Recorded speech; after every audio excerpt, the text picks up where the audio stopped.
in the package I put forward at the Foreign Ministerial meeting in May was to remove the requirement for membership action plan because Ukraine has come a long way since we made that decision in 2008 that the next step will be a membership action plan. Ukraine is much closer to NATO, so I think the time has come to reflect that in also the NATO decisions.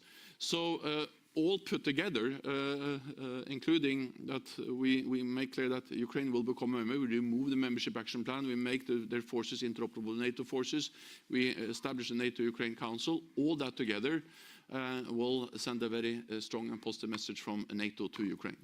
Are you concerned about, as this war becomes more protracted, are you concerned, though, about pressure for negotiations and lack of support in the United States in an election year, which we're hearing from some quarters in both parties? Also, what we have seen is an enormous will from all allies across Europe and North America to support Ukraine.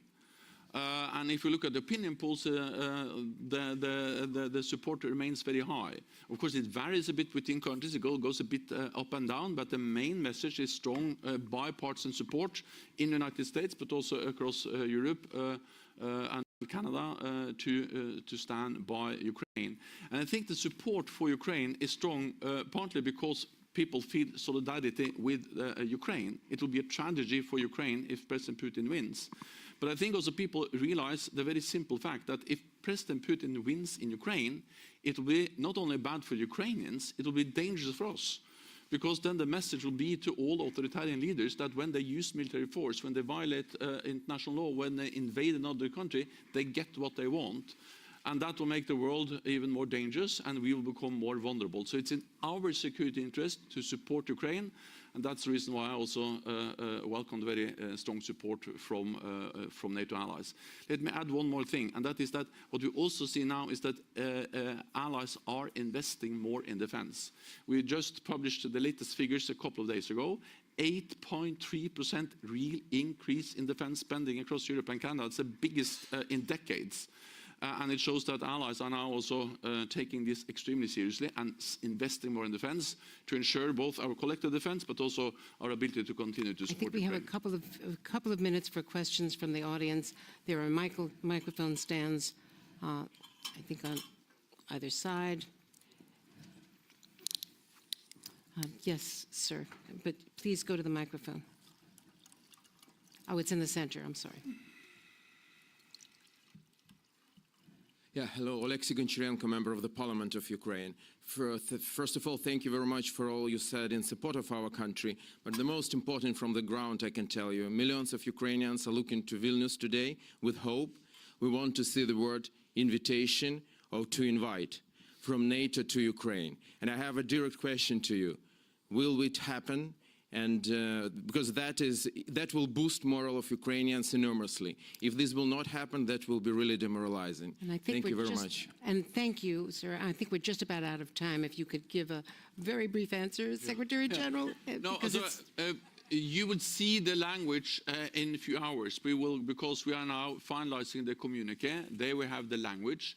I said something about the elements I believe will be in there, but it's for the leaders to finally endorse and agree the communique, and then you can read the exact language. What I can say is that I'm confident it will be a positive and strong message on Ukraine and the path forward for membership. Thank you so very much. Thanks to all of you and to the sponsoring group. Thank you. Thank you.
What an opportunity to start the evening, the event. With NATO's Secretary General himself, and have this insight into the expectations regarding the decisions that will be taken at the NATO summit. I very much hope that the rest of the discussions and the diversity of speakers on this stage of the public forum will provide you with a valuable opportunity for debate around the NATO Vilnius summit. Now, for a special address, allow me to invite on stage the President of Lithuania, Mr. Gitanas Nausėda. Mr. President, the floor is yours.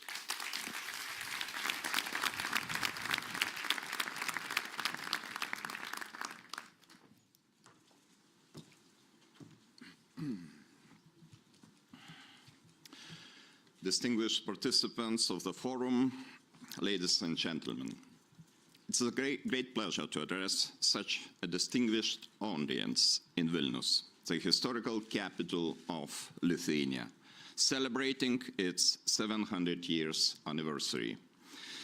7 centuries ago, Grand Duke Gediminas sent letters to European cities introducing Vilnius as a vibrant and progressive city, open to visionary ideas of the Western civilization, where Lithuania always belonged. We are meeting in the city that is only several hundred kilometers away from the front line of the cruel and devastating war in Ukraine, still being waged by Russia. Among all the NATO capitals, Vilnius is the one geographically closest to Kiev. And this closeness is a powerful symbol by itself. Yet symbols are powerless to deter the aggression, let alone stop one. That is exactly why the NATO summit is gathering here in Vilnius, to rise to the challenge and to adopt much-needed decisions that would strengthen our security. I sincerely hope that we will. By meeting in Vilnius, we reaffirm at least 3 crucially important truths. First, the security of the alliance is indivisible. Every inch of the allied territory will be collectively defended from day one. We will work relentlessly to further improve our deterrence and forward defense. Second, Ukraine's rightful place is in NATO. We must deepen political and practical bonds with Ukraine, defining a clear pathway towards Ukraine's membership in NATO.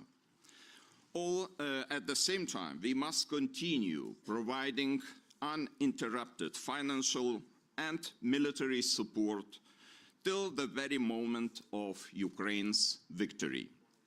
Third, our alliance needs deeper partnerships with like-minded countries around the globe, from Western Balkans and South Caucasus to the Indo-Pacific. Dear participants of the forum, Russia poses the most significant and direct threat to our alliance. Therefore, deterring and containing Russia remains a key task for the foreseeable future. I am glad to note that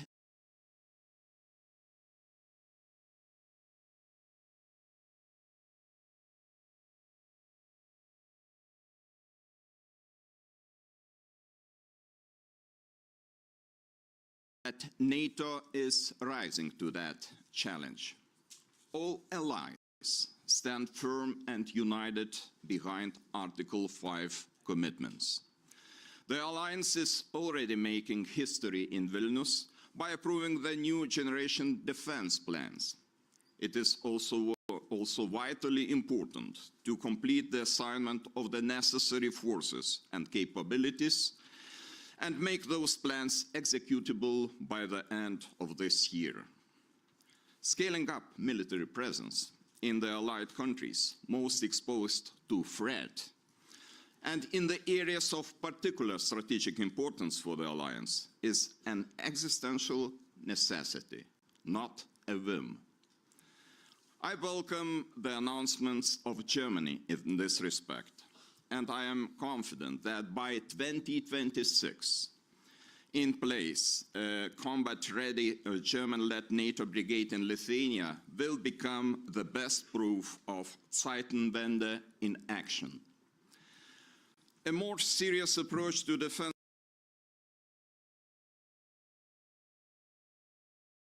investment is also necessary. I am glad to see this topic as a starting item on the public forum's agenda. Preventing the war is always cheaper than defending against aggression. I expect that your insights on this subject will echo in the bigger public support for increased defense spending, as well as in more ambitious governmental decisions. 2% of GDP for defense must become a bare minimum, the floor and not the ceiling anymore. We must also take decisions on Ukraine. For 15 years since Bucharest, we have been repeating the same mantras that one day Ukraine will join NATO. But we never took any tangible step forward on that path.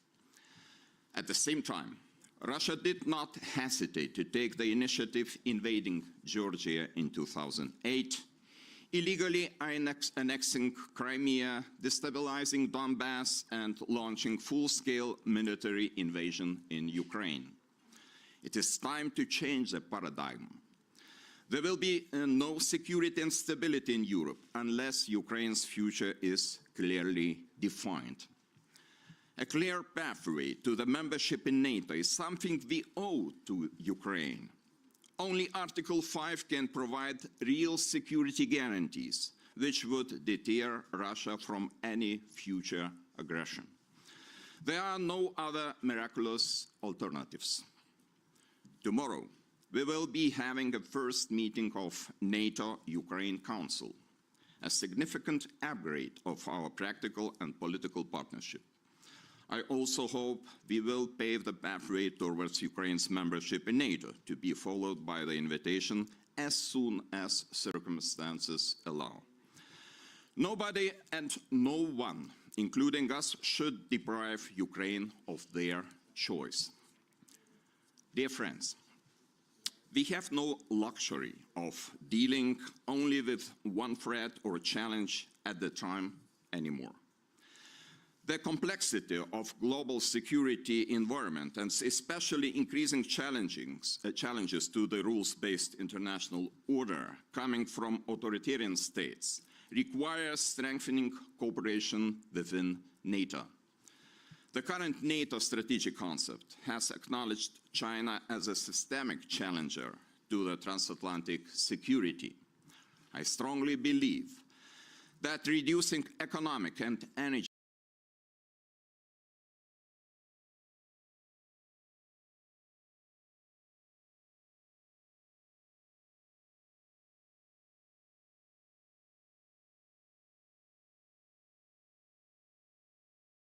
the rules-based international order, and developing trusted partnerships in the only way to increase economic resilience and contribute to regional and international peace and stability. We also need a fresh, pragmatic, and coherent policy on the South. It has multifaceted consequences to the allies. I expect your substantive reflection on the challenges and opportunities in the South. It is also crucial to continue discussions on energy, cyber, and technological security, as well as on innovations, hybrid threats, and climate change.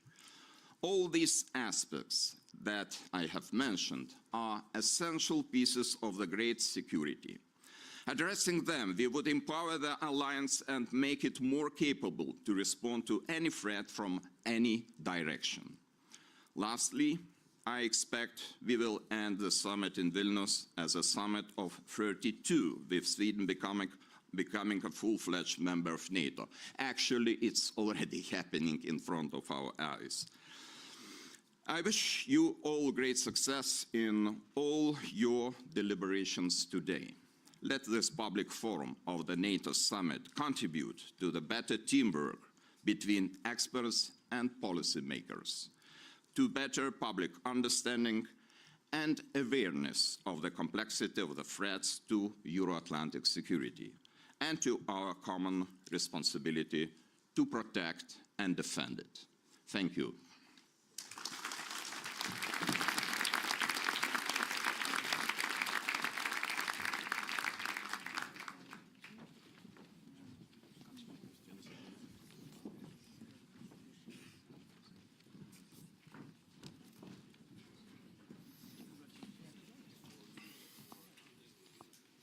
It was an honor to hear from the President of Lithuania right after we have heard from the NATO Secretary General. This looks like a promising start of the morning. Before we continue with our distinguished guests, please remember that to address a question in the room, you must raise your hand and wait for the moderator to invite you to the microphone. For those watching us online, you can address your questions by registering on the event website, NATO Public Forum 2023.lt. Once registered, follow the registration link received by email to access Slido. On with our forum. Now I would like to introduce Heather Conley. She is the president of the German Marshall Fund of the United States, and she will present the next panelists.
Well, good morning.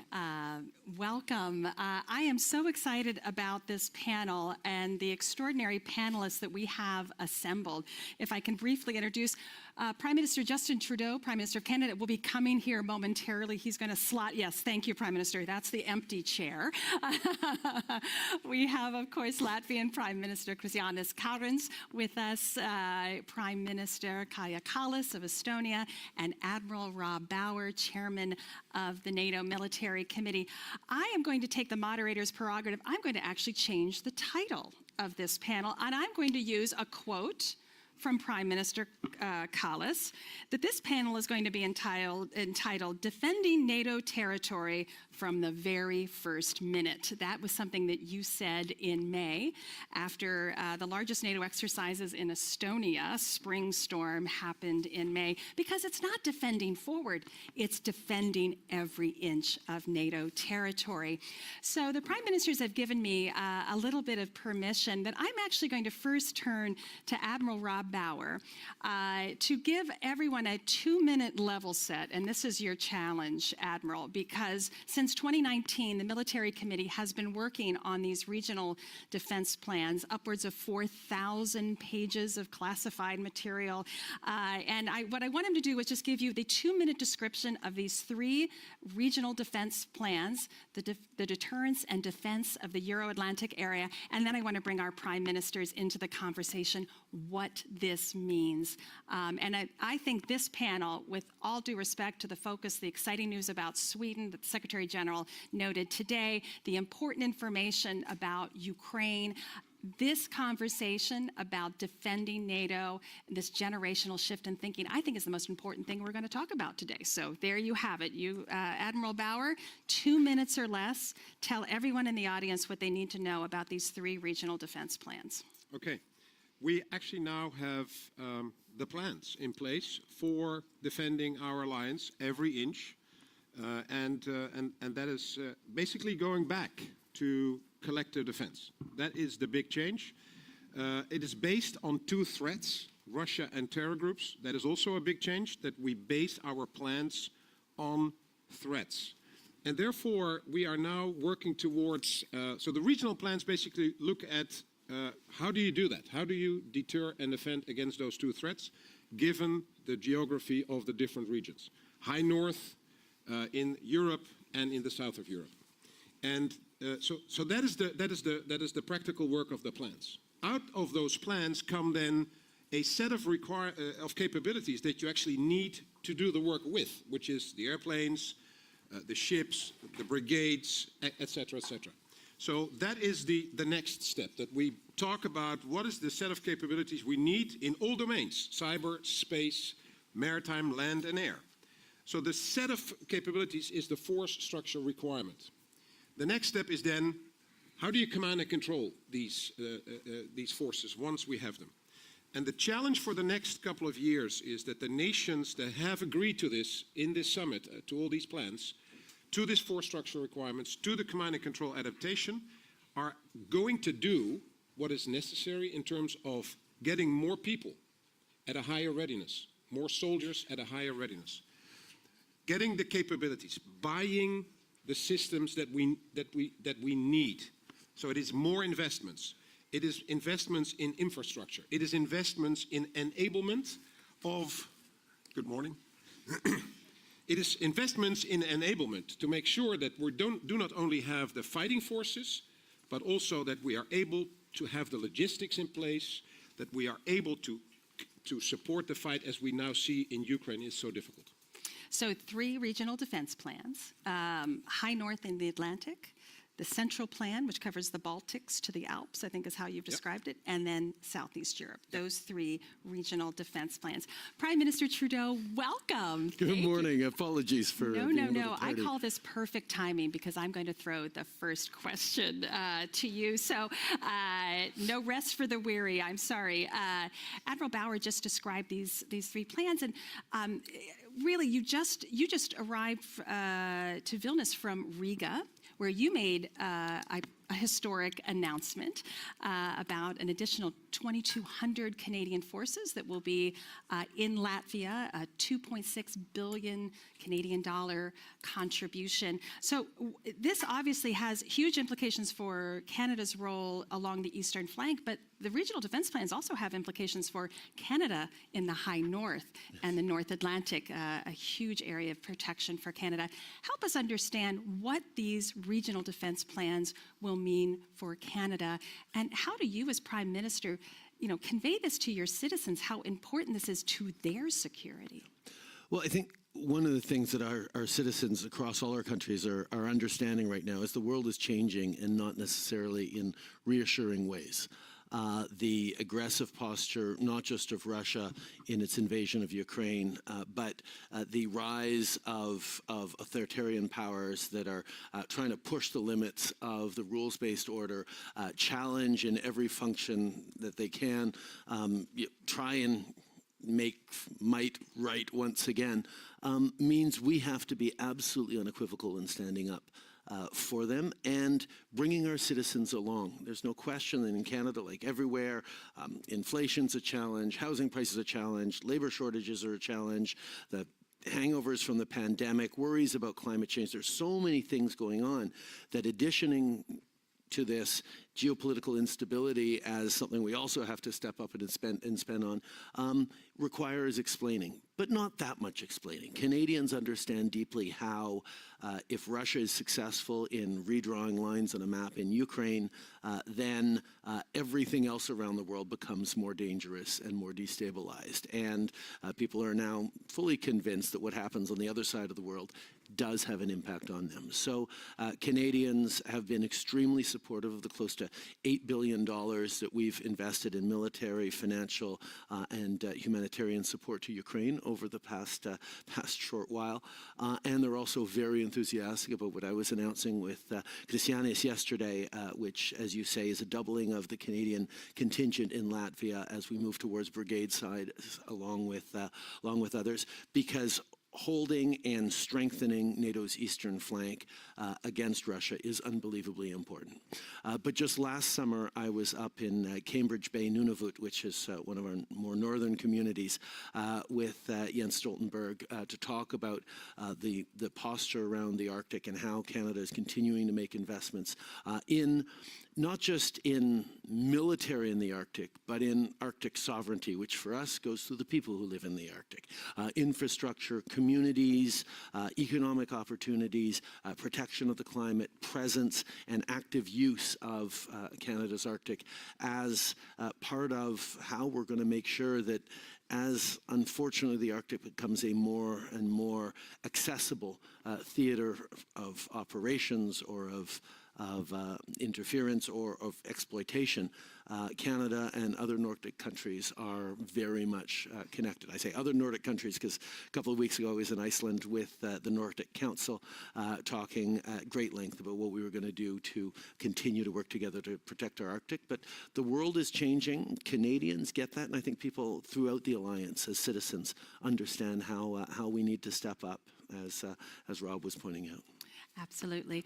Prime Minister Kanesh, I'd love to hear from your perspective. Obviously, this is an incredibly welcome announcement. What are the challenges very specifically for Latvia integrating Latvian national defense plans into NATO defense plans? Admiral Bauer, I think that is really one of the key challenges of these regional defense plans. And is Latvia sort of struggling a little bit, as Lithuania has, with the hosting of these additional forces? You have to provide that needed infrastructure. Would welcome your thoughts on how citizens are welcoming this news. Well, citizens in Latvia are very welcoming. The only disagreement with Canada is occasionally on the ice hockey rink, but otherwise there's no. There really it's understood the Canadian commitment, and now the additional commitment is very appreciated. But remember, in our country, the development of our also thinking about defense. So prior to 2016, when Russia, with the special operations, annexed Crimea, I think there was a general thinking, not only in my country, but in many NATO countries, that sort of a real attack and territorial defense is maybe not the #1 priority. Since 2016, all of that has changed. So we have the Baltic air policing. The Canadians came in with the EFP. The EFP today has 11 NATO countries, and the Canadian leadership has cracked the nut of making 11 different armies actually be able to work together, units from different militaries. Everyone is in the same standard, but when it comes down to practicalities, people are speaking different languages, different procedures to get all of that working. Now, Canadians do diversity well. Yeah, I think so. And now what they're doing is the nut that has been cracked, they're basically doubling the size of that nut. So it's an order of magnitude, not necessarily a new challenge. Now, from our side, we have regionally, I think it's still the largest military base in Ādažs in Latvia. We have approved, appointed money, and the laws have been passed for a new training area, a fifth or sixth training area in Latvia, which will be more than twice the size of the existing one and actually larger than all the other bases combined, some 25,000 square kilometers. It's a huge, maybe I got that number wrong. Well, you can find it on the website at any rate. But it's a huge training area. So we're making all the investments to host everyone, because also we've reintroduced the conscription in our military. Our defense spending, we were planning on hitting 3% in 2027.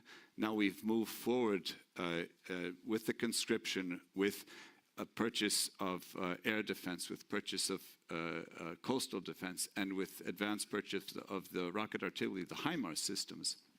My finance ministry says we could hit 3% next year of defense spending. So we have really upped the game in terms of what we're doing ourselves.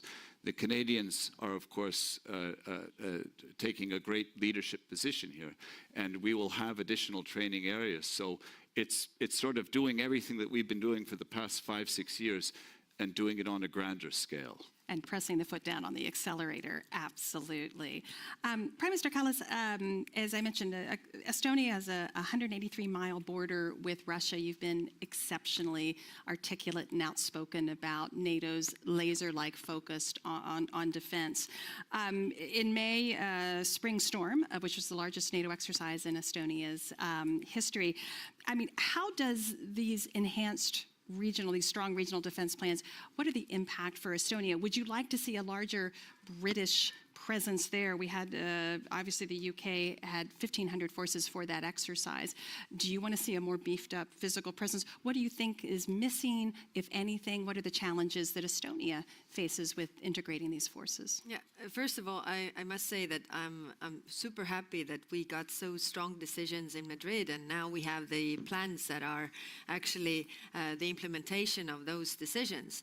But what we need to do is that our forces are combat ready. I mean, the Allied forces integrated with our own national forces, the plans are all about that, how that functions, pre-positioned equipment, more ammunition. But what it comes down to is that where are the plans only on paper, or are they really doable and implemented in real life? And that comes down to the defense spending that all the allies are doing. And when I was looking up the figures, it was interesting to see that in 1988, all the NATO's allies invested 2% of their GDP to defense. And why? Because the threat was real. The Cold War and the threat was real. And now 11 allies are doing that, and I have the feeling that maybe there is no such understanding to everybody, or that the threat is real, and even more real as we have a conventional war going on. So what we really have to do is boost our own defense spending, and that means also giving assurances to the defense industry to boost their production, because what we see here, I mean, they talk about the cluster ammunition, it is related to not having other things to give. So in order to be really ready to defend ourselves, we really have to fulfill those plans with the war-fighting capabilities and be combat ready in case it's needed, and it is all necessary for it to be never needed, because then it acts as a deterrence when it's credible. You've actually advocated for NATO thinking about a new floor for defense spending at 2.5% or even higher. Do you think that's where NATO needs to press all members? Of course, the Wales commitment will be honored next year at the Washington summit, that 2%, does it need to be higher to fulfill these plans? I'll ask that to you, Admiral. Of course, every ally decides themselves, and it is already, if everybody would do this 2%, that would be already a great deal. I would just, illustrate this. I mean, the period from 1999 to 2021, all the European allies of NATO increased their investment in defense by 23.9%. And US, the same period, 65.7%. And now Russia, the same period of time, 292%. And China, the same period of time, 592% increase. So the point is that the threat is real, and we have to do more. And one more historical fact. In 1933, the investment spending in defense in Estonia was record low because there was no political support. You know, you have other things, investing in education, social affairs, you know, all the worries that you have, domestic problems. And in 1939, it was clear that you have to boost the investment in defense, but it was already too late. It's not like with COVID that we can react when the problem is here, and we can get our act together and react then, but we have to really prepare in advance so that we would not find ourselves in this situation. Admiral Bauer, I think two questions for me. I mean, do we need the capabilities that are required to implement these regional defense plans? Is spending on track? And there's a time horizon here. As you yourself have said, this is going to take several years. The exercises, the personnel, the capabilities. Do we have that time? How do you manage that? And then I'm going to turn and talk a little bit about Ukraine and the implications there for... I think I fully agree with Prime Minister Kallas. Time is of the essence here. After we have agreed, the leaders have agreed to the plans. And that's great news because it is historic that we now have for the first time in many, many decades, real plans for changed and much better plans for collective defense. So, but it starts now with doing what we need to do. And that's what I said. It is the investments. It's not only about the money. The money is necessary to be able to invest. But it's also about more personnel, doing the right sort of exercises, exercising against those plans. No fictitious scenarios anymore. We talk about Russia as a threat in the scenarios.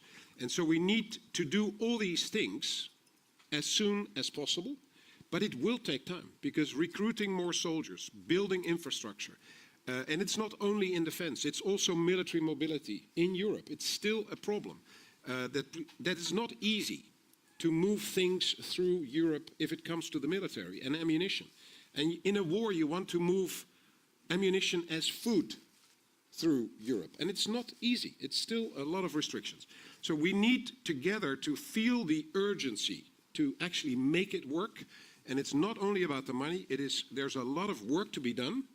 And it starts tomorrow after the decision, after the summit. We all have to start doing what is necessary to make it work. And it will be difficult and it will take time because it is not a switch, it is a path from where we are to where we need to go. There is a little bit of time, that's the good news, because the Russians are not as good as they were when they started the war.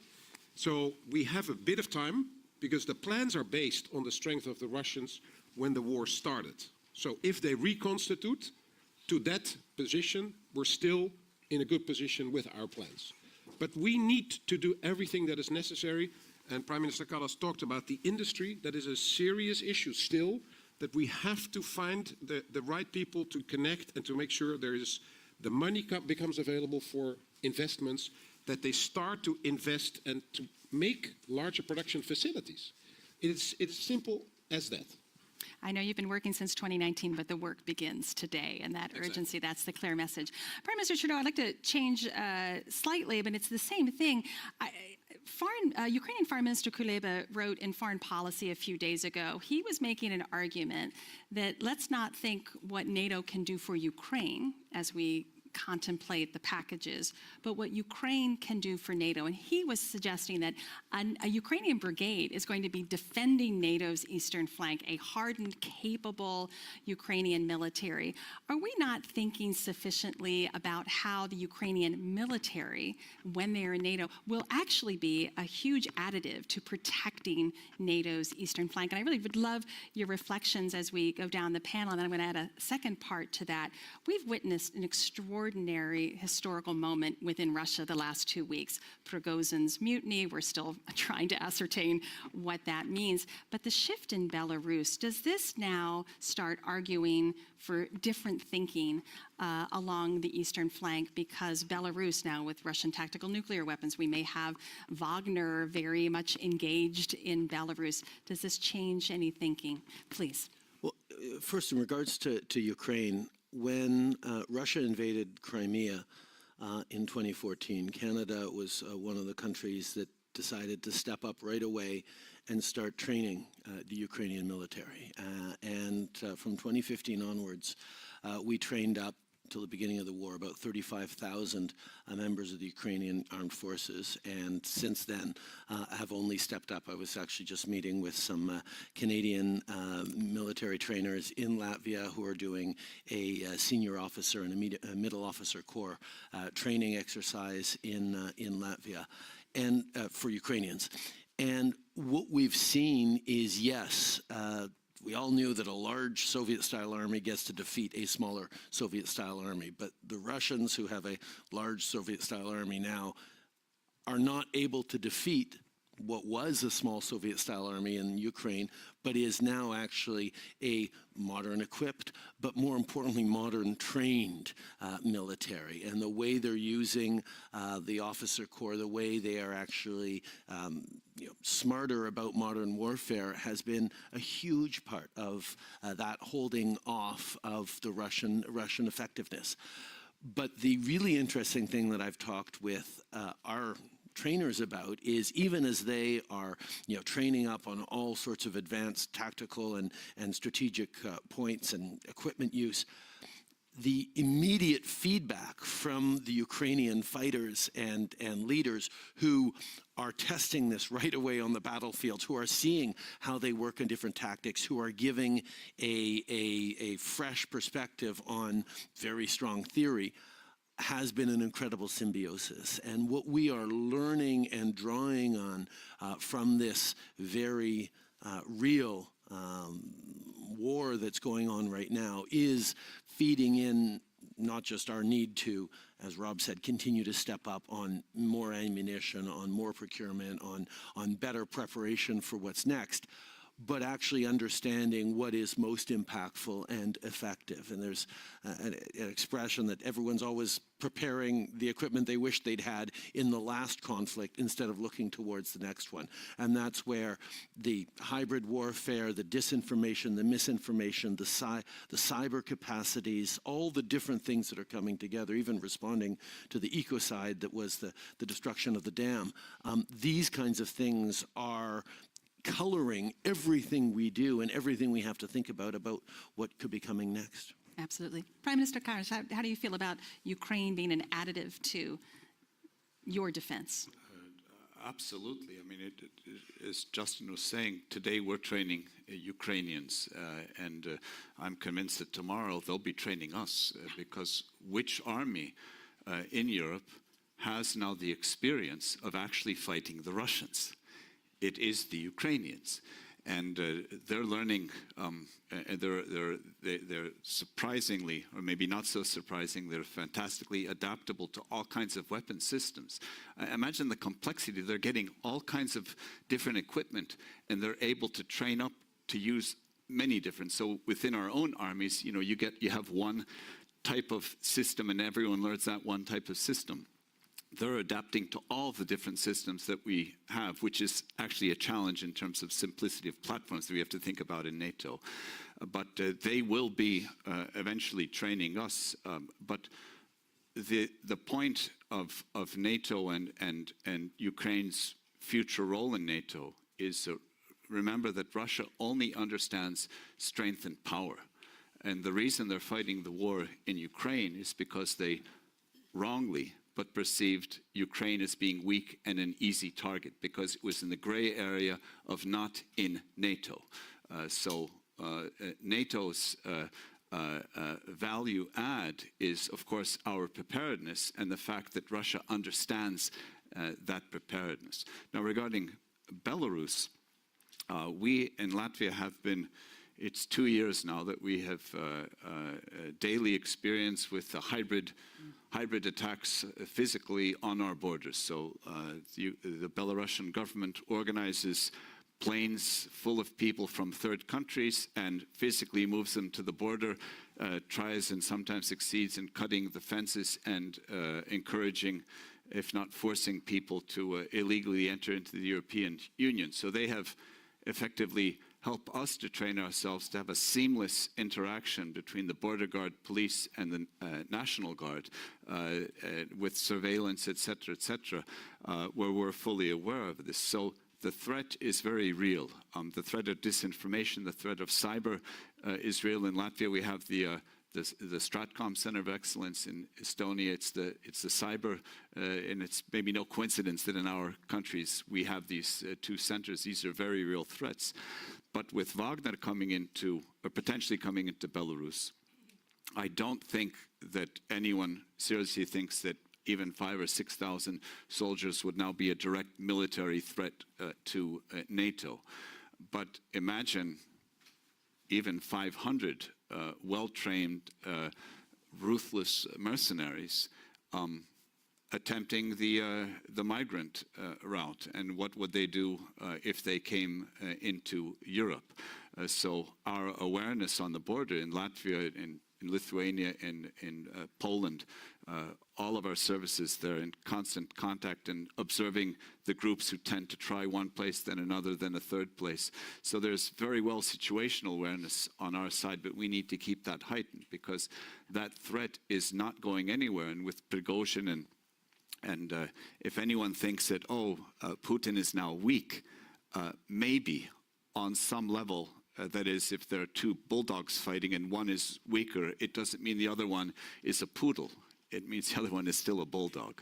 And we're not expecting any lessening of the threat. So we don't see anything changing in Russia, shall we say, for the better. So that means that on our side, literally on our side of the fence, we have to up the game of preparedness and just keep our eyes open. And I think all of our eyes, not only us in the Baltics, but all of our eyes are now open. Absolutely. Prime Minister Kallas. Actually, I don't have a lot to add. I mean, it was already said by previous speakers. I would just add one thing. I mean, reading about the NATO enlargement and when the Visegrad countries were accepted to NATO, then one of the German representatives, and I don't remember who exactly it was, said that it would be, let's accept the Poles because Poland, because it would be so much better when the Poles are fighting for us and not the Germans. And actually, that could be the same quote right now. I mean, the Ukrainians are fighting for us so that the Americans, Canadians, Latvians, Estonians don't have to do that. So that's why I think the point that you made, that they bring something to the table, and as Christiani said, I mean, they are the only army that has actual experience of fighting the Russians right now. That is the biggest threat. Thank you. So I'd like to welcome any questions. There's a microphone right in the middle, so I'm going to have you line up at that microphone right in the middle, and please introduce yourself. We have a quick 10 minutes. I'm going to, while you're making your way to the microphone, we're getting a lot of questions about this balance about China and the Russia challenge, and in fact, there was one question, Prime Minister Trudeau, to you, that as Canada is obviously now really increasing its presence in Latvia along the eastern flank, does it have the defense resources to be able to manage the threat towards the North Pacific? So we're going to take the four, I see three colleagues, really rapid fire, so we can get turned back to the panel. So Ziggy, please introduce yourself. Thank you. Zigis Pavilionis, former ambassador in Washington, D.C. Of Lithuania. Maybe one question to Prime Minister Trudeau. You know, in Europe, we are more or less united on making a clear path for Ukrainians' NATO membership. But we have a problem in Washington. Why don't you, as, neighbors of Americans help us in Washington for them not to make the same mistake as we did in Bucharest altogether, because if we do that mistake today in Vilnius, Baltics could be in trouble. Thank you, Ziggy. And Olena Holushka, International Center for Ukrainian Victory. It will be very complicated for me to put my question after Mr. Pavilionis, but I also have the question to Prime Minister Trudeau. That's the question basically from 40 million of Ukrainians, and Canada, as a very strong supporter of Ukraine, which has always been, will you support Ukraine's invitation to NATO at the Vilnius summit? And will you help us to use these last hours before the final decision is made to convince those governments which are reluctant to make this historic yet very important move, particularly the US and Germany? Thanks. Thank you. I'm going to take one more question. I apologize. We're going to have to end on time, sir. We'll take your question. Good morning. Carlos Bukovskis from the Latvian Institute of National Affairs. I'm going to ask a question, which in this case probably is more of a citizen's question, to Prime Minister Kallas, and you, in this case, echoed something that the Secretary General already mentioned before in the morning about the providing cluster bombs to Ukraine, as this is the last ammunition that we have to provide. So my provocative question is, doesn't that send a little bit of message that NATO has no ammunition left anymore, so that we're sending the last one and this is the last one? Thank you. Thank you. And I would certainly encourage everyone to ask U.S. National Security Advisor Jake Sullivan some of those questions that you were asking the panel later today. But Prime Minister Trudeau, and we have about 8 minutes left, let me just go down the row, if I may. Clearly, Ukraine and the message that the summit will deliver is top of everyone's minds. We'll have that and any ammunition and sort of, again, that defense production issue that's going to keep coming back. But we'll begin and then we'll just work our way down. Canada has been unequivocal from the very beginning on support of Ukraine, and not just because we have the largest Ukrainian diaspora outside of Russia in Canada and have for about 100 plus years been welcoming Ukrainians to settle our prairies, but also because Canadians understand that standing up against Russia here is standing up against any country with a slightly larger army that has designs on its neighbor's territory, which would lead to chaos and destabilization around the world. So as a matter of principle and a matter of friendship, Canadians are absolutely firm on our support of Ukraine, including on welcoming in Ukraine to NATO when the conditions allow. And that's what I said a few weeks ago when I was with Volodymyr Zelensky in Kyiv. And that's certainly what we're talking about here. I know that is not a unanimously held position amongst NATO, but I also know that there has been a lot of really substantive discussion to get to a place where there is a clear path for Ukraine, because Ukrainians, as they fight, are asking themselves, okay, how does this end, and how do we make sure this doesn't start again? Even if we win now, or even if we stop now, what's to prevent 4 years from now a rearmed Russia from trying again and not missing it this time? And that is making sure there's a clear path into NATO. And I think I'm fairly confident that where we're going to get here in this meeting will give that clear support to Ukrainians, so that they know there is light at the end of the tunnel. Thank you. Thank you. Prime Minister Karins. The same question on Ukraine. Well, for me, it seems very simple. We want peace in Europe, and there's two ways to have that. One very theoretical, that something massively changes in Russia. I'm not holding my breath. The second is to get rid of the gray areas and make it very clear to Russia where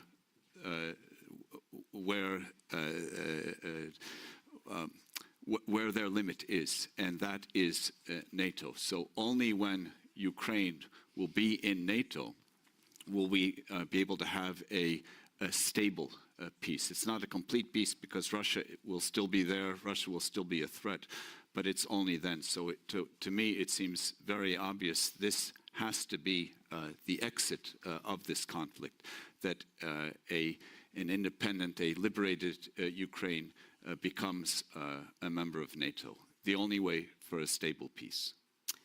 Prime Minister, what would your message be to President Biden on this question?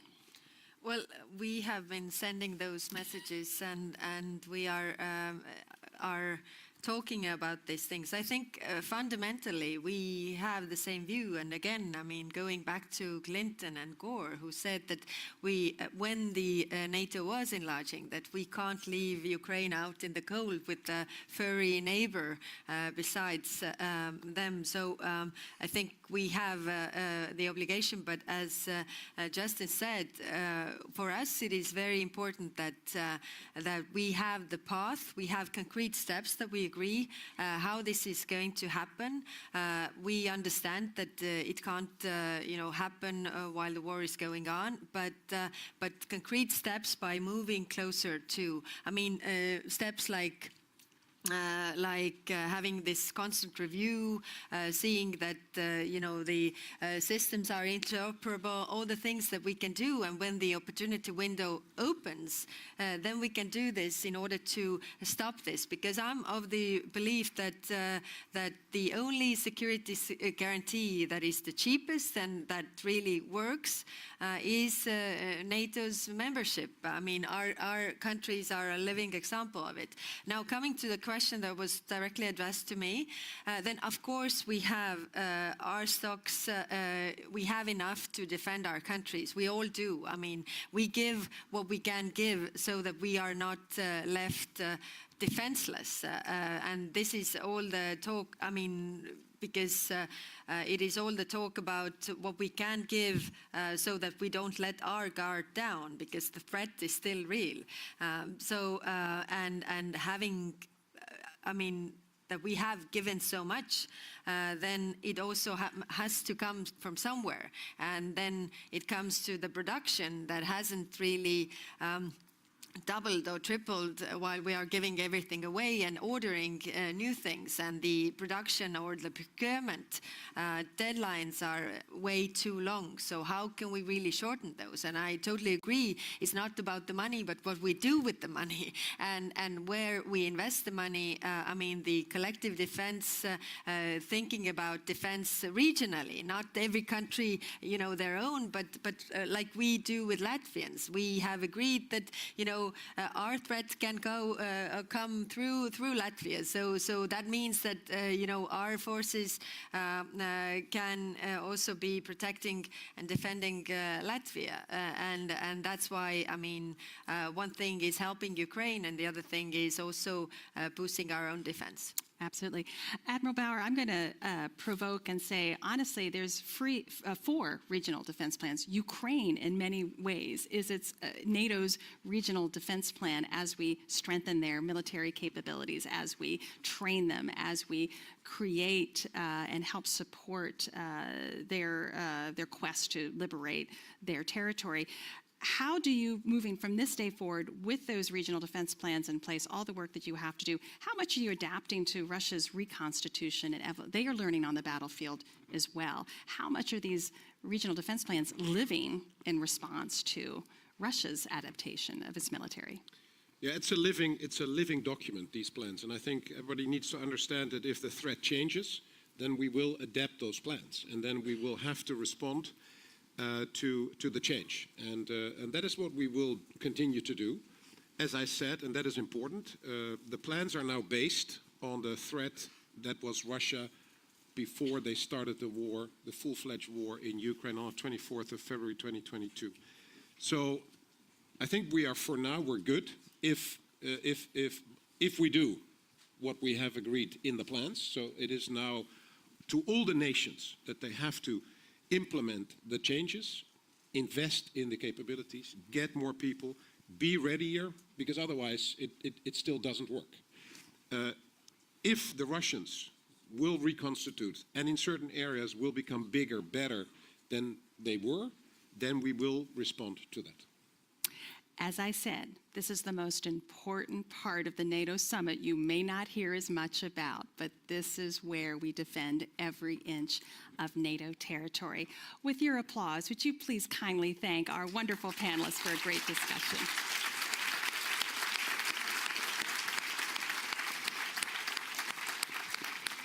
Thank you.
Thank you very much for this engaging session, and thanks for the audience engagement. Now we are having a 15-minute break. 15-minute break, and after that we will have more for you to come.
Please, everyone, take your seats and we will continue our public forum here in Vilnius, Lithuania.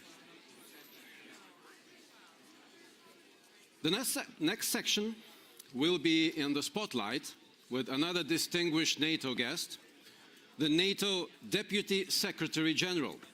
So now, I give the floor to Benedikt Fanke, the Vice Chairman and CEO of Munich Security Conference, the moderator of the session.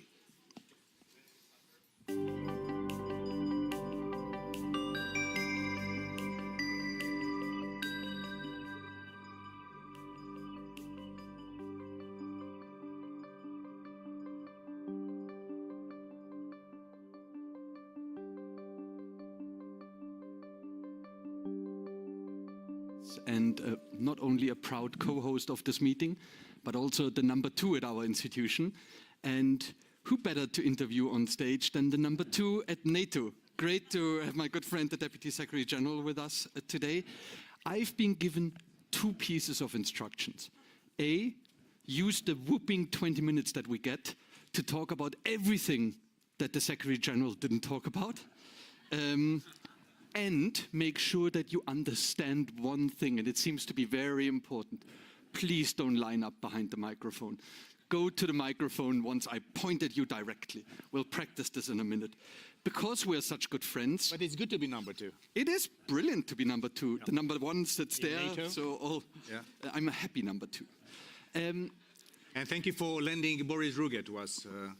He will be our new Assistant Secretary General for for Policy and Security, replacing Bettina. And also we have our new ASG for PDD. Bonjour, madame. La bienvenue. So it's good to be number 2, indeed. Excellent. Yeah, and please give Boris back when you're done with it. So, you know, some of the things that the Secretary General didn't talk about. China, climate change, cooperation between the European Union and NATO. But for some reason, he also missed talking about Greek and Roman goddesses. And I have a couple to go through. Amongst many other things, you're responsible for innovation at NATO. And let's talk about Diana. Diana, the Defense Innovation Accelerator for the North Atlantic, and the Roman goddess, not only of hunting, childbirth, but most importantly, of crossroads. Did you know that?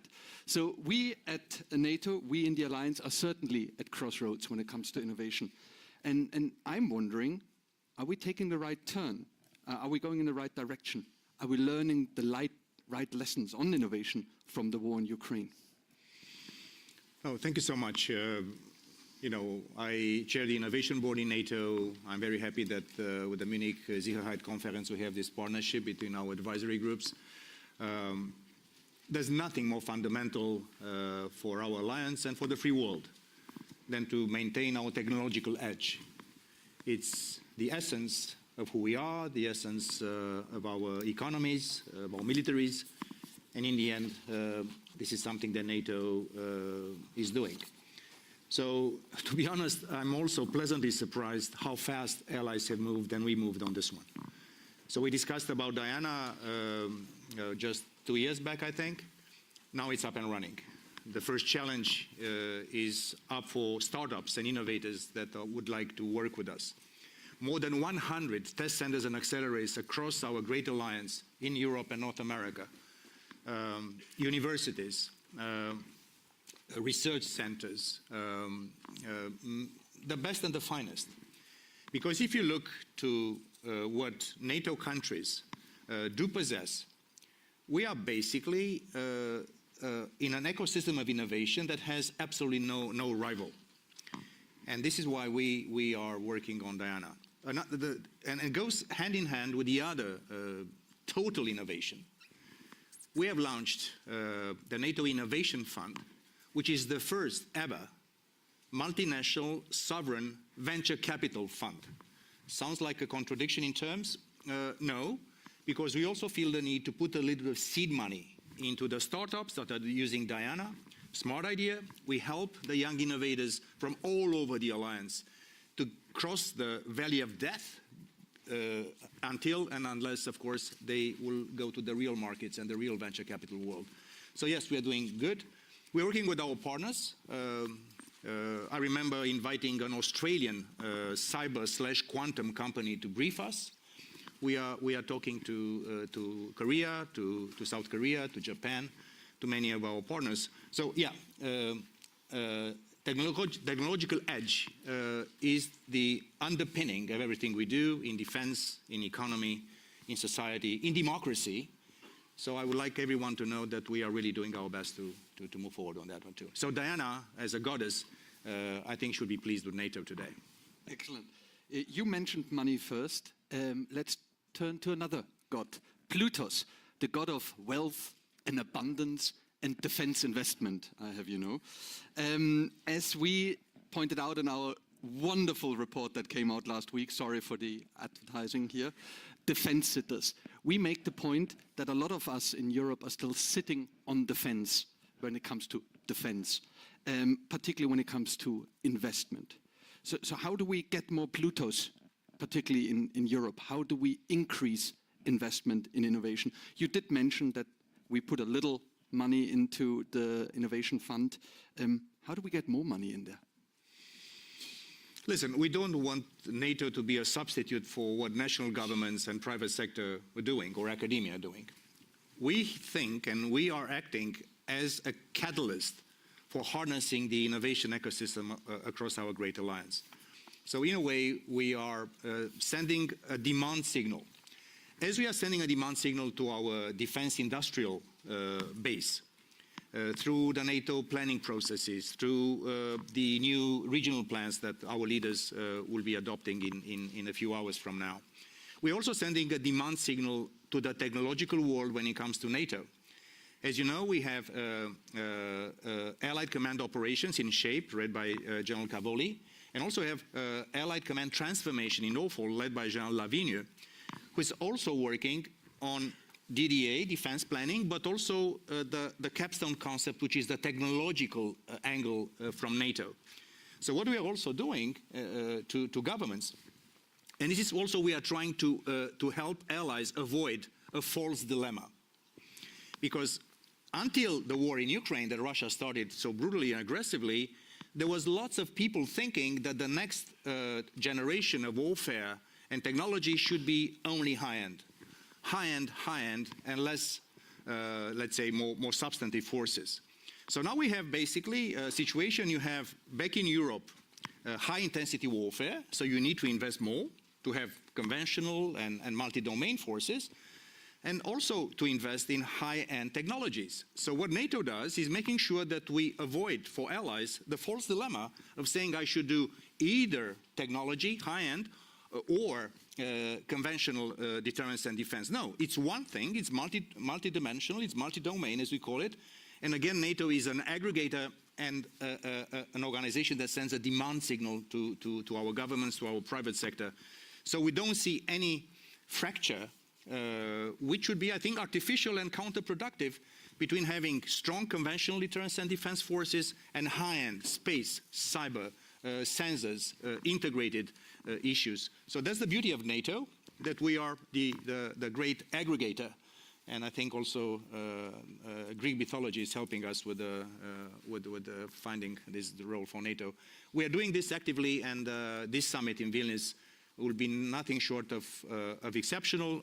We expect our leaders to reconfirm and to confirm the new defense investment pledge, the Vilnius pledge, we had in Wales, 2% minimum and 20% of the 2% as a minimum also for higher end new equipment, new technologies. So we hope that this will be very positive for all our allies and also for our citizens, because in fact the business of NATO is to keep 1 billion citizens safe. Security is the foundation of prosperity. Security is the foundation of democracy. Security is the foundation of normal life for our citizens. And also with the Swedish new allies, we are looking forward to having them too. Perfect. Thank you so much. From the god of wealth and defense investment to the goddess of victory, Nike. When we had the previous panel, one of the prime ministers said, today we are training the Ukrainians, tomorrow they will be training us. Can you maybe shed some light on how we are already interacting with the Ukrainians on innovation and what innovation has proved helpful and how to roll it out to the troops? I would say we are in a very interesting cycle of what I would call circular lessons learned. They learn a lot from us. We've been training Ukrainian troops after 2014, after the illegal occupation of Crimea by Russia, in large numbers. I've seen Prime Minister Trudeau here just before us, and Canada only has trained since 2014 tens of thousands of Ukrainian troops. So Ukrainians are learning a lot from us. Command and control, NATO doctrine, how to use smart equipments, and they're moving away from the Soviet era, not only equipments, but also doctrine, which is so obsolete and so underperforming. But we're also learning from them. It's not only us, our militaries, but also our private sector. Lots of things we do for Ukraine are coming from governments, but also from private sector, for cyber, for space, for smart apps. And I think also NGOs working embedded in the Ministry of Defense of Ukraine, like we do not do in NATO. So I think it's a circular lessons learned process, and we are looking forward to making these things even more structured. So they learn from us, we learn from them, and together we are stronger. Perfect, many thanks. Now that I have warmed you up, let's turn to you and let's begin to grill the DSG. Can I see a hand? This is for number twos too? That's for number twos, yes. Okay. That's advertisement for and the job. Can I warn you, my staff has printed out a 5-page list of Greek and Roman goddesses, major and minor. If you don't ask questions, I'll just continue with the god of war, the goddess of wilderness, and some others. So okay, you better raise your hands now. Please, sir, come to the microphone.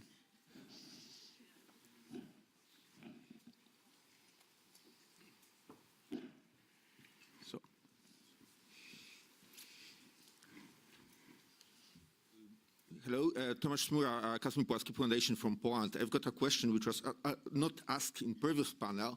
I mean the question about, of course we are in the Vilnius, but we have still some homework to do from Madrid. I mean the especially new NATO force structures. So we decided that we increase our number of the troops in high readiness status to 300,000. And actually, we also heard some rumors that there are still significant problems to deliver on this promise. So I'd like to ask, where are we are in the process of implementing, decision from the Madrid in this particular dimension? Thank you. No, thank you for the question. As I mentioned, our leaders will be approving over the summit the most transformative change in defense planning and defense command and control and force structure in generations. Because, as I mentioned before, high-intensity warfare is back in Europe, and technology is also part of this issue. And of course, as we have seen over the last 20, 25 years, many allies, especially European allies, have been collecting the peace dividend. And there was not so much need to invest in industrial base, in our militaries. Now we need to do that. So against the regional plans that will be approved by our leaders, and I don't want to prejudge what leaders will do, but we're expecting them to approve this. The consequences of this new generation of defense plans, Northern region, Central European region, and Southern European region, the Southeast, Black Sea, and Mediterranean as a continuum, we'll be starting to implement the plans. We'll be starting to appropriate resources and troops and equipment to higher readiness, to higher numbers, with more training, with more prepositioning equipment, according to the plans. It doesn't mean that we have everything today that the plans will be indicating to us. We had the first fourth generation conference just a few weeks back, and we have done a lot. We have still things to do. So the implementation of the plans will take some time, but once we decide politically in NATO, that standard will become reality. And I'm confident, and we are confident in NATO, that all allies will be investing in the plans that our leaders will approve, that our military leaders have been working. I have to thank General Cavoli and his team, because they've been delivering the plans for us. I think it's, Carmen helped me, I think 20 months ahead of schedule, Carlo? 20 months ahead of schedule. So that's a formidable piece of military work, and our leaders will be approving this. So I can give you with full confidence that the targets, force structure, command and control will be met in time, in iterations by all allies. Perfect. Thank you so much over there, please. And thank you for not lining up behind the microphone. Full points on that. Cécile Maisonneuve from Montaigne Institute and French Institute for International Relations. I'm going to bring another god, Hermes, god of traders and merchants. Innovation is also related with free trade, and we see more and more the return of industrial policy, subsidies. So how can NATO ensure that this new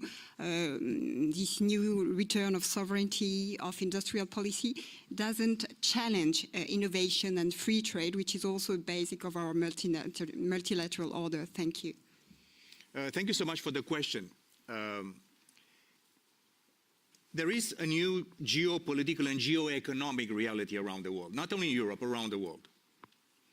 And we've seen this with the pandemic, we've seen this with the financial crisis, we are seeing now with war in Europe, we are seeing a different landscape in geopolitics and geoeconomics. So what we can say, and what I can say, and I think everyone would agree, that all of us will have to pay a premium for economic security. Economic security doesn't mean not to do business and not to do trade and not to basically hamper international commerce. That needs to continue. But we have to make sure that we are not basically just by negligence or just by not recognizing the new reality in the world, that we are now becoming vulnerable economically. In supply chain, we do not want to replace the hyper-dependency on Russian gas with hyper-dependency on rare earth and materials from other players. So how to find a balance between continuing to do business, we need to do business, business is good, it's growing the economies, it's creating jobs, but in a way that will be making sure that we are not importing risks, because the geopolitics and geoeconomics of the world are intertwined like never before. And this is why that's what we do in NATO, that's what European Union is doing, and I see Charles Fries, my good friend here in the audience. That's what we do, the G7 is doing, just to find the right balance between doing trade, legitimate trade, good trade, and also making sure that we put ourselves at bay from becoming over-dependent. And God forbid, in time of crisis, you could have bad surprises. And this is something that NATO is also making all allies and partners aware of. Perfect. Thank you so much. Depending on the length of the next question, we have time for 1 or 2 questions and goddesses. Okay, thank you. So I'm Eugenia from the Atlantic Council of Albania. I guess that this is the panel of goddess, so I've got the war of goddess here to do. But my question is, will it be the Vilnius summit a missed opportunity for Ukraine as the Bucharest summit was years ago? And the main question that we all think about, are we ready to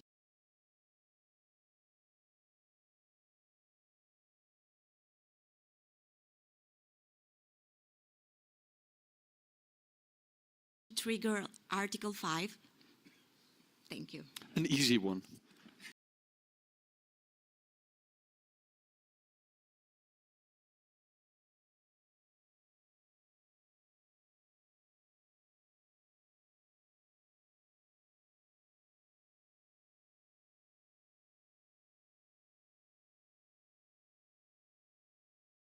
Yeah, that tattoo I think is dangerous.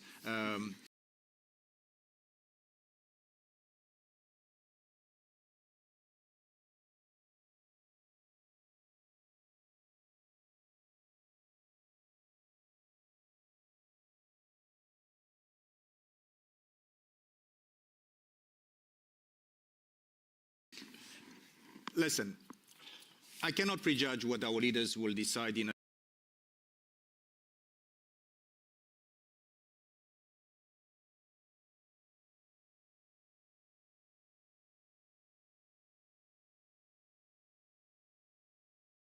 a few hours and in the next 2 days here in Vilnius. I can say something that I know and I also feel it. This will be a landmark successful summit for this alliance. This will be building upon what we have decided in Madrid, which was also historical and transformative, and also will be also a bridge towards the Washington summit of July 2024, when our great alliance will be celebrating our 75th anniversary. I don't want to prejudge what allies will decide on Ukraine. I think Ukraine is moving closer to us. Secretary General has said it in the morning in his very forum. I'm confident that on all the big pieces that we have been preparing for 1 year in NATO, and our leaders will decide, good news for Ukraine, good news for Sweden, good news for defense investment, good news for technology, good news for our partnerships. We've been meeting, the Prime Minister of New Zealand will be meeting all our Indo-Pacific partners in a minute with the Secretary General. So I would say, without declaring victory before the curtain falls on this beautiful summit, that the Vilnius summit will be remembered as one of the most successful summits we had in some time, and this is why we're here. And I want to thank also our Lithuanian hosts for the impeccable organization of this summit. Speaking of the curtain falling, we have 1 minute and 1 second for a very brief question and an even briefer answer. Thank you. Thank you. Charlie Salonis, Pasternak, Finnish Institute of International Affairs. We heard earlier that the plans are based on 2 threats, Russia and terrorist organizations. Culture, language plays a lot in how deterrence is perceived. How is NATO now going to change or changing the way it communicates deterrence and STRATCOM more broadly to these adversaries? Let me say just very briefly that it's not only the geopolitics and geoeconomics are changing dramatically, but also the very definition of security is changing dramatically. We have cyber, we have space, we have climate change and security. We have so many resilience that we are doing a lot in NATO about. And we're doing a lot with the Munich Security Conference and also with the GMF and Atlantic Council on many, many fronts together. So what I'm just saying that is not only STRATCOM, which is important, but is also substance. So nothing that relates to security in the broadest definition of terms is stranger to NATO.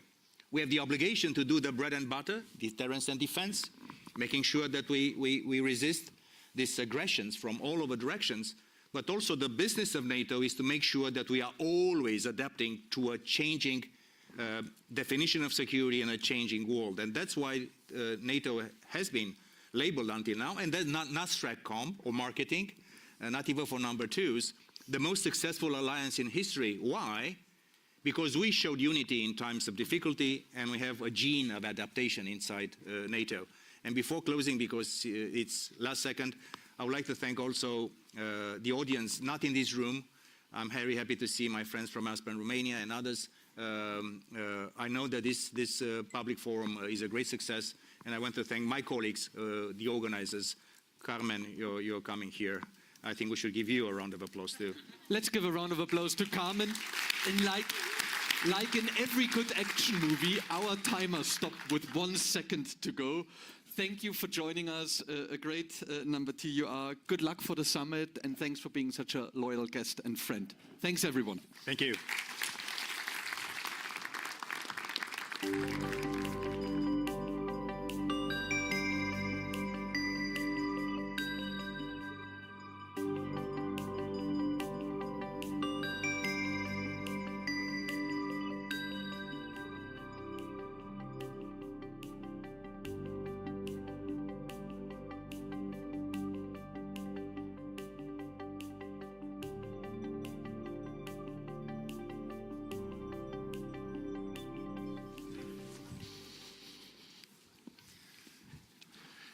Dear participants, we will immediately start the next conversation, and I'm proud to say that we have President of Czechia, Petr Pavel, sitting with us today.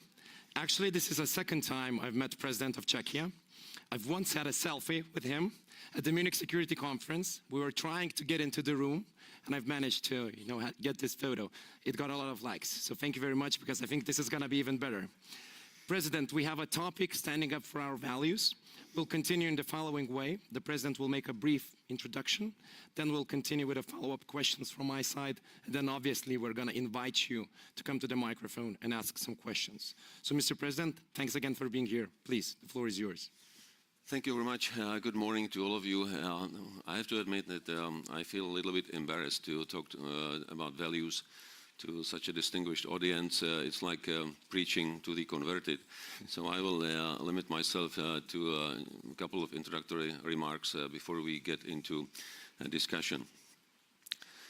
First, I see the issue of values today probably more important than ever, because with regard to the security situation, both regional and global values matter probably the most.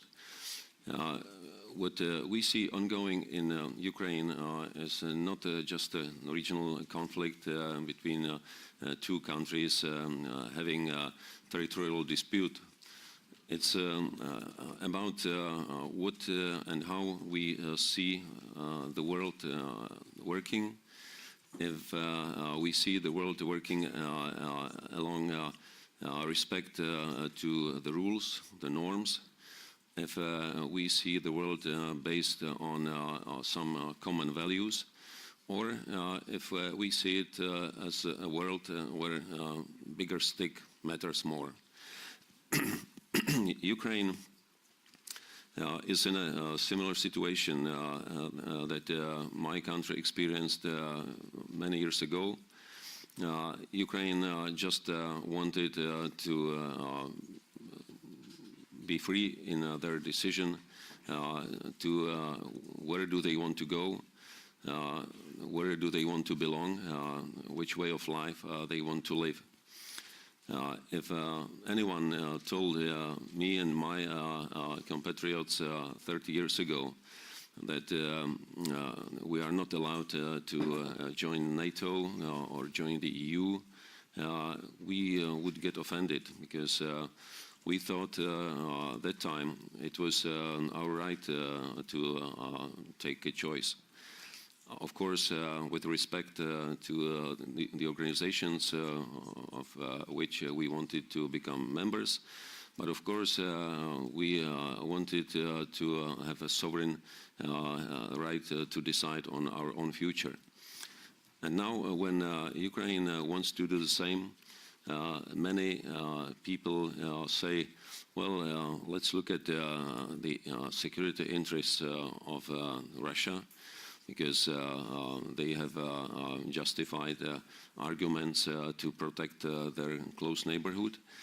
I think we have to look at the problem in Ukraine from the position of these universal values.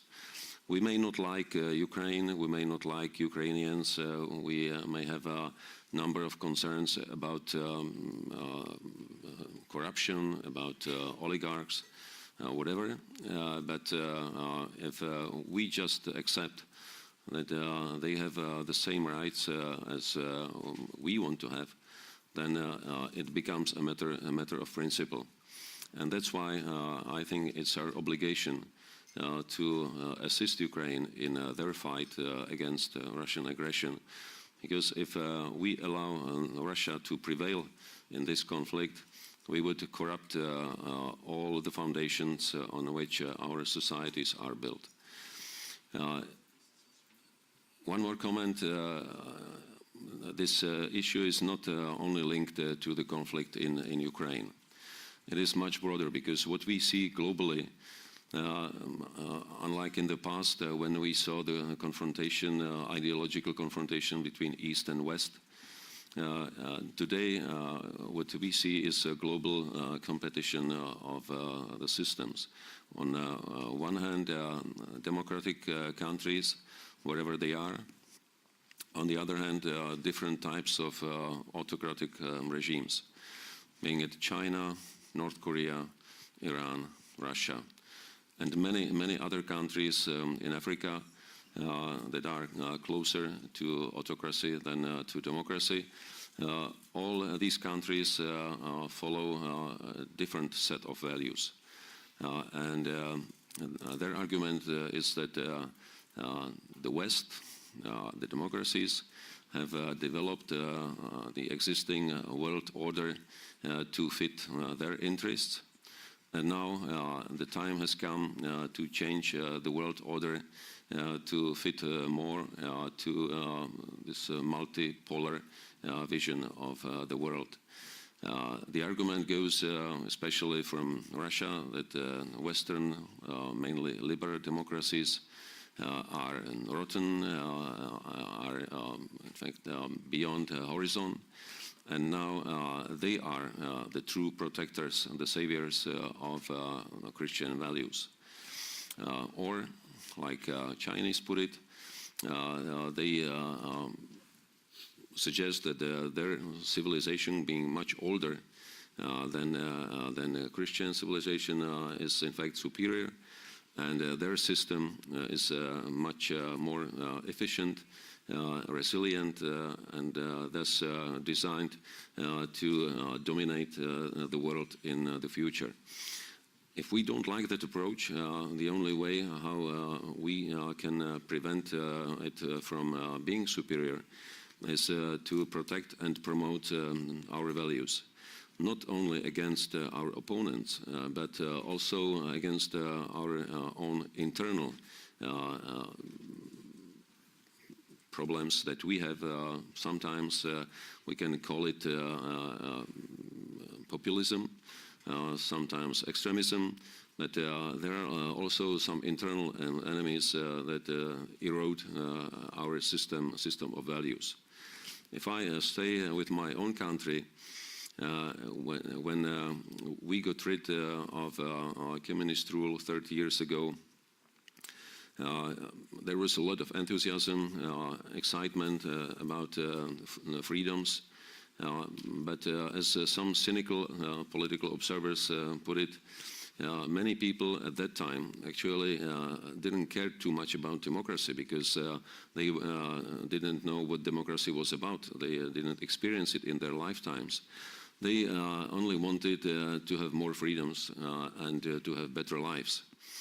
And one of the things that we have omitted to some extent was the education towards values.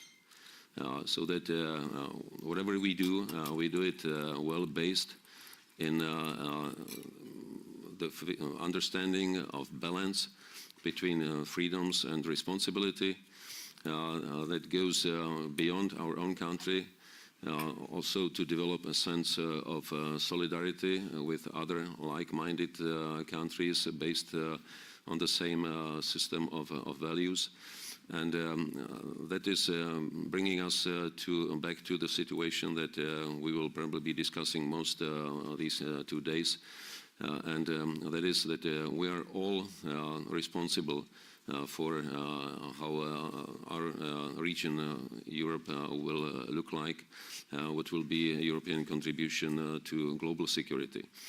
That's why I think we should promote the idea of a strong NATO, strong EU, but also strong links to all other democratic countries. I welcome very much that we have invited for this summit our Asian Pacific partners. I would also encourage all of us to cooperate with other democratic countries and with all countries that are willing to put negotiations above confrontation to make the world a safer place. So this is all for the introduction, and now I'll be happy to get some questions. Mr. President, thank you. Thanks a lot. I would like to ask about the Western reaction to Russia's brutal aggression. So you talked about it. We're standing up for our values. Are we still standing strong, or are we, feeling the sense of fatigue of, energy prices rising, of war in general as a topic, as if we're facing it directly? Do you sense that in Czechia and in the broader context of NATO countries? Well, war fatigue is a normal phenomenon that we observe in all the conflicts that I remember. Not just on the sides of two fighting countries, but also on the side of all supporting countries. From the very beginning, the pictures of the horrors of war are so terrifying that everyone is excited and to do something to help all those in need. But over time, own problems related to mostly socio-economic issues take again the precedence over those distant pictures of war to which we are getting used somehow. So it's a natural phenomenon, and even when we realize that, we have to do much more in putting forward the message that the war is not less terrible today than it was at the beginning. It is still necessary to provide assistance those people who are in need to a country that is subject of aggression. And we have to stress our own interest in that. That's why I'm always trying, when talking about the war in Ukraine, that leaving Ukraine alone will only mean letting the problem getting closer to us sooner or later. So it is in our direct interest to continue supporting Ukraine and not to let Russia prevail in this conflict. It is more and more difficult. There are obviously some voices that are fed by Russian propaganda that once we stop providing Ukraine military assistance, the war will be over and we can go back to normal, restoring economic relations with Russia and getting back cheap gas and oil. Obviously, this is a nonsense, but many people like to listen to this argument. That's why we have to keep repeating the basics and also offering our people alternatives that are always worse than the one to continue support and bring situation back to normal by achieving Ukrainian goals and restoring their sovereignty. But is there enough political momentum still, I mean, to provide the support at the levels comparable to what we've had over the last year and a half? Is there enough, support in terms of the economy? Because Ukraine is being destroyed every day also in terms of infrastructure, and it will need, obviously, to recover. So do you sense that there is enough, again, political momentum to continue with the policies that the West is implementing at the moment in the foreseeable future as well? Or is it like dwindling down? When you just look at the sheer scope of the assistance, I think there is a steady growth. So from the very beginning, when we saw just a handful of countries providing assistance from the very first days, now we see quite a massive support almost from those countries who were reluctant, let's say, at the beginning. Now we see a massive financial support in macro finances to keep country running. We see a steady flow of military equipment, of ammunition, material support. We see also a number of initiatives leading to reconstruction, not only post-war reconstruction, but interim reconstruction of energy sector, transportation, and many other areas. I believe that the scope of the support is still growing, but of course, keeping also public support becomes more and more difficult. I must ask the question which is related to the counteroffensive of Ukraine, knowing your military background. So, of course, there are a lot of voices saying that it's not maybe as successful as some predicted. Others argue it's still, too early to make the conclusion. So how do you assess the current state of Ukrainian counteroffensive, and what would you anticipate to happen in the next couple of weeks and months? Well, simply from a military point of view, if you look at the situation, how it was developing over the last couple of months, it was more or less positional warfare, where Russia got enough time to prepare defensive positions. Over hundreds of kilometers of a front line. They built in some regions 3 defense lines full of obstacles, full of minefields. They were bringing closer equipment to be used for very effective defense. They still have more air power than Ukraine, which can support units in defense.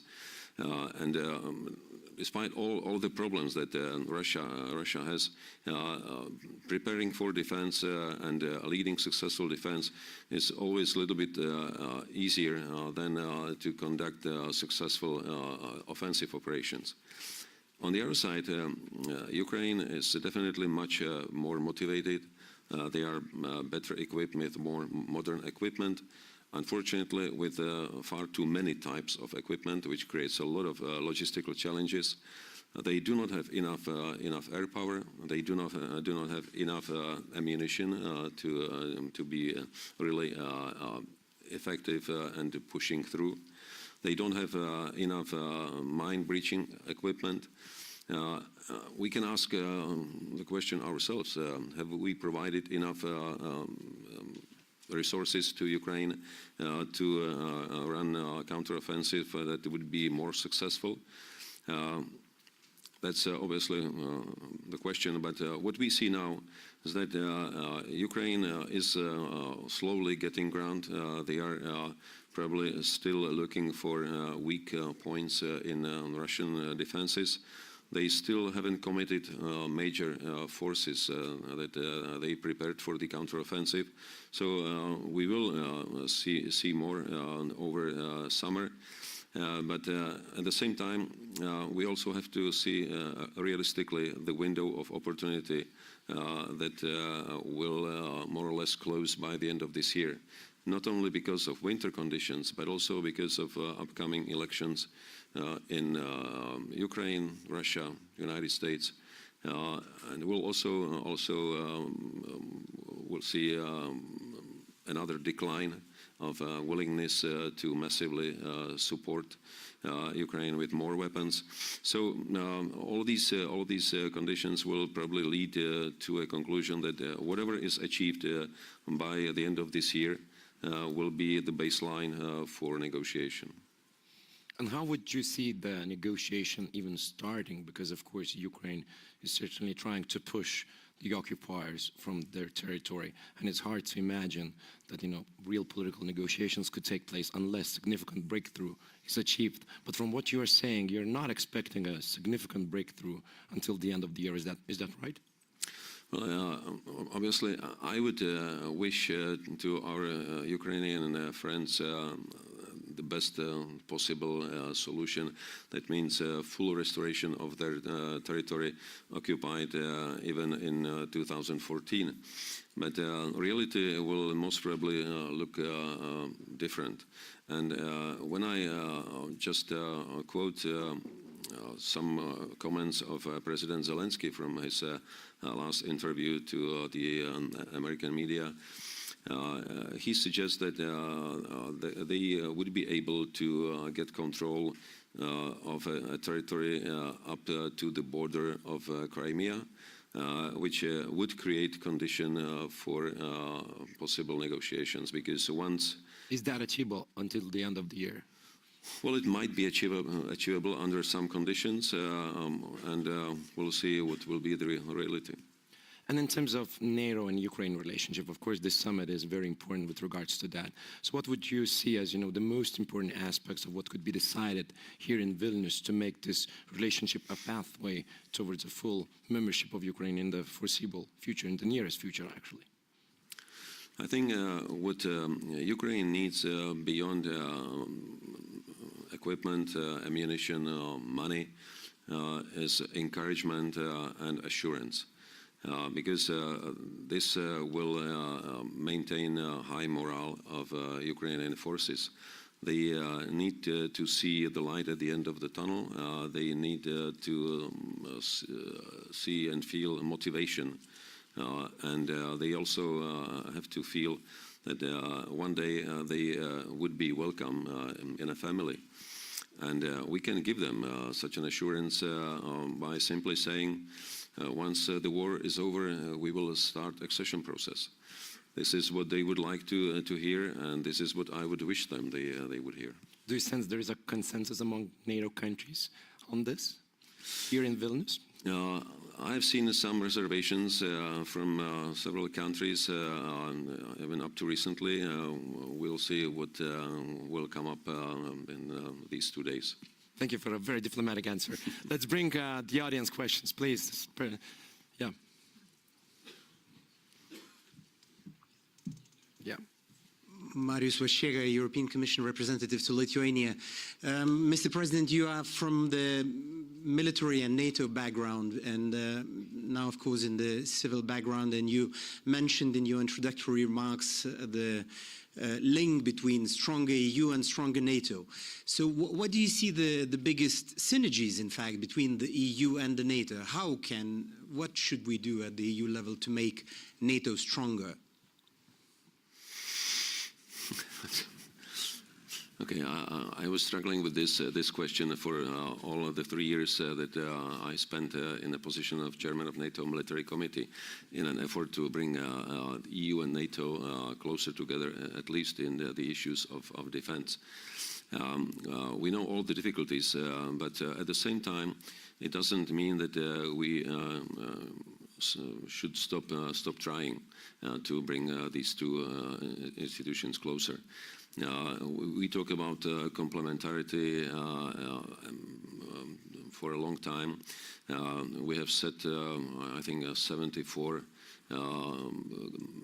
areas of cooperation, and some of them are already obsolete. We are talking about modernization of this plan.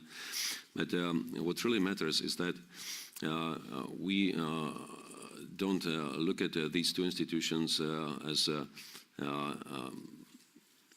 competitive rivals, but as the institutions of a different kind. EU never expressed any ambition to provide collective defense. That's the task for NATO. At the same time, we talk about lack of European capacity to run substantial military operations.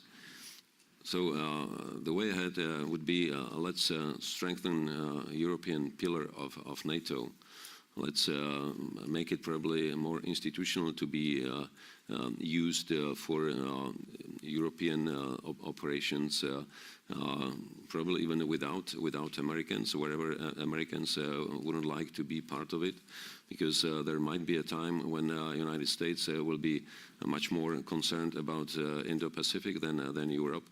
And if Europe is not capable enough to come up with strategic enablers to run a bigger operation, then we simply wouldn't be able to do it. And that's why I think there is no contradiction in division of labor between EU and NATO. They can be truly supportive each other, focusing on their respective strength. So NATO would be strong enough and effective, focusing on collective defense. EU on all other soft tools that are necessary for achieving security and stability. Even now with the situation in Ukraine, NATO can provide military assistance in terms of equipment, even though by individual countries, but EU can provide all those aspects of assistance that NATO is not capable of. That means all the economic, humanitarian, and financial, and any other assistance. And if it is well coordinated, it will, in the end, provide necessary support.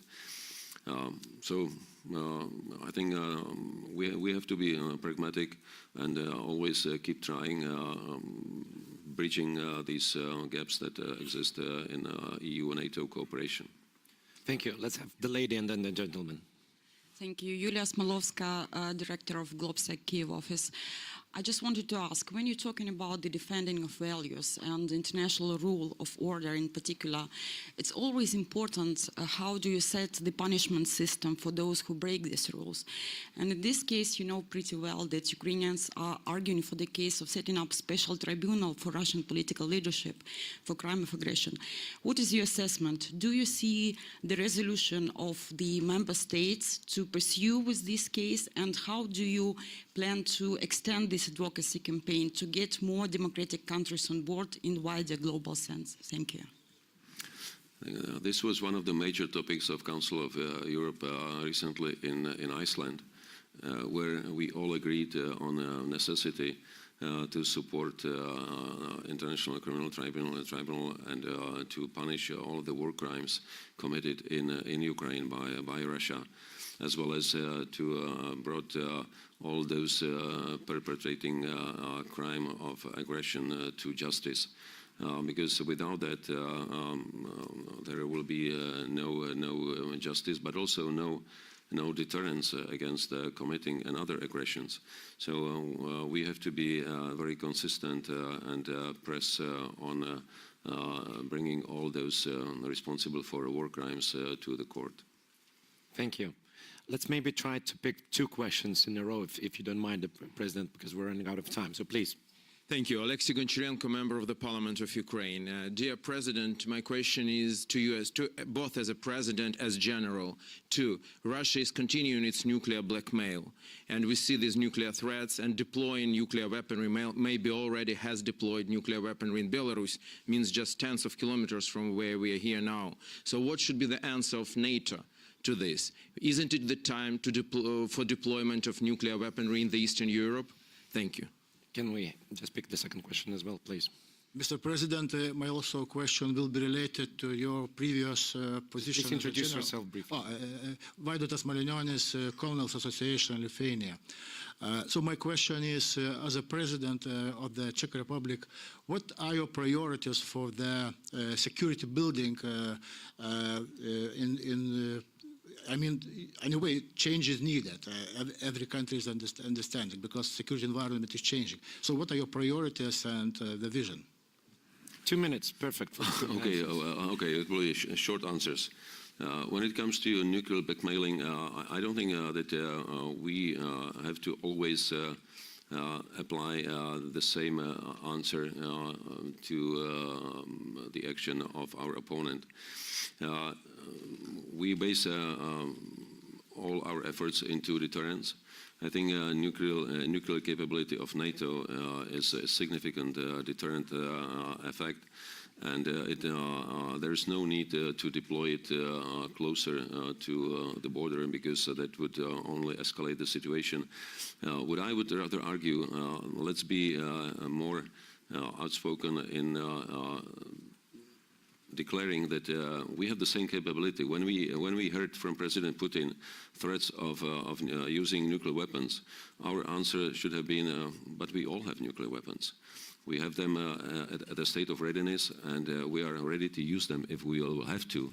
But of course, nobody sane wants to use these weapons. So we hope that you are sane as well, and you will not do it.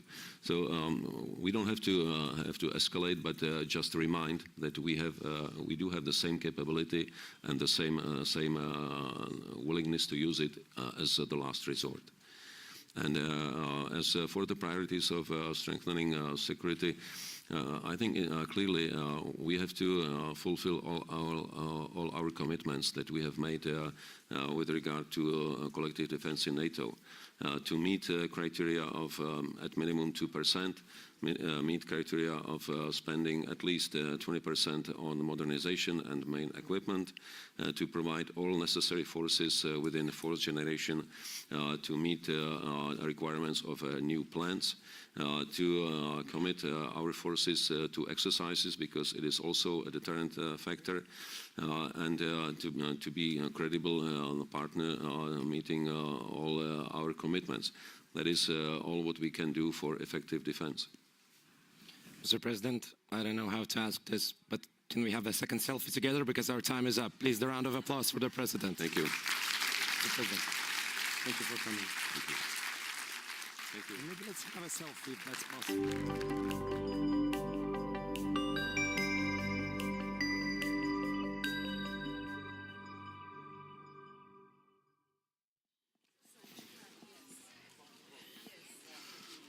Ladies and gentlemen, I hope you enjoyed the discussion with the President of Czech Republic. We will resume our sessions in 15 minutes with conversations with a diversity of speakers, from high-level officials to civil society representatives. 15 minutes.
Could I invite everybody to take back their seats, please?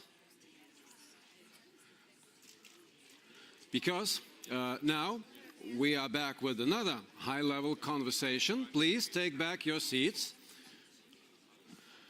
Before I give the floor to the next panelists, I remind everyone to follow and amplify the discussions on the margin of the NATO summit, also online, by using the hashtag NATO Summit.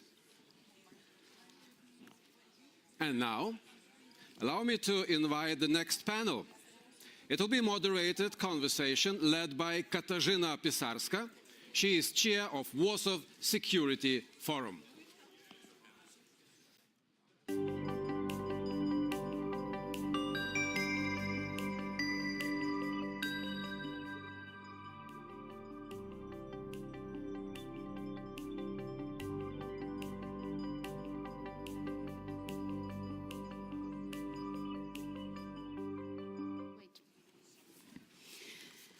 Ladies and gentlemen, welcome after a coffee break to yet another very important conversation about the future of NATO.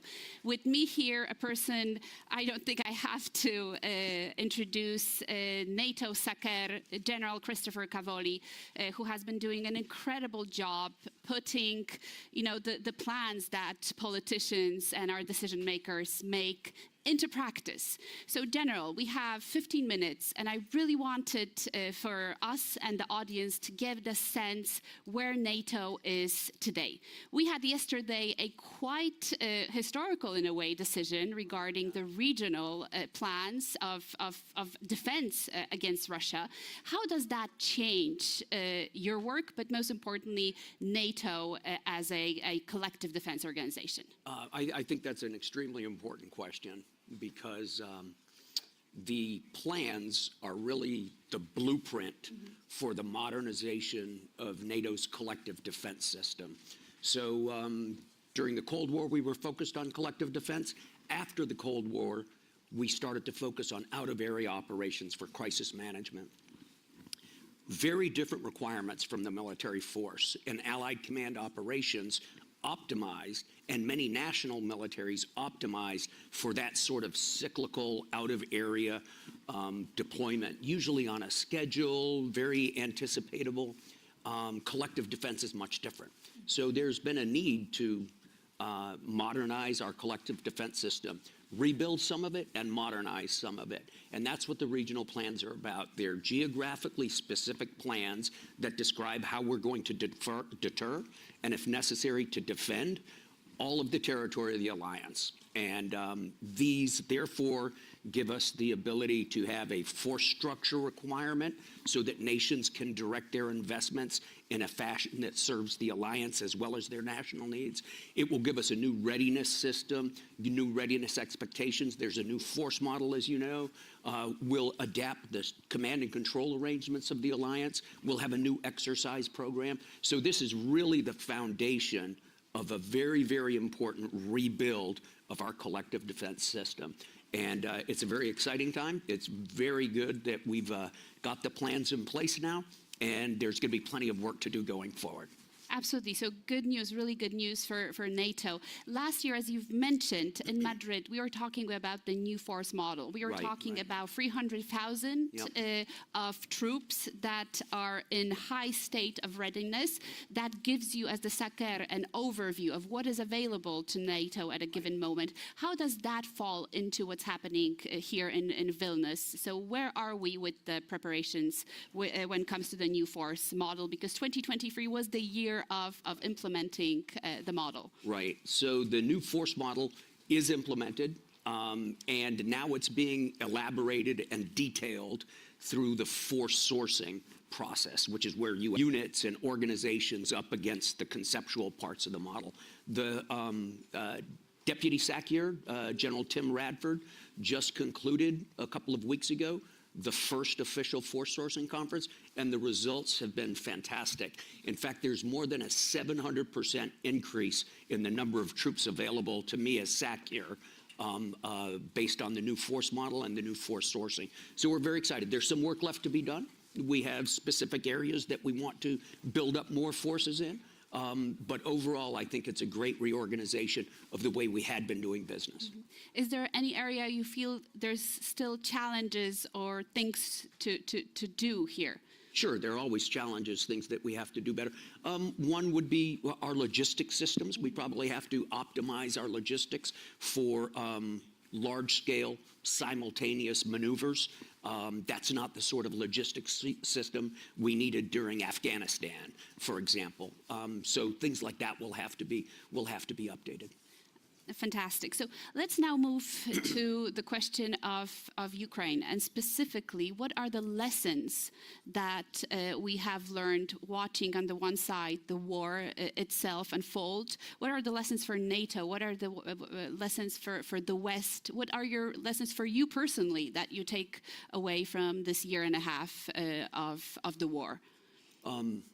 You said we only have 15 minutes. Let's try and free. The conflict in Ukraine is a tremendous, tremendous fountain of lessons, both positive and negative lessons for us to learn. We study it very, very closely. I think one of the biggest ones that jumps out when I think about it, and it's appropriate for our setting here at the summit, cohesion. So the way Ukraine came together, almost surprisingly, right? On every level. Right. From society to army to to politics, all the way, everything came together, and their cohesion has fostered bravery on the battlefield. It's fostered commitment in industry. It's fantastic. For us, the alliance, and even the broader world, the cohesion has been remarkable. And it gives us a huge amount of strength that we would not have as individual nations. So I don't mean to begin with something too ethereal, but nevertheless, at this setting in the summit, as we prepare to bring another ally in, I really think that the most salient lesson we see from this conflict is that of cohesion, the importance of cohesion. Because you've brought up this topic yourself, I have to ask, how do we build cohesion within NATO? Where do we start? I mean, on a national level, that's obvious, but what would you recommend the countries? I think the first step is for all allies to have a sense of teamwork, right? Allies have to have a sense of teamwork and understand that the cohesion of the alliance and our strength together exceeds the sum of our parts. But also the collective has to understand that each member nation has specific national interests. And those always have to be the most important thing for that nation. So achieving that balance requires transparency, requires constant dialogue, requires personal contact, and I think most of the leaders in the alliance spend a great deal of time communicating with each other and traveling back and forth to see each other, as well as at big common venues like this. So maintaining the cohesion is an ongoing daily thing that really gets stronger and stronger as you do more and more together. Absolutely. So going back still to the lessons learned from Ukraine, how is the war changing the way we think about war in general within the military command, not only NATO, but our general staffs? Yeah, it might not be changing the way we think about war. It's reminding us that there are various types of war. So we had the experience of crisis management through the 90s and the 2000s, Afghanistan, Balkans, peacekeeping and things like that. And this is just a different type of war. This is a large-scale war of force on force and maneuver. And it reminds us some very important things. First of all, the unbelievable destructive power of modern militaries is something we have to take into deep consideration. It should make us reluctant to go to war and eager to find ways to deter war, which is one of my principal jobs, of course. We discovered that the scale of the conflict requires an industrial base that is robust and responds with elasticity to surges in demand. That is a real lesson from this war. We see that a war like this requires highly trained people. As complex maneuvers are attempted and as complex modern warfare is waged in high pressure, high tempo operations, you really need professionals. And here, I think we see one of the big advantages of the military forces of our alliance. Our people are of the highest caliber, and the level of their training is spectacular. Absolutely. Do you feel Russia is deterred? Do I feel Russia is deterred? Yes. I believe that we have accomplished so far our mission of deterring Russia from laying a finger on any part of this alliance, to include right here in Lithuania. Excellent, thank you. And before we wrap up, because we have a few more minutes left, I wanted to ask you, what does also yesterday's announcement of Sweden and the previous Finnish accession mean for NATO? How would you comment these enlargements? I think they're terrific news. I was extremely gratified last night to receive the news about Sweden. I'm very, very excited about that. From a military perspective, first of all, both countries bring very capable militaries into the alliance immediately. There is not a development program that's necessary or an institutional reform program. These militaries have been interoperating with alliance forces on operations, in training for years. So first of all, they bring ready-to-serve military capability and capacity. The second thing they bring is a new geography to the northern part of our area of responsibility. The Baltic Sea is now a very different place because it's surrounded by NATO nations with strong navies and strong militaries. So I think those two things right there are just enormous advantages that come in right away. Yeah. And I can confirm I've just returned from Visby, and the feeling that the control over the Baltic Sea now lies in NATO hands is a very optimistic feeling in Sweden and in Finland. Absolutely, absolutely. And my last question would be, of course, about the 360-degree idea. What does that mean in an era of systematic rivalry? We also have here a number of countries, partner countries, coming from the Indo-Pacific. We have Australia and New Zealand that we welcome. What does it mean for NATO, really, in this new system? Yeah. So first of all, I think you can look at it in layers, this question of 360 degrees. For each nation, each member state in the alliance, there are a variety of different threat vectors. It's not just geographical. There's informational problems, there's critical infrastructure, there is information environment. So the threats come at us from all different directions, not just geographically from east to west, first of all. Second, for us as an alliance, the threats are both, or the challenges, I should say, are not only from east to west, but rather also from the south. We have serious concerns about transnational issues from our southern tier. As you know, Allied Command Operations has geographic bands down there that we keep an eye on. Of course, we have two named adversaries in our strategic concept. Terror groups are also very important to us, and one of our regional plans is very heavily focused on terror groups. So that's another aspect. And then finally, of course, there's the fact that we're in an interconnected world. It's very hard to think of a problem that will be located only in Europe, for us to solve only in Europe, but rather all of our problems are going to be global. So we very much welcome the partners from the Indo-Pacific region who come to visit, because there is going to be a natural interconnectedness of security challenges there and security challenges here. Absolutely. And as I am told, I have my last minute. General, what would be your message, not only to today's here audience, experts, people really knowing NATO, but most importantly, the general public that's listening us online right now about the state of NATO alliance and how we will move forward, but also our support to Ukraine, which we cannot forget is fighting a war of attrition, an aggressive war against Russia? Well, our support for Ukraine is unquestioned, and it's ironclad, and we will be here to help them as long as it takes. For the alliance itself, I think my message would be very short and very simple. This is the most successful alliance in the history of humankind, and it is stronger today than it has been in all the years I've been associated with it. And it's we are very lucky to be at this point in history with such a collection of like-minded nations working together. Thank you very much, General. On this very optimistic note, let's give a big round of applause to General Cavalli.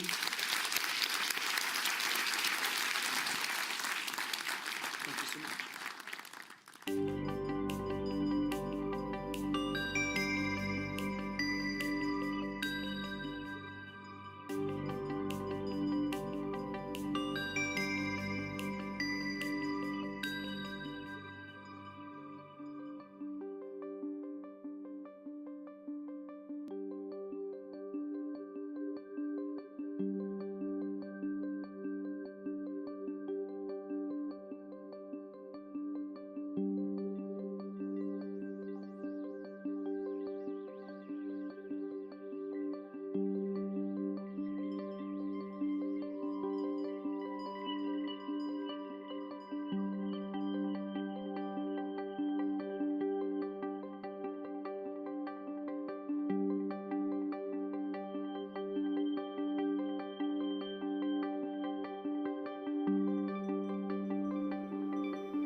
Ladies and gentlemen, it's so great to be with you. I'm Vivian Salama of the Wall Street Journal, and we are obviously continuing the very important discussions that we've been having here today. We're here talking about Voice of Change, a talk for civil society leaders. Obviously, As someone who has covered wars for years, I can tell you that wars obviously have the greatest impact on civilians, on civil society. And one of the things that's very interesting, and perhaps something we need to constantly consider, is that one of the hardest hit societies in this war, this invasion of Ukraine, is also the Russian civil society, and we have to remember that there are other people on the other side of the border who are also impacted. And so joining me is someone who needs no introduction, not only because he is a renowned chess master, grandmaster, but also a leading voice in Russian civil society and activism. Gary Kasparov, nice to be with you. So, as we say, the elephant in the room is what happened in the last couple of weeks in Russia with regard to perhaps what was the biggest challenge to President Putin's authority. And so I wanted to see if you could talk a little bit about what that means, not only for Putin, but for the civil society and what comes next for Russia. Okay. Yeah, no, it's unavoidable, just not to mention Prigozhin and whatever name you use for his performance, mutiny, rebellion. I'm not so sure what's the correct term, because I've been saying for a long time that analyzing Putin's Russia, we have to, look for Godfather, Maria Puza. It's a mafia state, and that's why I think the Prigozhin's challenge should be viewed, from this angle. It's not a rebellion to challenge Putin as a president. I think it's a fight within inner circle, because Prigozhin's statements just prior to his challenge, they were concentrated on criticism of the war. It's not about, fight the war to the last soldier, but to the opposite, the war went in the wrong directions, and I'm not sure why Prigozhin said, why we attacked Ukraine at the first place. I think what we saw there was a clear message to Putin from some of his inner circle. And don't forget, Prigozhin served food to Putin. Knowing Putin's paranoia, you should understand how close Prigozhin was to Putin. It's a St. Petersburg mafia, and I think many of them, or some of them, are very much concerned now about losing business. So they don't care killing Ukrainians, Syrians, Africans, whoever, even Russians, but they do care about losing businesses. And I think there was nothing personal. Vladimir, so we are on the losing end of this war.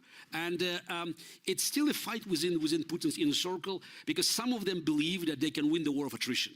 And the reason I think Putin and some of his close supporters believe they can win the war by out-suffering Ukraine and waiting until there's a fatigue, grows in the West, it's indecisiveness of Americans and NATO. And hopefully this summit actually will send the right message to those who, like Prigozhin, believe that, they had to find a way out of this. I don't think Putin can accept it, but clearly, what's happened then is it was demonstration that all this talks about escalation, it's a hot air. Because it's how can you expect Putin to start a nuclear war if he found no soldiers willing to die for him when 5,000 mercenaries marched to Moscow? Prigozhin had no intention of taking over Moscow. That's why the whole story about overwhelming force waiting for him at River Oka, nonsense. I think it was a message sent to Putin, and that's why I was puzzled to see that so many experts talked about Prigozhin's future. I mean, he met Putin now because they continue negotiations about preserving their business, and it seems to me that more and more people within Putin's inner circle getting really concerned about Putin's failed policies. We could probably spend the entire day just talking about this. It was a very fascinating series of events, but I do want to ask you in general about the flow of information taking place right now in Russia. Obviously, this is something that's very relevant to me personally. My friend and colleague, Evan Gershkovich, is sitting in a Russian prison wrongfully detained on charges of espionage. But Russian media is also no stranger to this, and the Russian regime has been so intent to control the messaging going forward. And so how then does civil society know what's true, manage to thrive, and continue from here? There is no civil society. Russia today is, if you're an analog, in history, it's Germany 1943, 1944. So this is the agony of the regime that spent decades taking control of the public space. So one of the first attacks of Putin when he was elected president, was to destroy independent media. So just to understand, the mood of people in Russia is just, remember that, the Germans fought to the last bunker, last soldier after 12 years of Hitler in power. Putin is in power twice as long. And of course, the modern propaganda, the tools, they are far more sophisticated than Dr. Goebbels had at his disposal. And we have probably some Russians who are not willing to support the war. I don't think that the percentage of people who oppose war on moral ground was more than 10, maybe 10, 15%. The support for the war, I don't think is overwhelming, but majority just doesn't care and try to sit on the fence waiting for the outcome. The problem is the longer the war goes on, so this is the mood is hardening. And I'm not surprised to feel from, I say feel because I don't trust any polls, feel from Russian social media that the mood is hardening. So just because it's a war, we are, by the way, Putin's propaganda made it very clear. It's not a war against Ukraine. It's a war against NATO. So it's every day they say, we're fighting NATO, we're fighting NATO, we're fighting NATO. That's why all the cautious voices from the other side saying we have to avoid confrontation with Russia. It's a wishful thinking. Putin is fighting with you. But that's a really extraordinary statement you just made, saying there's no civil society, and it's pretty extraordinary. I mean, even when my repeated trips to Ukraine, people who had relatives across the border in Russia, they would tell me that we would call them, we would tell them what's happening here, and they don't believe us. They don't believe their own relatives, and so short of maybe a regime change, what will bring about a shift in Russia? It's psychological. I think this is the beginning of liberation of Russia from Putin's fascism will not start before Ukrainian flag is raised in Sevastopol, period. Anything else is wishful thinking. You have to kill the idea of the empire in the minds of Russians. They have to understand the war is lost. If Russian history is any guide, is the changes in Russia started with the lost wars and lost geopolitical battles. You can go back to the Crimean War, mid-19th century, Russo-Japanese War, and of course 1917, and even 1989, Afghanistan. So the moment Russian people understand that the regime is losing, and that could be the ultimate loss, the last war of Russian empire. Ukraine liberates all these territories, Sevastopol included. That's a message that we have to look elsewhere. Before it happens, there's nothing can change it. Even if you give me now 30 minutes uninterrupted on Russian television at 9 p.m.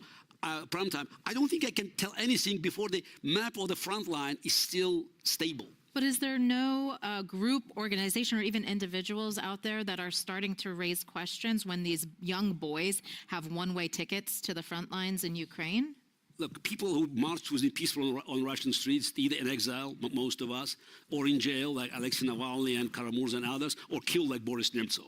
So again, public, yes, they are unhappy, but it's now a war that, again, we have no choice. If you live in Russia now, and again, I follow the social media, I could see that even pro-Western people, they say, we have no other choice.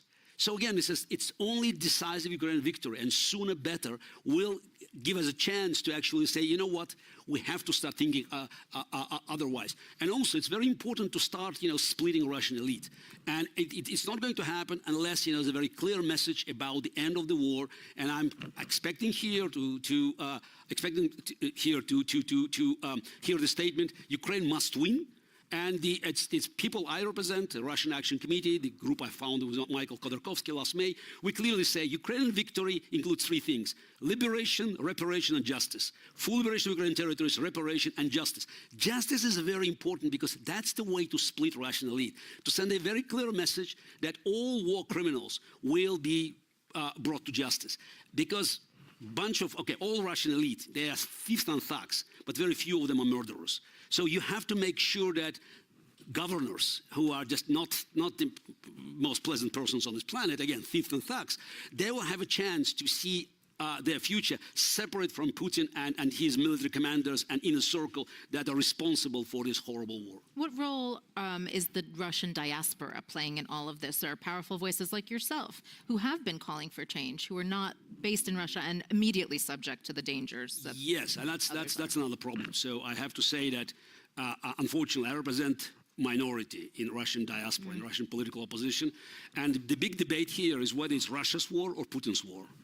Unfortunately, it's a Russia's war now, and we have many people who are trying just to undermine the sufferings of Ukrainians. It's the casualties of the war. We saw recently this debate about the shark, and the attacks on Estonian Prime Minister and others, who, it's I found it's despicable because I believe that every Russian, myself included, is just have a collective responsibility for the crimes committed in Ukraine. Though my first article about Vladimir Putin was published about his threat coming from Putin was published in the Wall Street Journal January 4, 2001. So, but I still understand, we have this responsibility, and we just, we have no rights, moral rights, to criticize Ukrainians, whatever they do. And unfortunately, we're facing the dramatic challenge for the future of Russia, because people will have this view of Russians as criminals, as they had against Germans, a grudge against Germans for many years. Unfortunately, majority of Russian political opposition and many groups who are, by the way, being generously funded by European Union or Americans, they just don't see it. And this is a big debate coming within us. And again, we're trying to make sure that people who are willing, what we say in half-jokingly, people who are willing to leave Putin's North Korea and to move to our, let's say, virtual South Korea, they have to say three things. As I say, 5 seconds without stuttering. War is criminal, regime illegitimate, Crimea is Ukraine. If you can say that, so you should be given a chance to be adopted in the free world. And we have, by the way, unique opportunity now with millions of Russians who left Russia. So they should be given a chance not to stay in a no man's land in the middle, just stuck in the middle. They should be given a chance to make this statement, to separate or to sever their ties with Putin's Russia and start building something outside of Russia, hoping that the moment comes, maybe sooner rather than later, we'll try to go back and just to rebuild our kind of from scratch. The problem is there's an irrational fear of Russia's collapse after Ukrainian victory.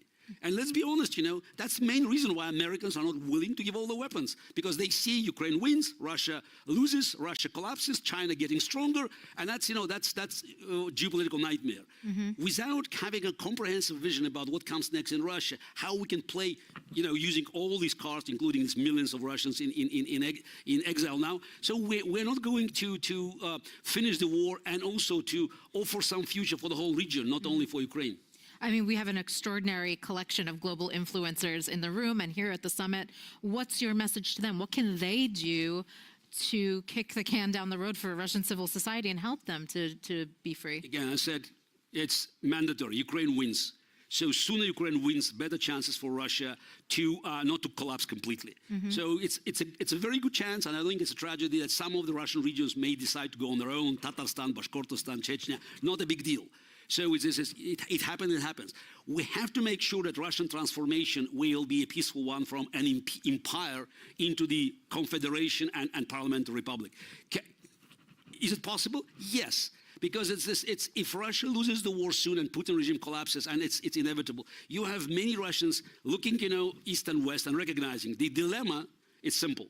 Either you become the subordinate to China, and let's not forget, China is the only country that has a massive territorial claim to Russia.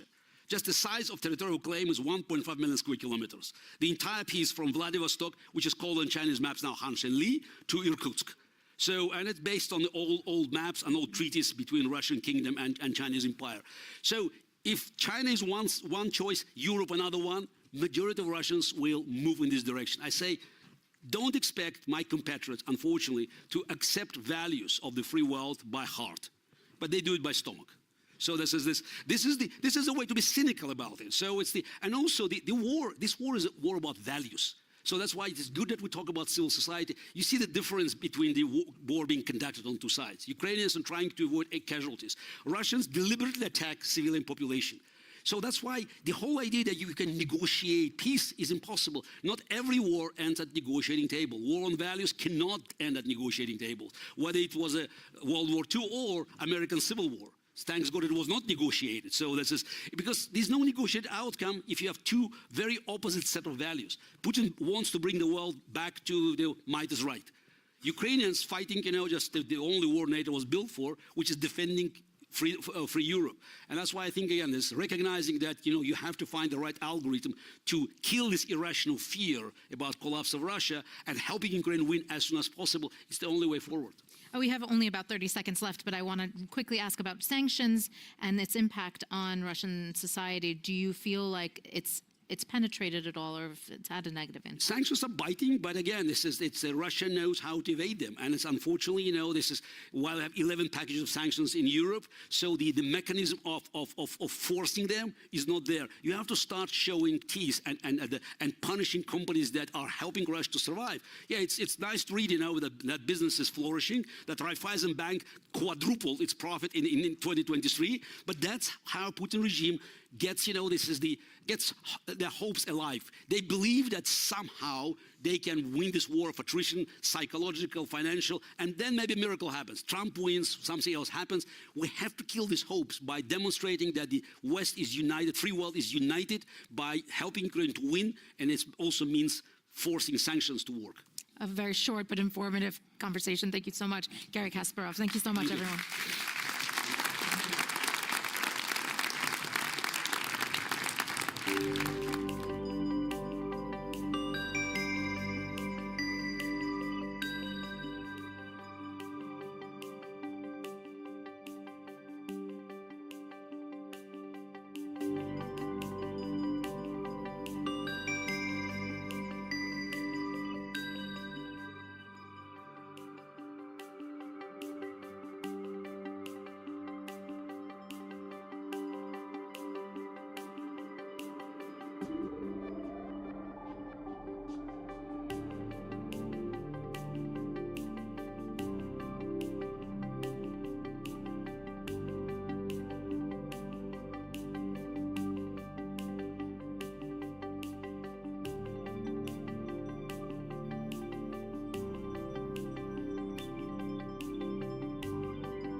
Everybody, I'm Hadley Gamble, Senior International Journalist and television presenter, and it's a great pleasure to me to welcome you guys once again to this conversation in the spotlight with the Deputy Prime Minister of Italy, as well as the Foreign Minister, Mr. Antonio Majani. It's great to have you, sir. Thank you. Thank you very much for hosting me today.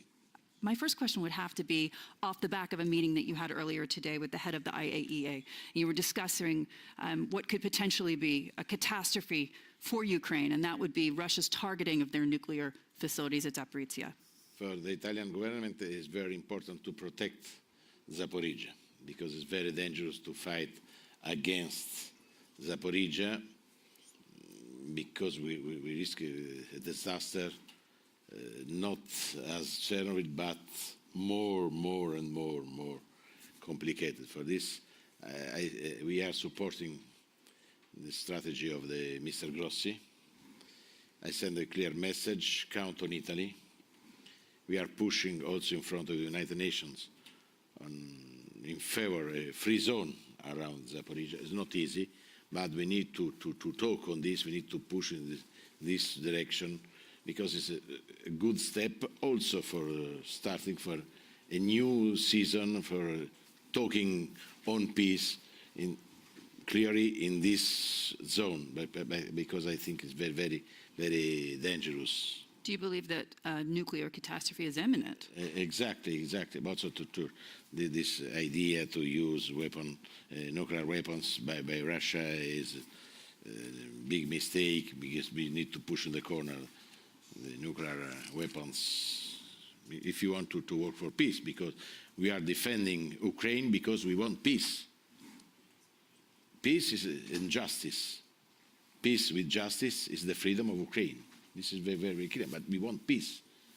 All together with NATO, with the European Union, all together working for peace. Peace is to push out the Russians and to achieve an agreement and then to have absolutely the freedom of Ukraine. Peace comes at a cost. And we've just heard from the Supreme Allied Commander of Europe about modernizing collective defense. Now, that is expensive. Do you believe that we should see an increase in the floor of NATO spending beyond the 2%? Italy is strongly engaged in NATO actions everywhere with a lot of soldiers, and also close to here in Riga there are a lot of Italian soldiers. There are Italian soldiers everywhere, also in Western Balkans, not only close to the border with Ukraine. We are spending a lot of money, but we are ready for doing more. We are ready for doing more, for spending more. But we need to look also at Italian engagement. When we talk on money, of course, we are ready for doing more, but please look at the Italian engagement everywhere, because the Italian engagement is very, very, very important. There are, as I said, a lot of soldiers, not only close to the border with Ukraine, but also in the Western Balkans, also in Africa. Pay attention at Africa, Middle East, because the security is the only one security. We want to protect Europe, we want to protect Ukraine, but we need to protect in the same time the Mediterranean region, because Wagner is working hard in sub-Saharan region, and there are Wagner soldiers, but also Daesh close to the Wagner soldiers. There is Boko Haram. There are a lot of problems. Horn of Africa is very dangerous situation. Middle East is dangerous situation. Iran, nuclear. We need to look at this. Security is not only, security is everywhere. For NATO, it's important to work also in Indo-Pacific region. We need to look at Indo-Pacific region. My idea, the idea of Italy, the strategy of Italian foreign policy is to work more with India. India is very, very, very important for a good, positive, with more security Indo-Pacific strategy. So India versus China. Is India the preferred partner? China is a counterpart. China is not a democracy. We need to talk with China, of course. It's possible to explore more the Chinese market, but we need a level playing field. The competition is the competition. We want a competition without dumping, social dumping, environmental dumping. There are a lot of children working in China. Do you believe that NATO and its allies are doing enough to combat the problem of China? We need to be more present in the Pacific region.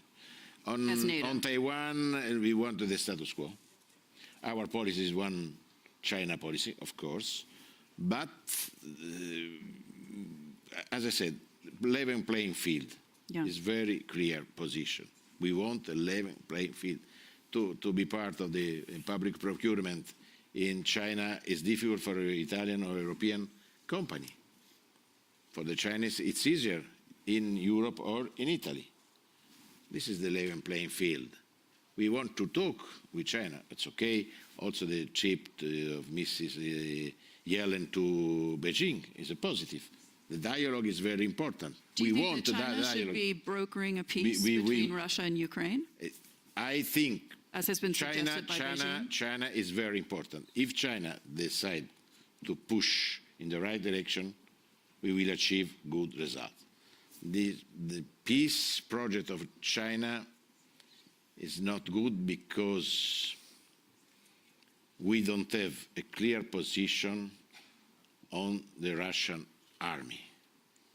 If we want to achieve an agreement on peace, we need to have Russian army out of Russia. We need to push out the Russian army. This is the only one solution if you want. For this China, there are, for me, good points, but the key point is no mention of the withdrawal of Russian army. Walk me through this one. We talked a little bit about military spending, and I understand that your government does not anticipate heeding that 2% target until 2028. But given the fact that throughout this morning we've been talking about as the Secretary General calls it, a war of attrition, one that he sees no sign of ending, does it not then make sense that it would be a good idea for Italy to accelerate that timeline to getting to 2%? Would your government be open to doing that? But as I said, Because your economy is doing a lot better than it has been. the economy now is going up. But unfortunately, in Italy and Europe, there's an inflection, but not an internal inflection. It's coming from abroad. We are living a difficult moment. The economy is going up, but the inflation is stopping this growth. For this, we need to be prudent. Of course, we are strongly engaged in NATO. We are ready for doing more.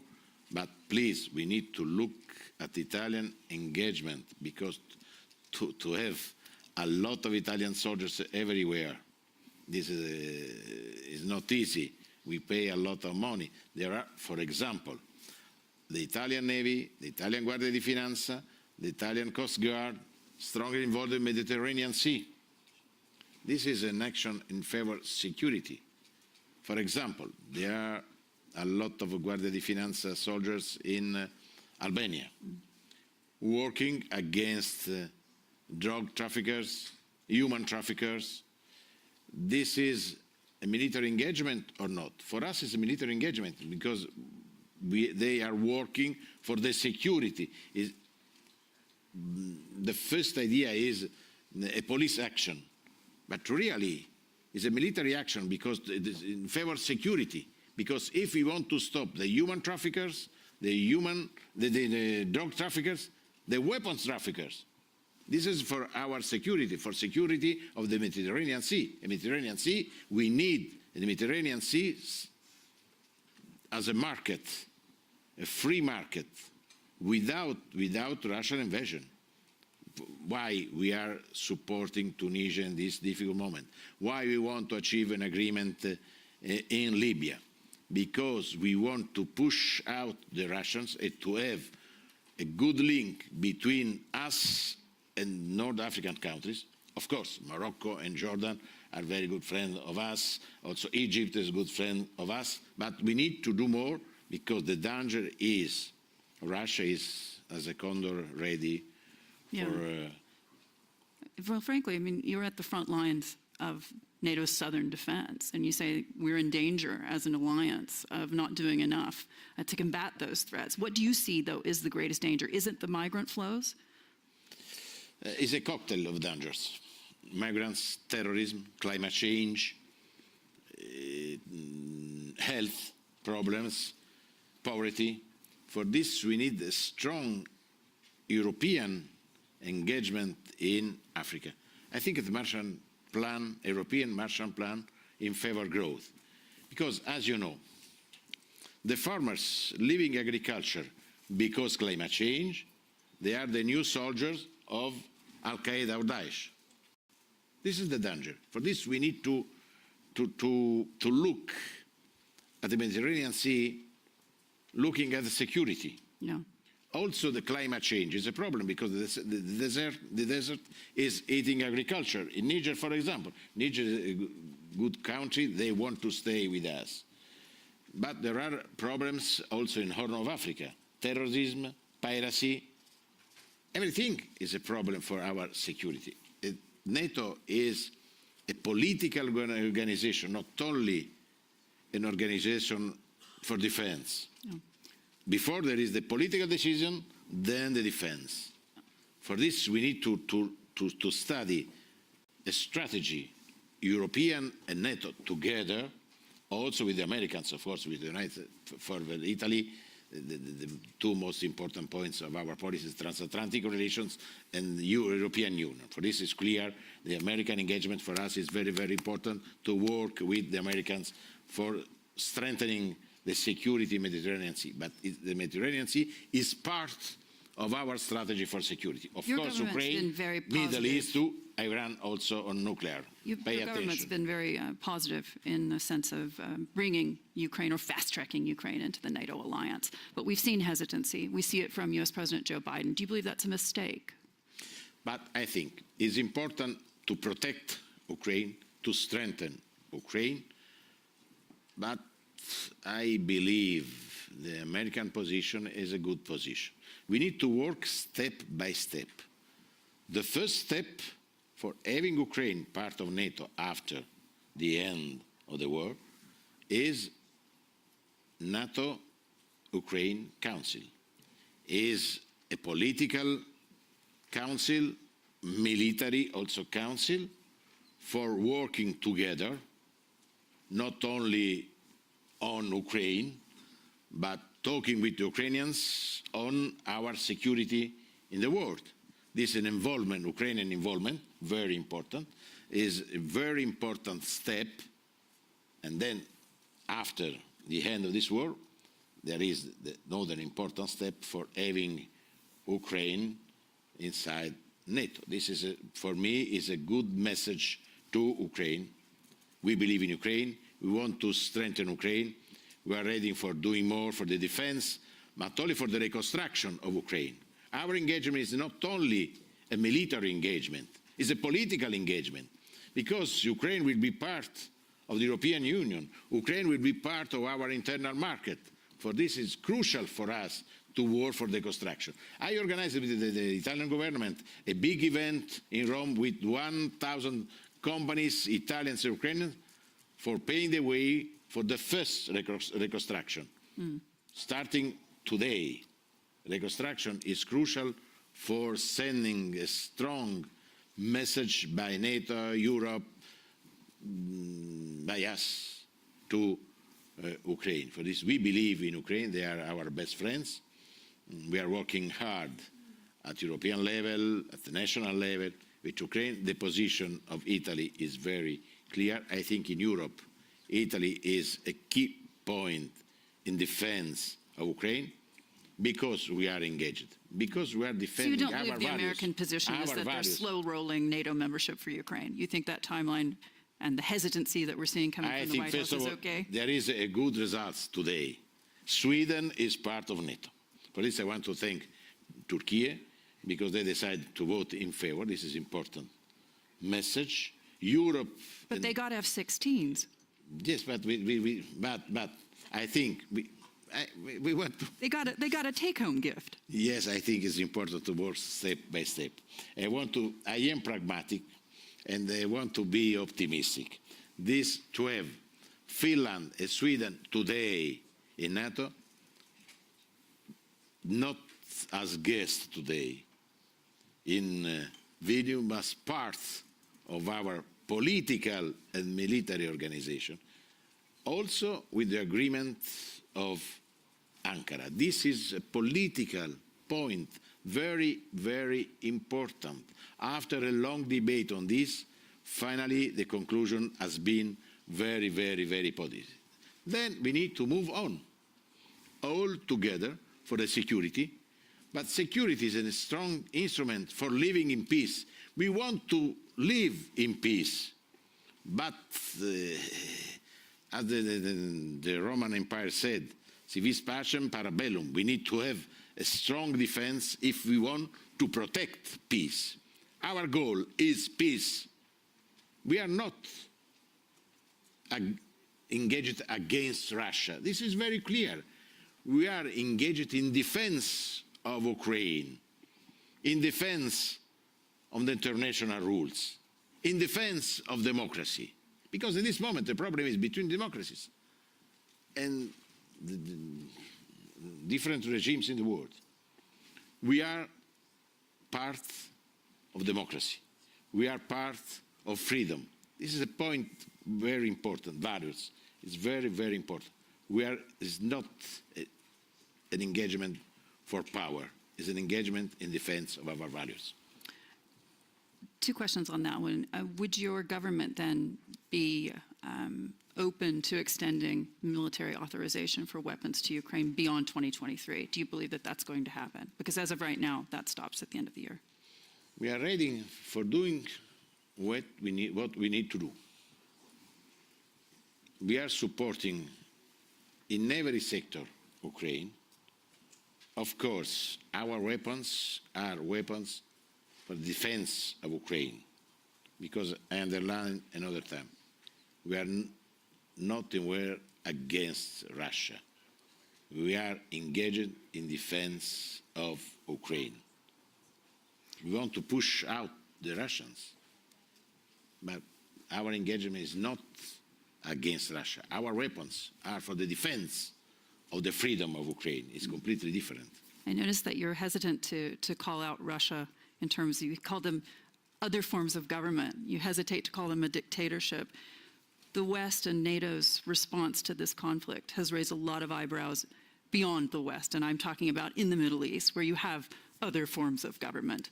Should they be worried about the West's attitude? Because they are.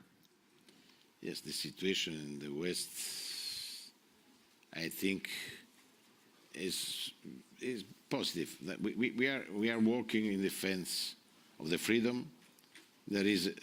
But we need to do more, probably. We need to talk more among us. We need to, for example, to do more in the Western Balkans.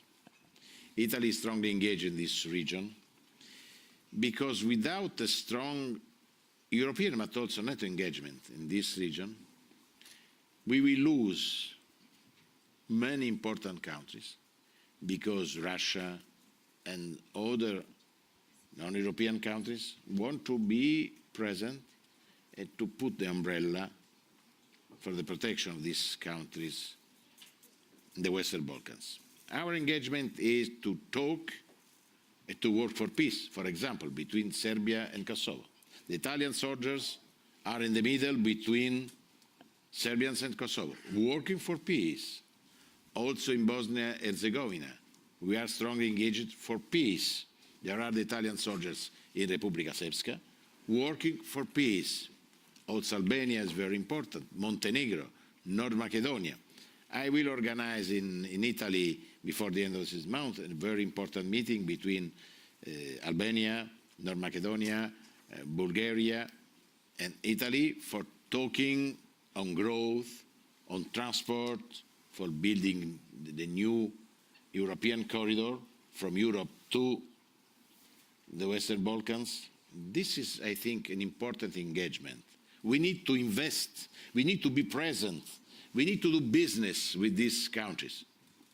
For this, to lose Serbia and other countries should be a big mistake.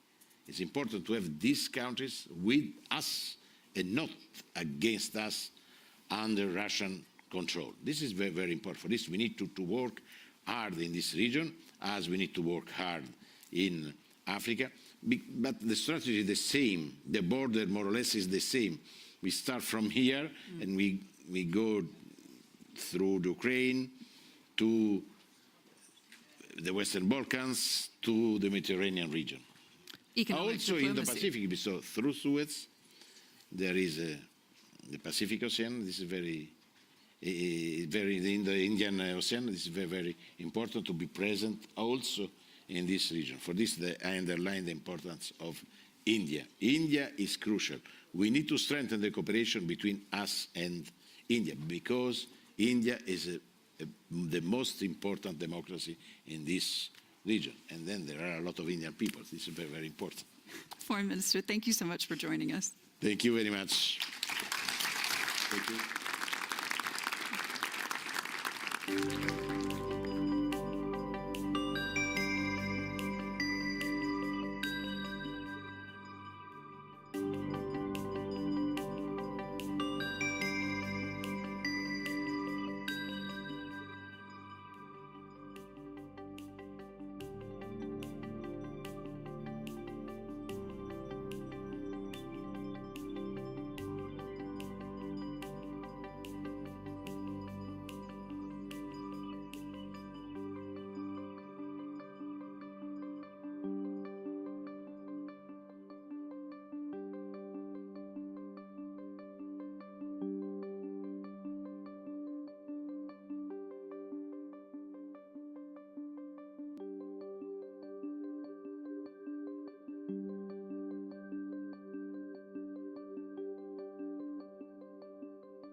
Okay, well, thank you very much. Our next session is about to start. I'm very happy to say we're joined by Wendy Gilmore, who is the Assistant Secretary General for Defense Investment at NATO. We're also joined by Paul Johnson, who's Sweden's Defense Minister, Antti Häkkinen, who is Finland's Defense Minister, and last but not least, Boris Pistorius, who is the German Defense Minister. And Mr. Johnson, you probably guessed that I was going to ask you this question first.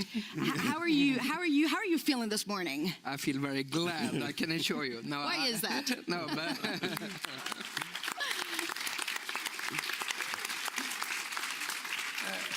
very grateful for Secretary General's hard work on this issue. Very grateful also to Turkey's hard work on this. And I think the message that came out yesterday was good for Sweden, and it was good for NATO. I think it gives a strong message to the whole Vilnius summit about the importance of cohesion and unity at the crucial time for Euro-Atlantic security. So we stand ready as soon as possible to join NATO as full-fledged members of the alliance. In addition, I think it's also very helpful for the Swedish-Finnish cooperation as well, that we will have the same kind of security arrangement, and we can all be based on NATO's common defense planning. And can I ask, of course, being a reporter, I want to know, when you say as soon as possible, what does that mean? Do you have a date that you would like? I think that's for our Turkish friends to decide. As far as I understand, there will be consultations this coming week and so forth, but we have respect, of course. This is a sovereign matter for Turkey to make that process, a parliamentary process as well. But the NATO, obviously, the NATO flag is already waiting for you to put that flag in there. We'll to wave it as soon as possible. I think it's very good also for NATO's regional plans that we can be fully integrated into those as well. I think that's good for the deterrence and defense agenda. And Mr. Häkkinen, you went through that process too. Obviously, you started together at one point, it got separated, and now it seems that you are reunited. What does it mean for you? Well, this is a big historical day, and steps from the Swedish side towards the membership. I think Sweden joining NATO will fulfill the Finland's NATO membership also. Like our president has said, it will intensify the security in Nordic countries and in whole NATO. That's a highest stake. What comes to the future steps, I think the Nordic cooperation will go deepen, and also the regional defense planning and all these things are going smoothly onwards. That's why this is a big day. Well, we'll keep an eye on that. And Mr. Pistorius, just briefly on the news, and then I promise we'll go back to the topic of our panel. Today you announced a mega package again for Ukraine. Why did you want to do this today? What's the message? What's behind it? Well, I think going to friends, it's always a good sign to take some presents along. And therefore it was on short time made decision of the German government to make that package again, about almost 700 million euros, which means Marder's and Leopards and ammunition and Patriots and so on. So it's another really huge package altogether. We will have spent until the next, until 27, more than 17 billion euros. So we are proceeding because we are convinced that it is necessary and the only right way to support Ukraine as long as it takes. And some say you're the Leopard band. I remember when you went on the tank and you were there when the first ones were sent. So there's more coming. That's basically what you say. Yes. And Wendy, of course, thank you for joining us from the NATO perspective. And this is a question for all of you. When I say 2% defense spending, what does that mean? But also, what's behind the number? So we're really encouraged today by, I think, the conversation that our leaders will have about renewing what are the 3 C's in the NATO context. The amount of cash, which is the 2% of gross national product, which will be established as the floor of our level of ambition, the contributions that NATO members make to the commitment that NATO members make to NATO operations, and frankly, the capabilities that cash will buy, which is now established as 20% of the overall amount spent on defense.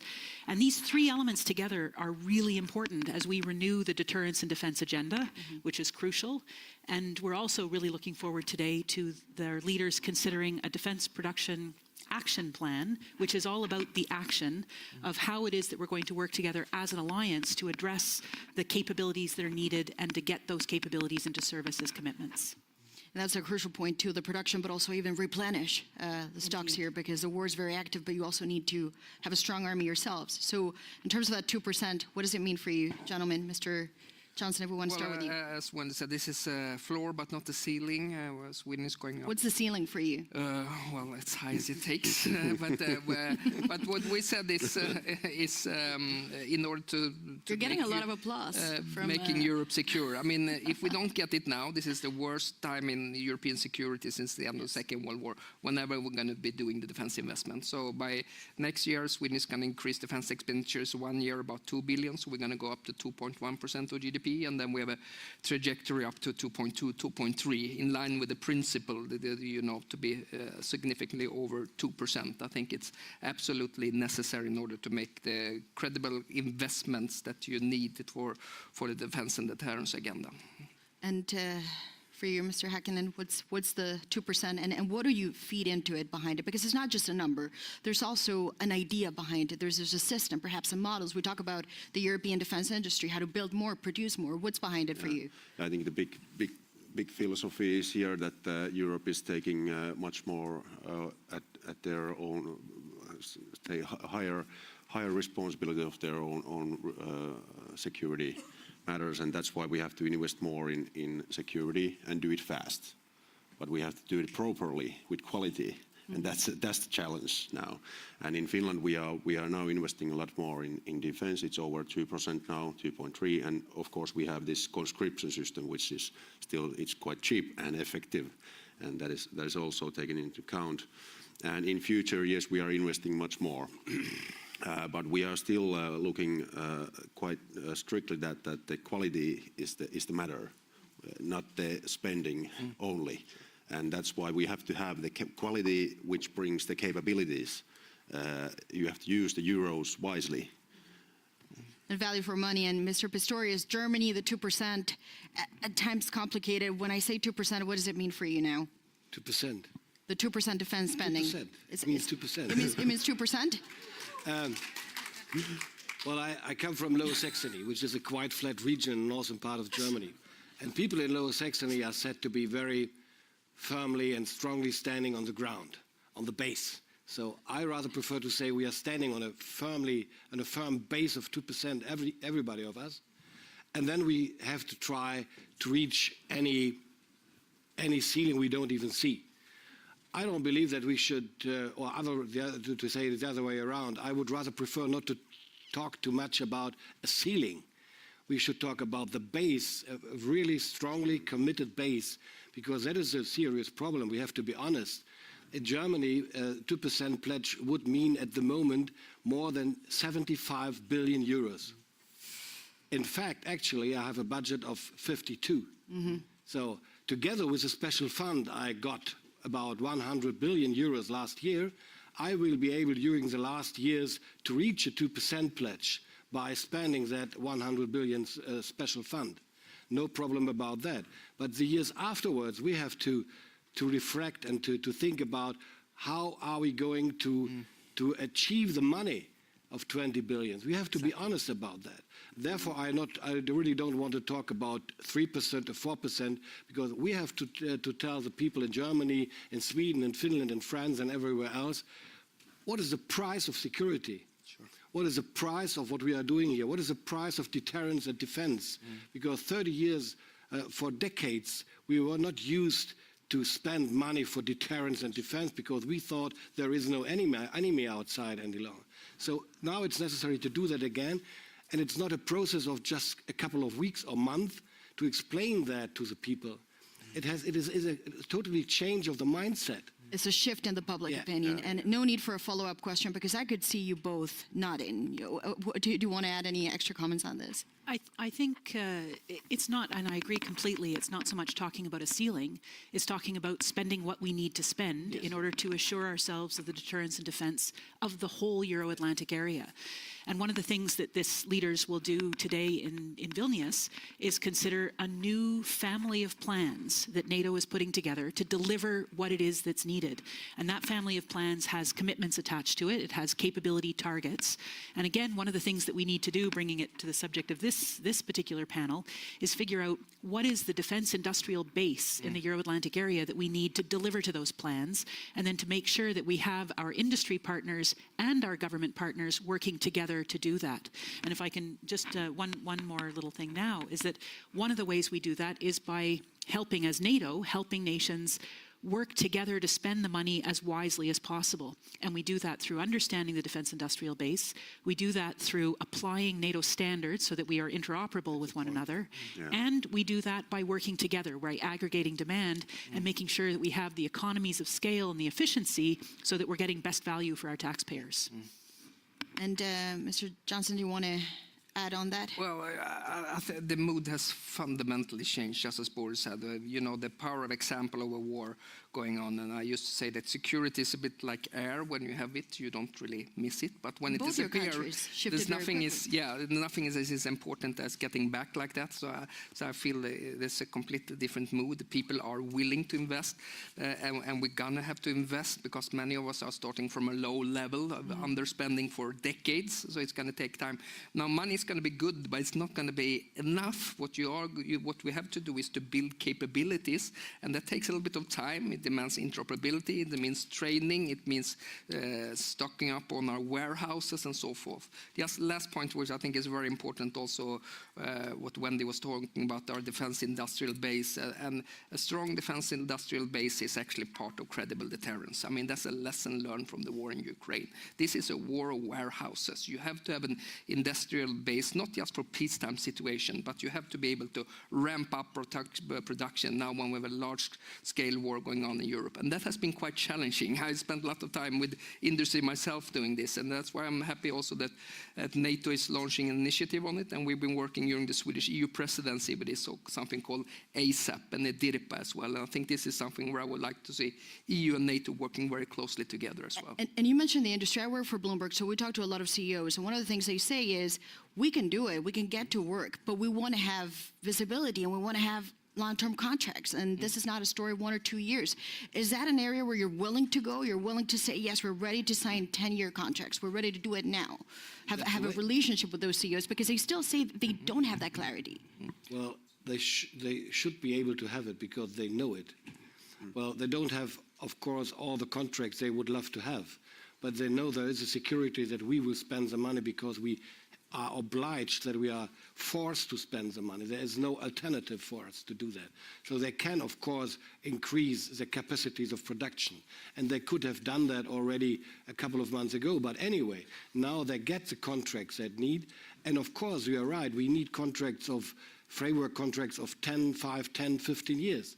And there we are again at the 2% pledge.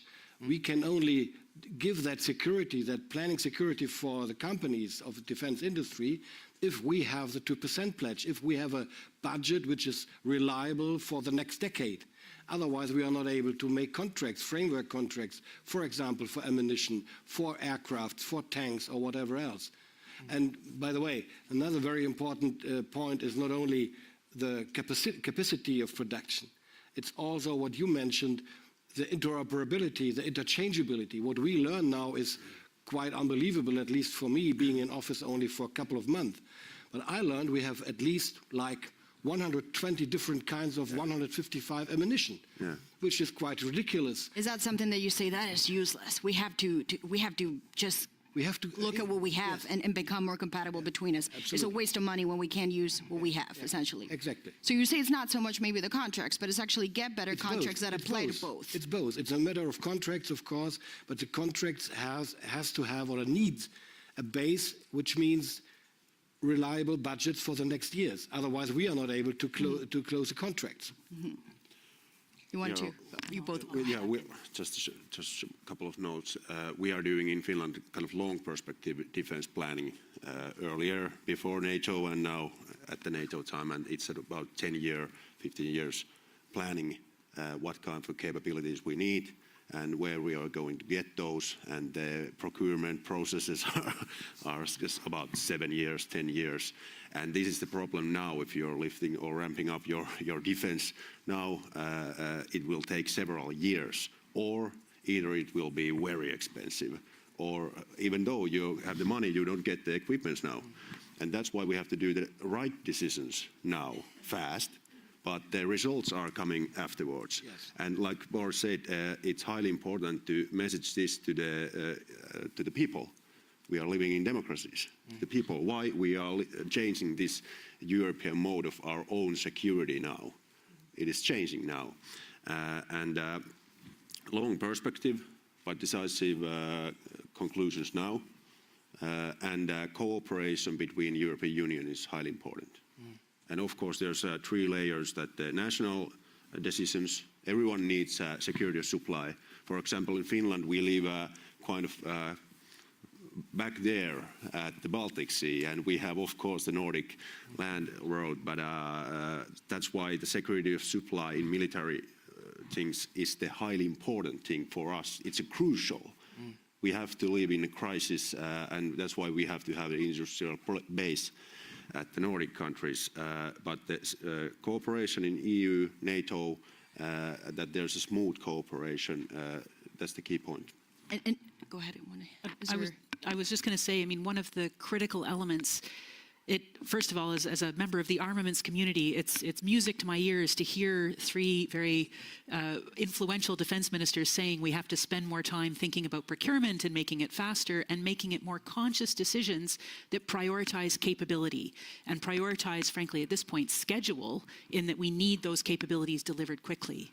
The other piece that is so terribly important is making sure that we are planning these procurements from a perspective that is agile, that, it's not we're buying one platform and we're going to keep it for the next 40 years, but we've got to buy these platforms consciously, collectively as NATO allies, working from the family of plans, so we know where we're working together. The nations that are working together should be sitting together and thinking about what are the capabilities we need to field, but also making sure that we can continue to update these capabilities over time, because the innovation agenda is so important. And that's, frankly, why doing things multinationally, why the European Sky Shield initiative is so terribly important. For the Nordic countries to work together as Nordevco, you know that you will be working together in the family of plans, so fielding these capabilities is just crucial. And how does the EU, I wonder, feed into this? Because obviously you talked about we need to know what we're doing. NATO's obviously a perfect way to handle this, but obviously at an EU level, you meet very regularly all the time, and we talk about also that aspect of this. I'm not saying you have to go in separate lanes where this is a contradiction or one competes with the other, but is there a European-specific element that would have to feed into NATO for this to work? Well, the EU is a different body because it has supernatural structure. It has a commission to start off. So the EU had 2 things, which is different from NATO. One thing is, of course, more of a regulatory power. We have defense procurement directives, things like that are not established. The other one is a matter of funding, of course, with the EDF and the European Defence Fund and the Commission and so forth. But what I think we really need to ensure is also, I don't want to come in a situation where a single European market with a single supplier. What I think Europe has always been based on diversity and competition in order to have excellence. As a consumer, I still want to have alternatives to push the prices, to make the defense industry raise to the challenge as well. So this is a balance, but in the trajectory we're moving, of course, we need to have more consolidation and more cooperation, more common acquisition across country. The last point also then on, once again, the lesson learned from the war in Ukraine. I was in Ukraine 4 weeks ago, and what we're doing in Europe right now is really exporting our fragmented industrial base to Ukraine. Ukraine now has 600 different types of weapon systems to maintain, and that, that's hard work if to do logistics and training on different kind of platforms and systems. And we might be able to have CV90s and Bradleys and various forms of tanks, but it's at least the minimum that we can have some kind of common standards when it comes to communication, interoperability, security of supply, that we can use the same kind of ammunition. And that's why I think NATO's work on standardization, but also requirements of demands in early phases are extremely important as well. The reason why I mentioned the EU and maybe the European aspect of this is that we know there's some European countries, however, that do say we still buy a lot that is made in America. But perhaps to make this fair, we should have the French defense minister here, and she's obviously not here. So let's go back into our point of debate. I wonder, Wendy, for you, and maybe also for the three of you, if you assume this is a war that may be long-lasting, that is going to require this constant, non-stop of weapons for Ukraine to be able to defend itself. At the same time, you have to prepare what you say will be the army of the future also for NATO. How concerned are you? I mean, is there a point where you say it could get to a point where we have to decide and we're not ready yet to do both? I honestly think that we are all capable of walking and chewing gum at the same time. Both? If I can use that expression. We have three main tasks in front of us. We, as all of the nations of the alliance and outside of the alliance, are helping Ukraine to win its war, to address the illegal and unprovoked invasion of its sovereign territory.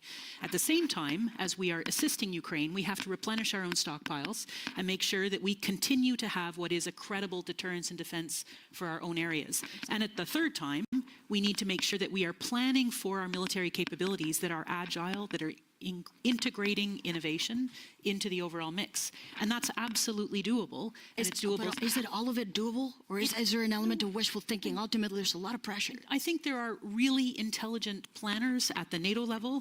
There are very capable planners at each of our national levels. I think we're working within the supranational bloc, which is the European Union, which is the North American defense industrial base. We buy from Canada, not just the United States. But we also buy from outside of the Euro-Atlantic area. So we are working very closely with trusted partners to make sure that we have industrial base that is fit for purpose. It's possible. It just means, frankly, prioritizing certain choices, making difficult public choices that my colleagues here on the panel have to deal with each and every day. The public opinion shift in the Nordics has been enormous, but I wonder, Mr. Pistorius, how do you see it in Germany? Has the German psyche changed in the past year? How do you view it? Much faster than I ever could expect. Much faster. If you had told me 2 years ago that a German government with a social democratic chancellor would give permission to deliver weapons in a huge amount to a country involved in a war, I would never believe that. Nobody would have believed that. Impossible, unimaginable. And now we are doing it, and nobody is not true, but the majority does not complain in any way. They still support. They are, well, many of them would rather prefer to spend more money for other purposes, like I would do. But still, they see the necessity, they see the urge, and they see the support we have to achieve to Ukraine, and they see that we have to rediscover deterrence and defense, which at least a third of our population never heard before because they were born after 1989.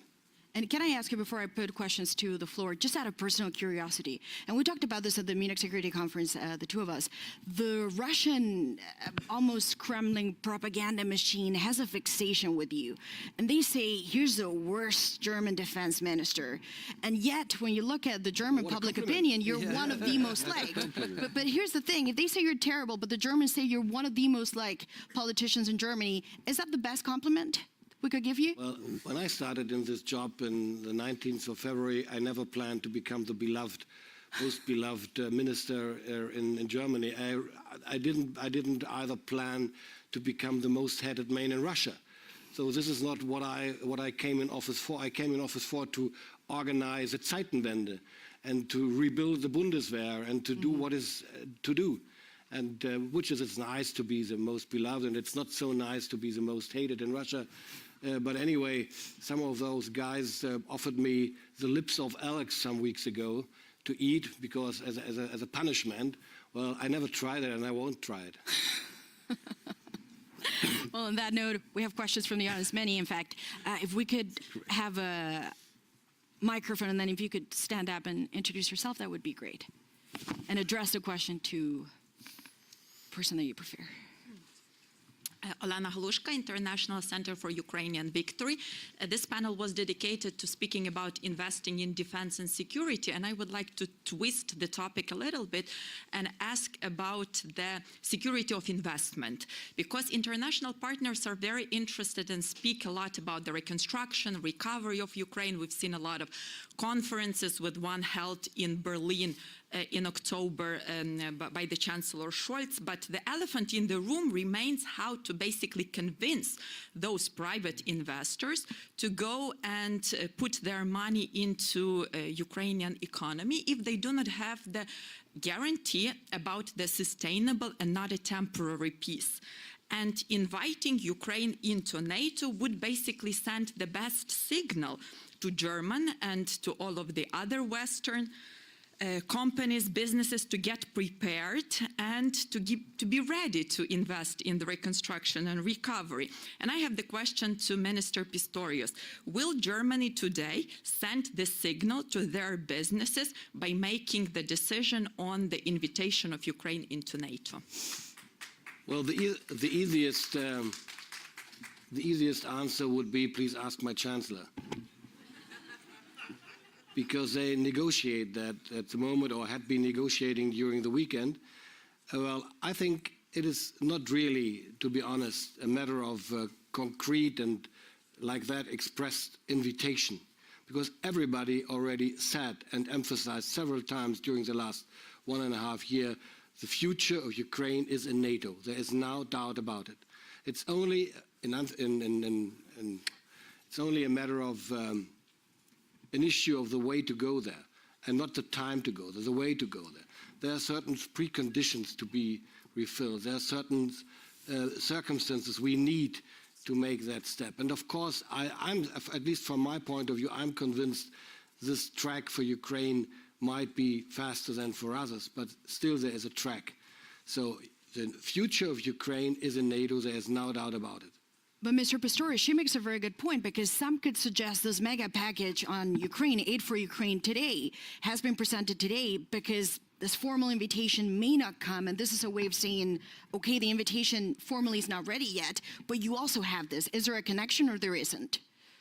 I didn't understand the question. So some say this mega package that Germany has announced today, it's a way of saying maybe you don't get the formal invitation, but you do walk away from the summit with a huge package. Is there a connection? No, there's no connection. Okay. The one point has nothing to do with the other. Okay. One point is to support Ukraine as long as it takes and with whatever it is necessary. Because this is our task, our responsibility, our way of solidarity and our understanding of what the free world has to do regarding autocrats like and criminals like Putin. So this is one point. And the other point is, we just had the discussions about Sweden with some members of NATO.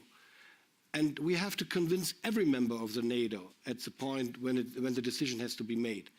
And I'm quite sure the way or the track of the time which will pass is very short until Ukraine will be member of NATO, but it has to take that time. And of course you're right, all enterprises, all companies in the world, all private investors will only start to invest after the war, not during a ceasefire or whatever else.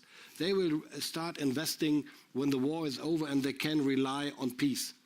And relying on peace means clear front, clear borders, means strength of Ukraine in military and other regards, and it means, of course, being embedded in an alliance. And of course, it will come. But it is not a matter to invite, to make an invitation today. There would nothing change for Ukraine, from my point of view. Thank you for clarifying that on the package, but that was important to just precise the timing and the content. Assistant Secretary General, do you want to, before we move to questions? Just very quickly, I mean, I think one of the things we are learning right now from Ukraine is how our industries can adapt to be more innovative, how we can bring new innovations into service much more quickly. And that's something that the private investment and public investment communities need to understand as well. Ukrainian industry is stepping up in a way to address exactly what we have given them, all of these orphan capabilities. How do they support them? How do they sustain them?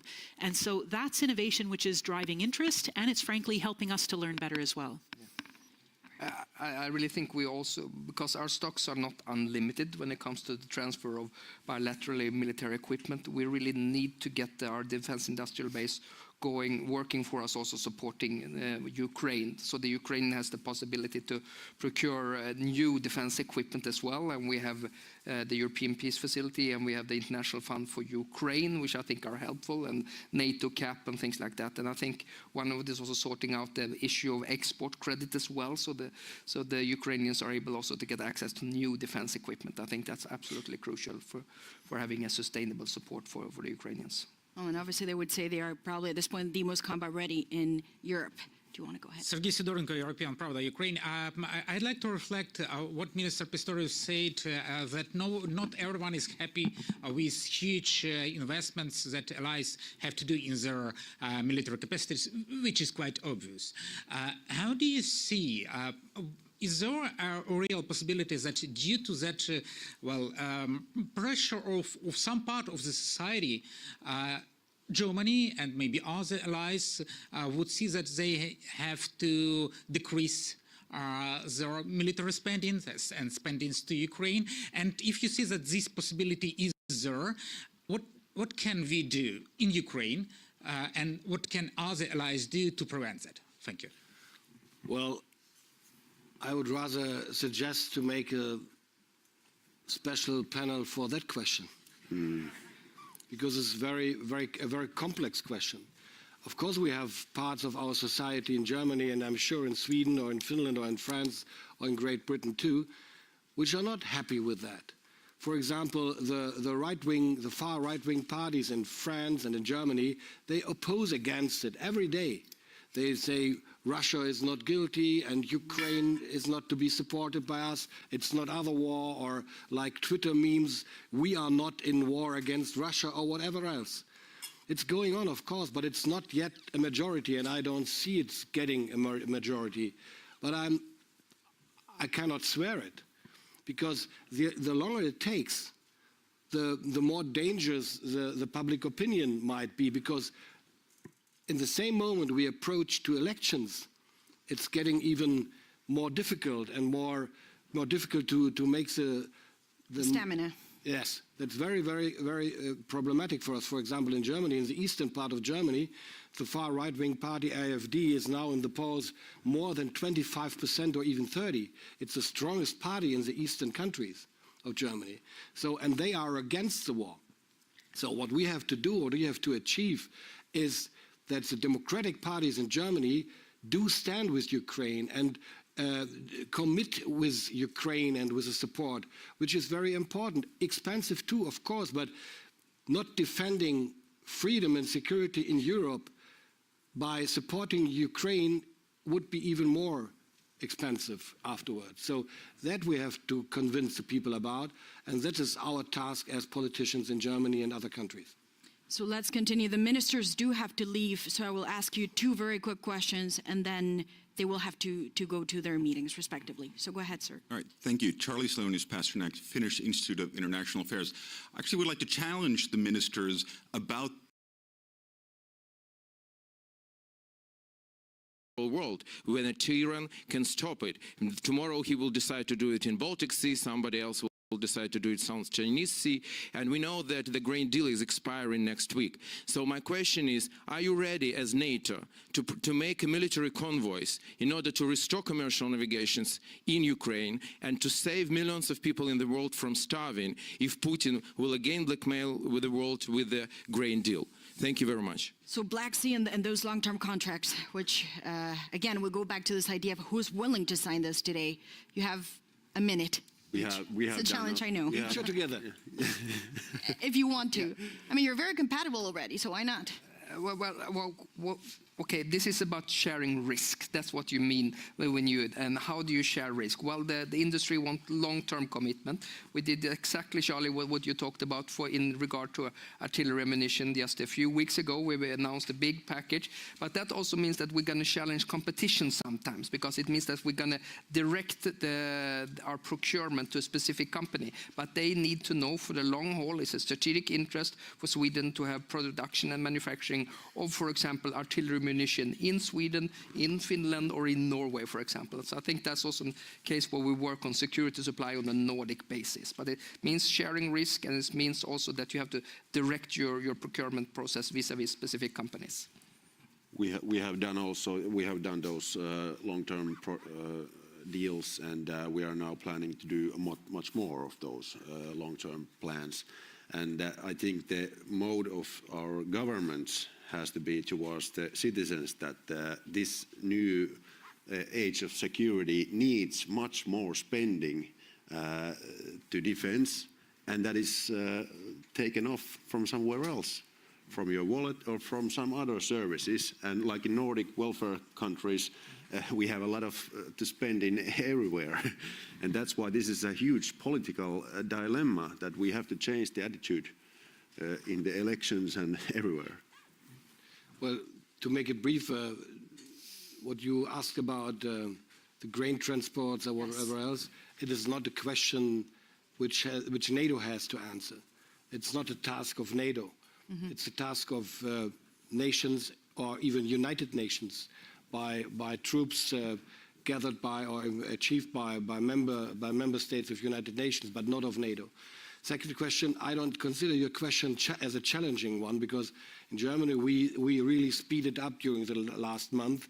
Last week we gave to the committee in the parliament more than 20, Vorlagen, drafts for procurement, which is much more than they got before during 10 months. So we are really speeding up for ammunition of different kinds. We made a contract for helicopters with a government-to-government deal with the United States. We made for ships for our Navy, and of course for Leopard tanks, a framework contract with other nations in Europe. So we are really speeding up. So we don't need any more contracts, well, maybe some, but not so much anymore, because that's what you said, Paul, is quite very important. We can't do contracts for 20 years, and the company who gets this contract can print its money on its own by this contract. So we have always to obey the rules for preparing procurements and to make contracts. Well, that was very German efficiency. You got 2 answers in a minute. Well done. Thank you, sir. Any final thoughts? I try my very best. I'll be very brief. I have 2 sort of concluding thoughts. The one is, you have seen very clearly we have commitment from the NATO alliance, from these 3 great nations. The fact that Sweden will be soon amongst us is really important. The defense industrial base across the transatlantic area is a strategic resource, just as all of our military commitments. And so that's one of the things our leaders will be looking at today, is to really send a strong signal that it's not just governments who invest, there is private investment and others into that defense industrial base as one of the assets that we have to ensure that our deterrence and defense is effective. Well, we could have gone on for 2 more hours, but I know you have an important meeting and you have to go to, obviously, your different delegations, so we appreciate your time. Thank you very much. Round of applause, and also a round of applause for the audience. Thank you very much.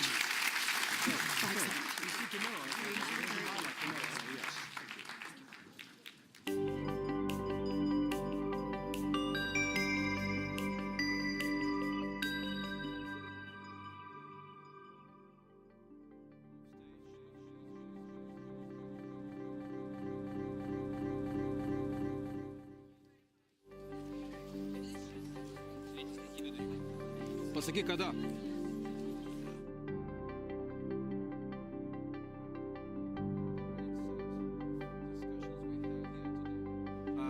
Many thanks to the panelists and the moderator of the latter for the amplification of the defense investment topic. This was a very timely discussion, very much in sync with the current agenda of the NATO summit in Vilnius, Lithuania. And now we are going to have yet another important part of our program, and that is lunch break. So we will be back here in this room at 14:45 Lithuania time. Enjoy your lunch and use this opportunity to share your impressions.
Hello and welcome to the NATO Public Forum YouTube studio. I'm Jack Caddy from TLDR News, and I'm joined by Admiral Rob Bauer, the chair of the Military Committee of NATO. Hello. Very nice to meet you. Thanks for joining us. Nice to meet you, Jack. I'm going to dive straight into Ukraine, which is obviously the big topic being discussed both here and around the world. Just last week, you warned about underestimating Russia's ability to bounce back in the war and more generally.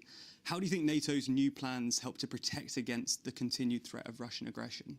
The plans are basically based on the Russian threat and the threat from terror groups. So we are in a very good position with these plans, but it's not only about the plans. We need now, the nations need now, to do what is necessary to make those plans work. So this is about executability of the plans, because if you are looking at collective defense, it's basically the timelines is based on the enemy. So if someone attacks you, you have to be ready. There's not a lot of time if you are attacked and when you are attacked. So that is why it is so important to have more forces at a higher readiness level, that we are going to really buy the capabilities that we need, or air defense systems or whatever that is part of the package of capabilities that we need to successfully deter and defend against those two threats. So it's great to have the plans, which is very historic, and it's an enormous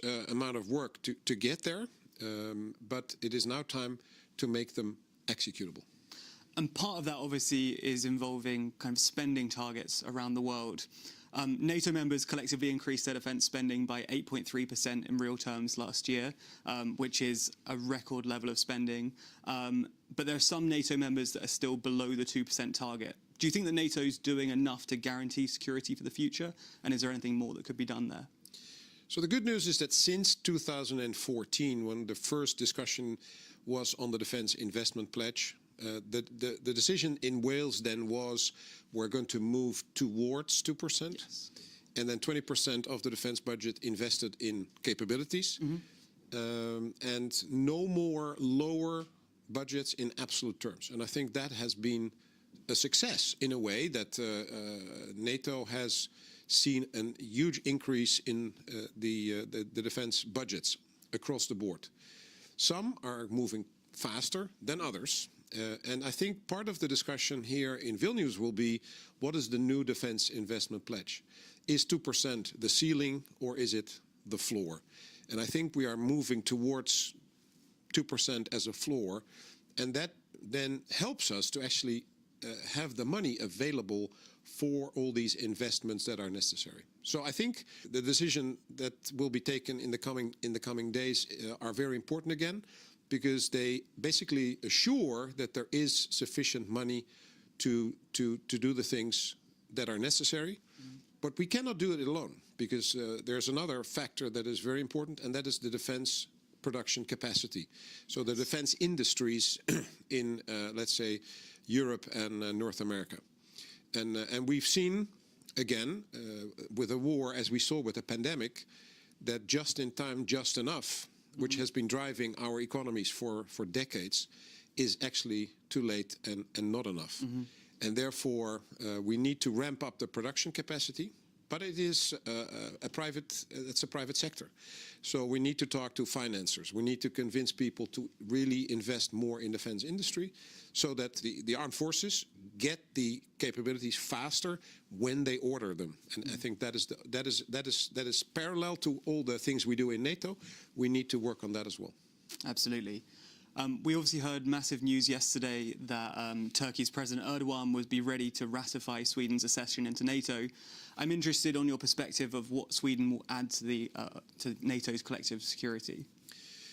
Well, the good news for all of us is that with the accession of Finland and Sweden, of course, we have more territory to defend, which is a concern, might be a concern to some. But the good news is they bring very capable forces to help us and to help themselves and to help us as a collective. So I think we are in a very good position with those two nations, because they have very modern armed forces, because they were working with us already for a long time. So the integration in military terms in our armed force, in the structures, in the military structures, is going to be very easy. as we now see with Finland already. Yes. And militarily, there's another advantage, and that is that the defense of the Baltic region will become easier for NATO, because basically, so the vulnerability for nations like the Baltic states and Poland is going down because of Finland and Sweden to their north and northeast. So I think in many ways it is good news. It is contrary to what Putin wanted. He wanted less NATO. He gets more NATO. Yeah. He wanted a less united NATO. He has a more united NATO. So in many ways, he made a strategic mistake, not with terrible consequences for Ukraine. But I think in terms of our alliance, it has strengthened the alliance in a way that nobody basically foresaw. Absolutely. Moving away from Europe and Ukraine for the moment, how do you think that NATO should be responding to Russia and China, to a lesser extent, interest in the Arctic? The Arctic has always been an important area for NATO. But again, with the accession of Finland and Sweden, 7 out of the 8 nations in the Arctic Council are NATO members. Yes. So we are better placed, so to say, to respond to threats from the high north. And if climate change increasingly will lead to an opening of the northern route, there's another threat access, so to say, from the north that can be used by Russia in practical terms and theoretically also by China. But that means that we also already have our regional plans focusing on the high north as well. Yeah. So we are looking at this. We are making sure together with the nations that are close to the high north, that we have the right capabilities, that we have the plans in place to actually do what is necessary to protect us in that region as well. And finally, how much attention do you think NATO should be paying in the Indo-Pacific as we head into the future? Yeah, so NATO will remain a regional alliance, and it's not likely that nations from the Indo-Pacific will become a member. Yes. So that is not what we're talking about. So we're not looking to enlargement to the Far East, as you sometimes even hear. That is not the situation. But what we see with the security problems in the world, security problems are global. So the consequences of what happens in Ukraine is also felt in the Far East, in the Indo-Pacific. And therefore, they are helping Ukraine. Yes. They are helping Ukraine as well with financial help, with weapons and non-lethal aid. So it's 50 nations that help Ukraine, not only NATO nations. And so the consequences of instability and insecurity is felt globally. It has almost immediately global consequences. Therefore, we talk to the Asia-Pacific partners, Australia, New Zealand, Japan, and South Korea. And they want to talk to us because what happens in Ukraine can happen in their region as well. Yeah. And then they want to have the contact with us. We don't have plans against China, military plans, because China is not seen as a threat, but as a challenge. And we will have to look what it means for our region if China would become more active. But for now, that is not, militarily, that's not the case.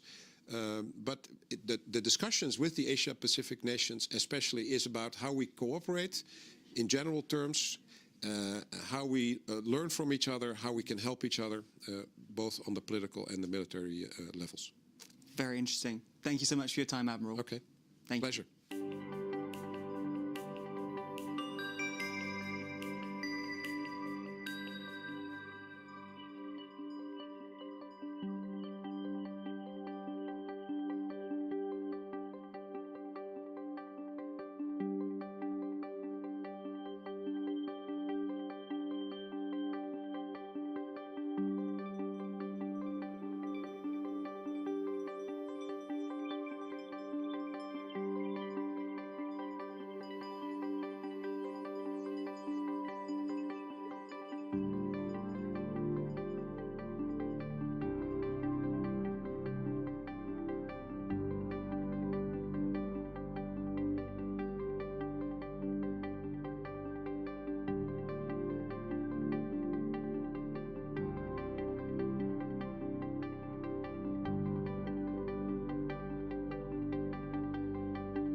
ladies and gentlemen, welcome back from the dinner.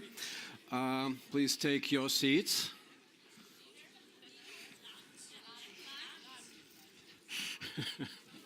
Okay, lunch. And we will continue with a NATO public forum here in Vilnius, Lithuania. The next session will be with a group of members of parliaments across different countries, and one of them will be speaking French, so please take your interpretation receivers in case you need them. Shashank Joshi, defense editor at The Economist, will introduce the speakers and will lead the conversation. I now invite panelists on stage.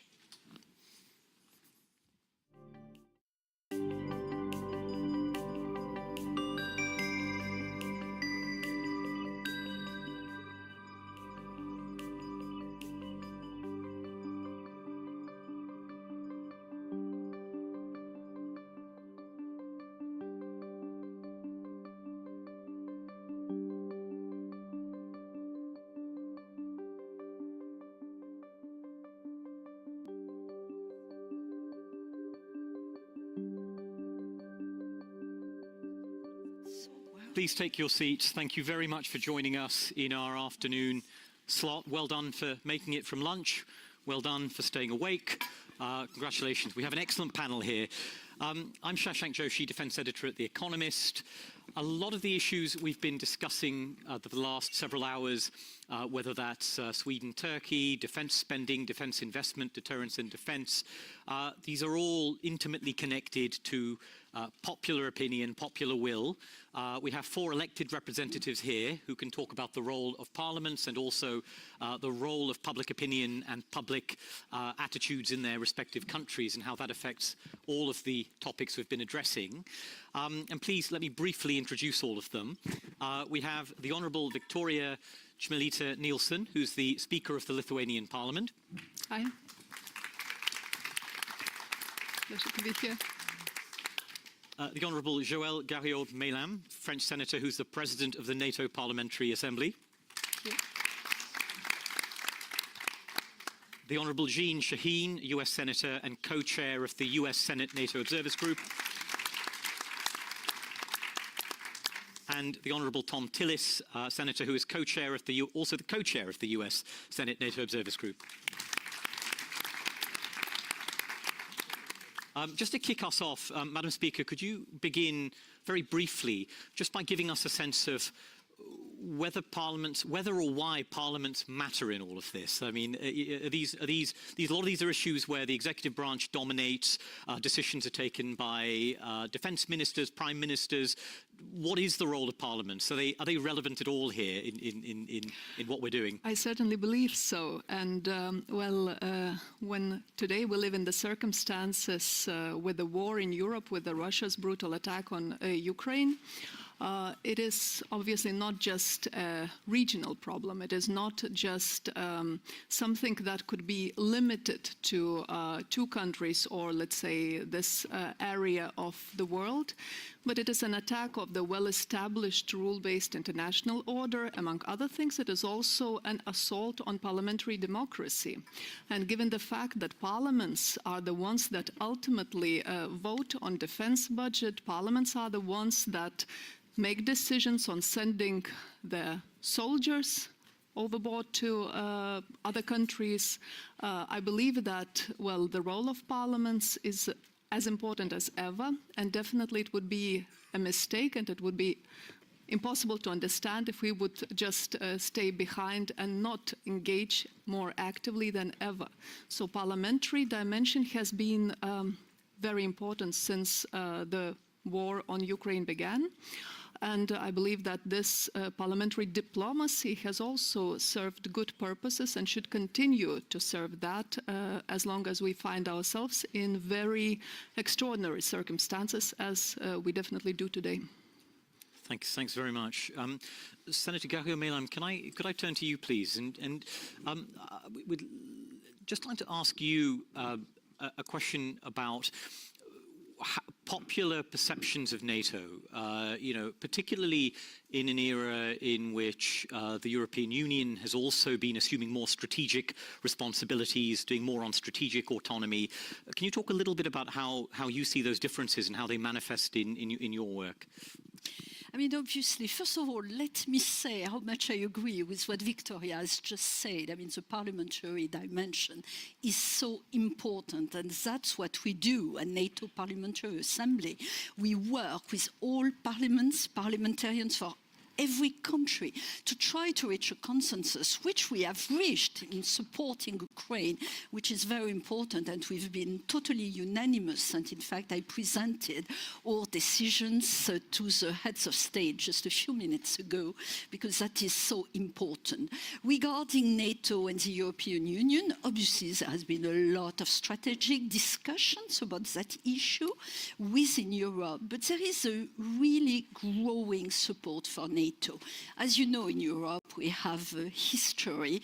Unfortunately, this is not my case at all. I love the United States. I studied there. I've lived there.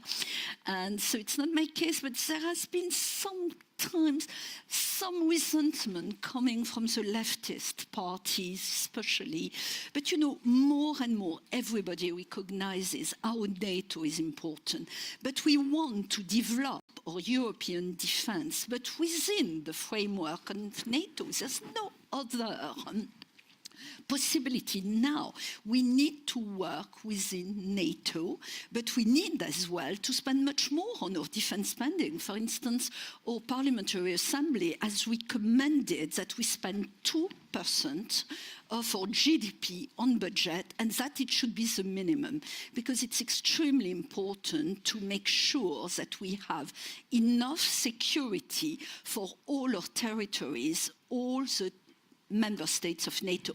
And I'm just realizing that as a matter of principle, I always want to speak in French, because French is the second official language of NATO, and I've switched to English, so I really apologize for that. I apologize to the French speakers who may be listening and who will give me a bad time afterwards. So maybe for your next question, I'll switch back to French, if you allow me. Thank you for indulging us. The support is growing, to have a short answer to your question. And can I ask a quick follow-up to that before I move on, which is, could you just, I worry we're in a room and on a panel where there's a lot of like-minded thinking, and as you said, you're an Atlanticist and you grew up in the US. Could you just identify the risks to that support? What do you think are the major risks going forward? Obviously, there are risks. We have all over Europe populist movements which are growing. And that's a big worry for us. And I mean, we've seen it recently in France. You must have seen it on the news. There's been a lot of turmoil, and we have to be very careful about that. And we have to explain over and over again what are the challenges for our common security. We've got to show how important that we are united, We are stronger together, that we always say, but it is something which is so important. And I'm sure we'll manage, I'm sure we'll succeed, because there's no other way, and that people will start thinking. But it's true, we have a little network of very strong supporters of Russia. I mean, they are always the same, the same people who were against vaccinations, the same people who are always against everything, and obviously now they support Russia. But I still do feel the majority of the French people and of all the other countries are realizing how important our unity is, because we cannot not support Ukraine, we cannot not support this common defense, and we've got to increase our defense spending. This is extremely important in every one of our countries. Thank you, and that's a sensible place for me to go to you, Senator Tillis, because there's no denying, looking at the polls, that there is a partisan divide in attitudes to NATO in the US, and there are greater doubts in your party amongst some. not just over favorability of NATO, but also on support for aid to Ukraine. And certainly from a European perspective, there are jitters looking ahead to the coming months and years where we ask how staunch is that support. Can I ask how you assess that picture and whether you can assuage those concerns or nuance them in some way? Well, first off, we're all one big happy family in the United States. And like all families, we have our differences. But the fact of the matter is, the support for NATO, even a couple of NATO conferences ago, where the narrative was that the United States was moving away from NATO, they thought it was outdated. Jean and I went to a NATO summit, reaffirmed on a bipartisan basis, we have support. And I would not have done that if I didn't think that my Republican colleagues, my supporters back home, supported NATO, supported our investment. I think that the only headwinds that we really face in the United States is the notion of burden sharing and having everyone recognize this is a historic opportunity for us to build capabilities that the Ukraine invasion have obviated. There are areas that NATO needs to invest more in. There are areas that each member country of NATO must invest more in. And if we can come away from this conference and future conferences demonstrating that we understand what those vulnerabilities are, we understand areas of stress that have come over the last 18 months, that I'm completely convinced that we'll continue to have majority support among Republicans and Democrats. Even amongst the parties, we have our concerns. But I believe that they're all manageable in a democratic country like the United States, and I believe that our support for NATO, our support for the Ukraine effort will continue. But make no mistake about it, the single greatest political risk that we have is not having the member nations of NATO satisfy, not only, it's not a number, it suggests a capability, it suggests a capacity. And we understand, each one of us, what those deficiencies are. And we need to show progress there. With that progress, there's no doubt in my mind that the 75-year alliance will be a 150-year alliance. Thank you, Senator. Senator Sheen, can I also ask you sort of to tackle the same question, but I also want to take up a specific issue where parliaments have played a role, not just in the sort of broad sense, but in a very specific sense.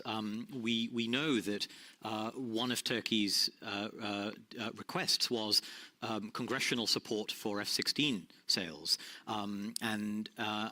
Given last night's developments, I'm just curious as to how you see the mood in Congress having changed and whether the decisive shift is underway and what that means. Well, just to reinforce what Senator Tillis said, we have a strong bipartisan delegation here from the Senate, and we are here to show our support for NATO, to show our support for continuing to do everything we can to support the courageous Ukrainians in this unprovoked war against Russia. So that is the reason we're here, and we agree, and I'm really pleased to hear you say that the Parliamentary Assembly agrees that the 2%, what we hope will be a floor, not a ceiling, is important to every country, because we need to make sure that we continue to have the capability that we see is so important.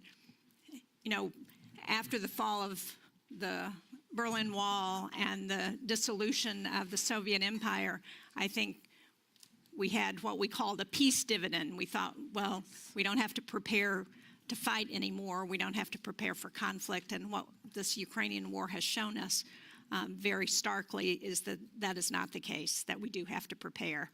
I was very pleased to hear another breakthrough with Turkey on Sweden's accession into NATO. It's something that I think should have happened much faster, and I think there was sentiment. Senator Tillis and I led a letter in the Senate earlier this year to say that we are very concerned about providing F-16s and other military equipment to Turkey as long as the ratification of Sweden hangs out there. So I think that it would be very problematic. As important a NATO ally as I think Turkey is, and they are important, I think President Erdogan's movement on Sweden, I hope, is the next step in ensuring that Sweden is ratified into NATO in the coming weeks. Thank you, Senator.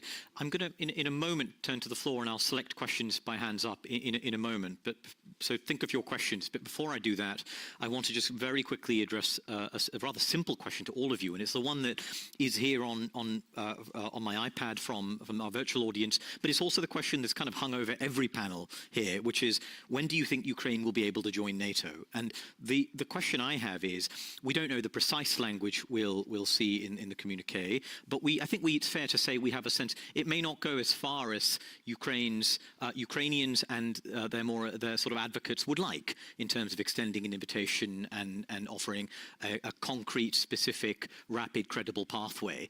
And I'm just curious as to your views on whether you think the balance is being struck appropriately right now, or whether mistakes are being made. So, Madam Speaker, perhaps I could start with you and go this way. Yes, well, it's easy for me to speak as I'm one of those that you refer to as advocates of Ukraine, and as well, of course, the parliament that I represent. So back in April, on April the 6th, Lithuania became the first parliament that voted unanimously on a resolution that stated specific aims of Vilnius NATO summit, and among those was invitation to Ukraine to become a member of alliance. So speaking today, just at the moment when the exact wording is being decided on, I can repeat that I think a very clear commitment to Ukraine on behalf of alliance is something that is necessary today. A very clear commitment not just on invitation and membership, but also on practical support, military support. Ukraine has to win, and the sooner it wins, the better. Better for all of us in the West, better for our alliance. And I think the only only thing that Russia is betting on is a long, difficult war that will put strain on our strategic patience, that will be undeniably affected by changes of our political cycles. And, well, we have a window of opportunity that would really be a pity, well, more than a pity to miss. Madam Senator. Totally agree. This is exactly what I told the heads of state earlier. The Parliamentary Assembly is 100% in favor of the accession of NATO, and we want this accession to arrive as soon as possible. We know there are problems. We know that within the NATO framework, we cannot accept a country which is at war. It is a principle. So that's why also we need to win this war as soon as possible, and we need to have all the efforts we can put on the table to help Ukraine to win that war as soon as possible. But I've also demanded, and obviously I'm talking in the name of my assembly, that a very clear path is put forward to say how we are going to achieve that. Obviously, it's impossible to say when it will happen, but what's important is that clear path is being drafted, and that also we afford security guarantees to Ukraine, and not only to Ukraine, because we've got to consider the other countries of the region, and I'm thinking of Moldova. I mean, you know, there are other threats. We talk about Ukraine, but there's also Belarus. I mean, there's a huge worry regarding the whole geographical situation in that area, but we want to really press, and that's what we are doing in our parliaments. We've adopted resolutions in order to do just that, to push our governments to try to go as quickly as we can for Ukraine to become a member. This is so important. But Ukraine has got to win the war, and two, we've got to be able to help it. And I want to thank all the governments and all the states who have been very united. I know it's difficult. I know we have that problem in France. We weren't able to give as many munitions as we wanted to because there's just a practical problem. We never ever thought that a war with Ukraine would happen. Never thought about it. I must thank our Lithuanian and Baltic states colleagues. We were the only ones to say, be careful, you're being naive. And yes, we were naive. We never ever thought a war could happen on the European soil. We never thought that Russia would do such a stupid thing as invading Ukraine. But now we've got to do everything we can. Thank you. Senator Sheen. Well, I basically agree with that sentiment that it's in NATO's interest to do everything it can to support Ukraine in ending the war. It's in democracies around the world and all of our interests that Ukraine is able to win this war. And so a clear path for joining NATO is important. A piece of that, though, also is the democratic reforms that are part of NATO. And I think Ukraine has continued to move along that path in a way that's very important. We need to continue to support them. We need to continue to support not just humanitarian aid, all of the military equipment that we've talked about, but also the potential to rebuild Ukraine after this war is over. And that's been part of these discussions here at NATO. Are there any specific democratic reforms you have in mind? Well, I think corruption is one of the worst challenges that so many countries are facing, and we need to make sure that we've addressed that corruption wherever it exists, whether it's in a new democracy or an older democracy. So that's one. Certainly making sure that human rights are addressed in the country is another important issue. Thank you. Senator Tillis. I would just add to what Senator Sheen, and I agree with what my colleagues have said. I think we should also keep in mind, think about your country being under attack. You could easily and rightfully focus on those challenges. Hello? Ah, we have a backup. We have a backup here. Oh. Excellent. I felt like Madonna. So for those of you who serve or follow legislative politics, think about having the pressure of a country that is committing war crimes, occupying you illegally, and yet your parliaments meet to focus on the very reforms that we're talking about. We're talking about the rule of law.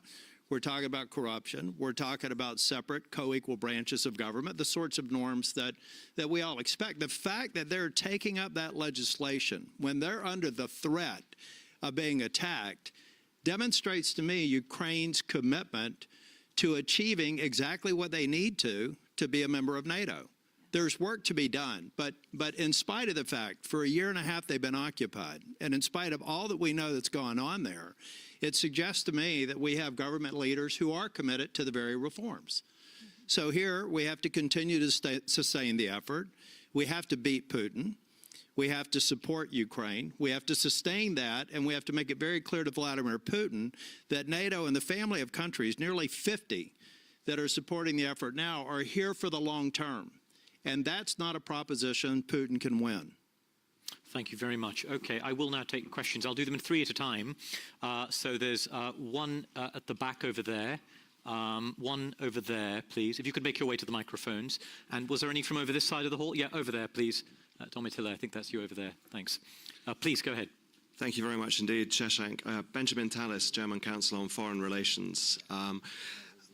It seems as though there's a large spread agreement in the room about what is the right solution for European security, ultimately. But how do we actually get there? In a time of constrained budgets, why are we choosing the most expensive path? In a time of heightened insecurity, why are we choosing the most insecure path to get there?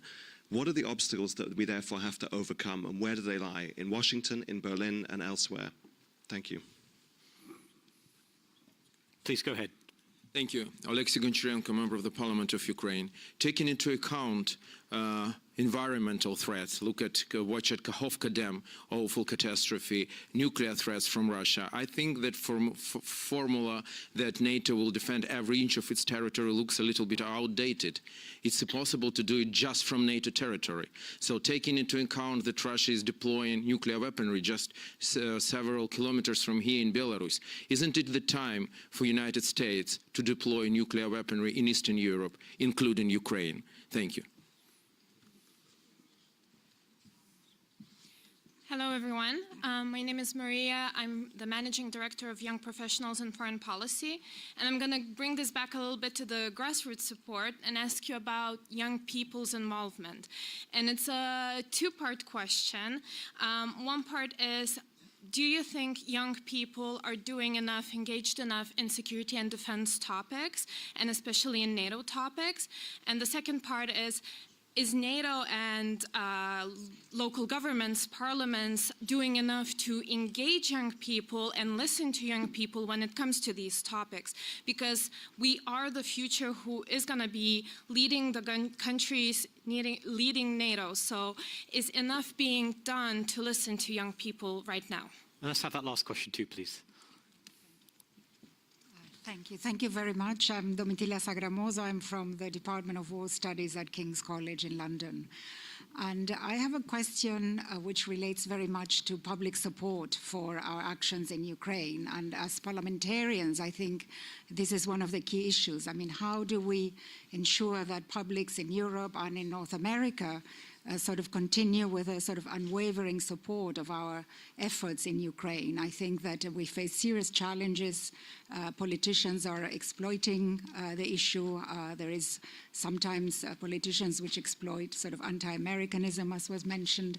And, you know, I mean, one of our biggest worries is if this war continues, that there is going to be a loss of support. So what kind of arguments can we bring? What kind of narratives and arguments can we put forward to convince those elements in the publics in NATO countries which you know, need some kind of reassurance that their efforts, their sacrifices are really worth it? For many, this is very clear, but for others, you know, it's a real challenge that we are constantly having to explain, you know, myself included. And I think that it's very important that we try to develop a sort of a line of argument, a narrative that really penetrates and explains in a very powerful way why this effort, this support of Ukraine is essential for our security. Thank you. Thank you for all those excellent questions. I'll go this way. Senator Tillis, I'll begin with you. And we don't all have to tackle all the questions, but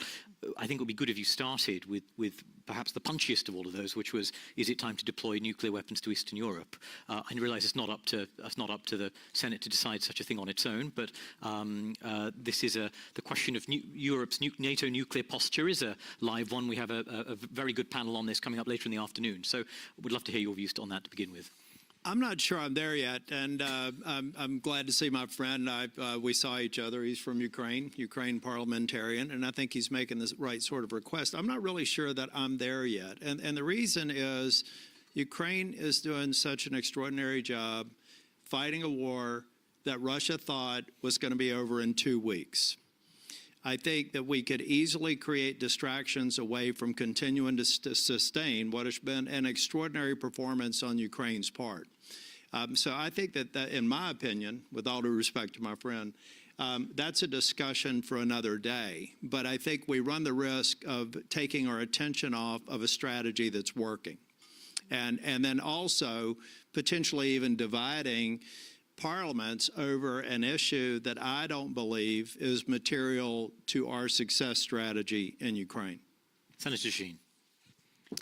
Well, I agree with that. I don't think it's one of the things that I think the world is very concerned about is the potential to use nuclear weapons. And I don't think we help that debate by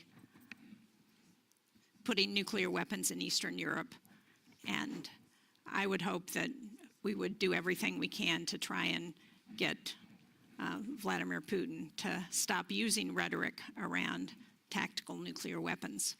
And the best way to do that is to continue to support Ukraine in this unjust, unprovoked war. And I would agree with the last questioner who talked about, how do we continue to build support in a democracy for this kind of an effort? Well, I would argue that it's going to be a lot cheaper to defeat Vladimir Putin in Ukraine than if he comes into Lithuania or the Baltics or Poland or other parts of Eastern Europe. And I'm concerned that if he wins in Ukraine, he is not going to stop. And that's going to cost us a lot more money than supporting Ukraine. I had a meeting with a number of women of the Ukrainian military last fall, and one of the things one of them said to me that has resonated so much that I say to my constituents, she said, give us the weapons in Ukraine so we can fight the Russians so that you don't have to. And when I say that to my constituents in New Hampshire, they understand that. They know that it's important for us as a democracy to support this effort. And there isn't a one-size-fits-all answer for everybody. This is a debate that we've got to continue to have with our constituents on a regular basis. And as leaders and parliamentarians, it's up to us to continue to make this case and to do it until Ukraine has won this war. Senator. Here again, I totally agree.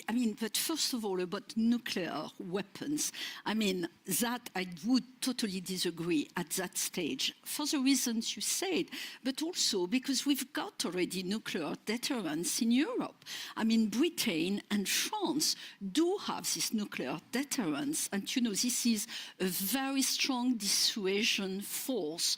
And Putin is very aware of that, obviously, and I really don't think he would do such a stupid thing, but he's done other stupid things, obviously, before with Ukraine. But I don't think we should go further, and we should concentrate, as you both said, on, the winning strategy and helping Ukraine the best way. Regarding the other questions, yes, young people should be much more informed about the issues of defense and the risk for our democracy. And that's what we have to fight for.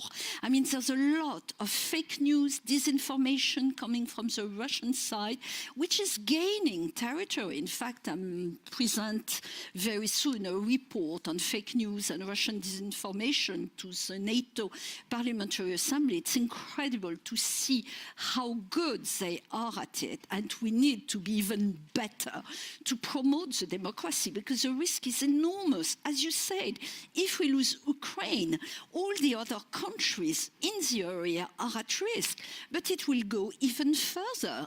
Obviously, we know that China is looking extremely carefully at what's happening with Ukraine. As you know, there's a very strong question with Taiwan, and we've got to be very careful about what's happening in that area of the world as well. And that's why we've got to win this war.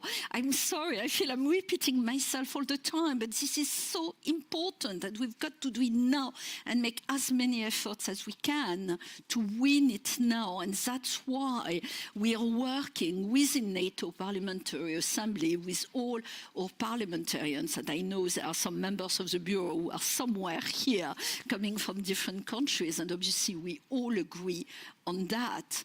And really the message is democracy. Democracy is so important. It's a word which has been losing some of its appeal for many young people due as well to all this disinformation. But it's very easy to compare the situation within all countries in Europe and in North America and what's happening in the countries where there's an autocratic regime. And the difference is just so obvious. We don't have these 3,000 Belarus prisoners just because they dared to say they didn't agree with what their autocratic President Lukashenko was doing and saying. This is unacceptable. And I think that all young people can understand that, and they will help us they will understand and they will help us put forward that idea. Because yes, in Africa as well, we see China and Russia at work, trying to present some ideas which are wrong and using all or fragilities, because that's the problem of the democracies as well. It's an intrinsic problem. We are fragile because we respect everybody and we want to work together, and that's what it's all about. But there's a lot of work to be done and discussions to be held. But, you know, we parliamentarians are doing it as much as we can. Thank you. Madam Speaker. Yes, well, on a slightly provocative but also a very logical question on nuclear weapons. I think, well, it's a good point that it is supposed and was supposed to work as a deterrent. But, well, we cannot fail to see that Russia has been using a nuclear weapon with impunity.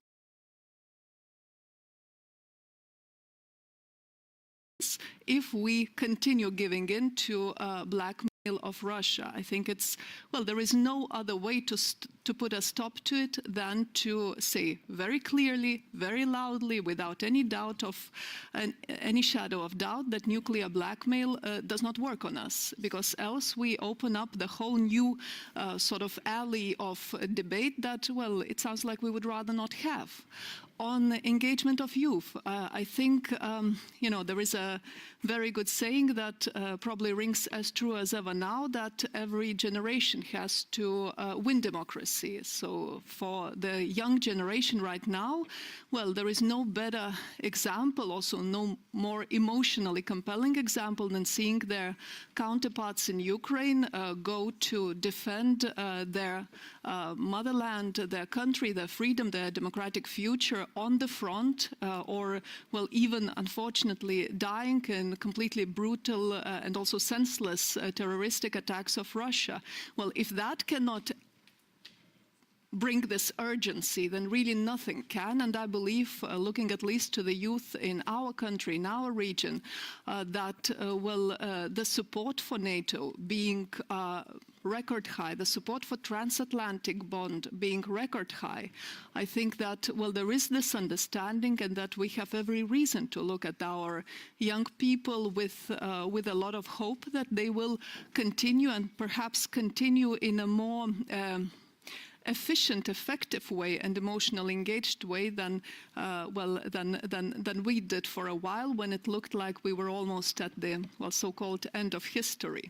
And speaking of the engagement of well, people in the course of supporting Ukraine, in the course of well, being on the side of NATO, about the skepticism, well, I believe if there is any kind of silver lining to the brutal attack of Russia, is that newly founded, well, reinvigorated bond we have with our transatlantic partners. I think the understanding that the project, the security architecture that has been created after Second World War, which is very much a common project, and that the United States of America has invested so much in, is actually under threat.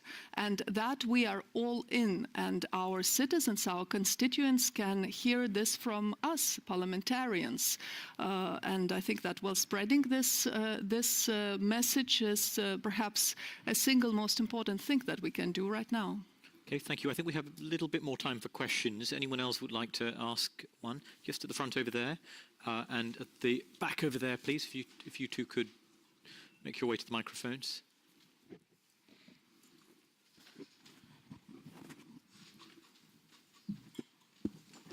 Thank you very much for... We can hear you. It's okay? I think we can hear. Can we everyone hear?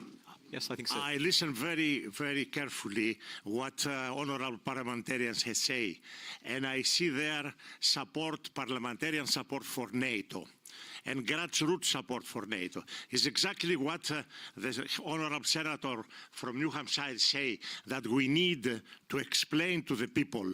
You need to explain to your people, because the people provide the legitimacy of your efforts and your decision. And I'd like to put another dimension of another organization that maybe you know. Could we have a brief question, please? Because we've got such little time. I want to make sure we have enough time for answers. Okay, very quick. I'd like to mention the Atlantic Treaty Association. Many of the participants here come from the Atlantic Councils of their respective country, of the Association Française pour la Communauté Atlantique, of the Greek Association, and is exactly we support is the citizen society that support and give the legitimacy to your efforts and to NATO.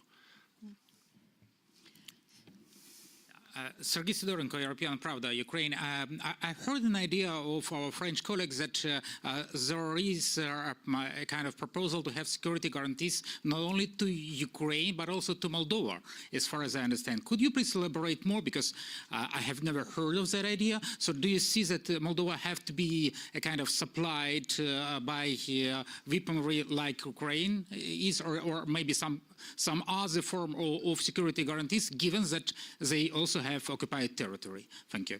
Okay, Madam Senator, why don't I start with you, please, and I'll change the order around. Obviously, we're worried about Moldova. It's enough to look at a map of the region to see that Moldova is at risk, because obviously, you know, it's an access to the maritime area, and there is also this Transnistria region, which is under Russian, you know, leadership.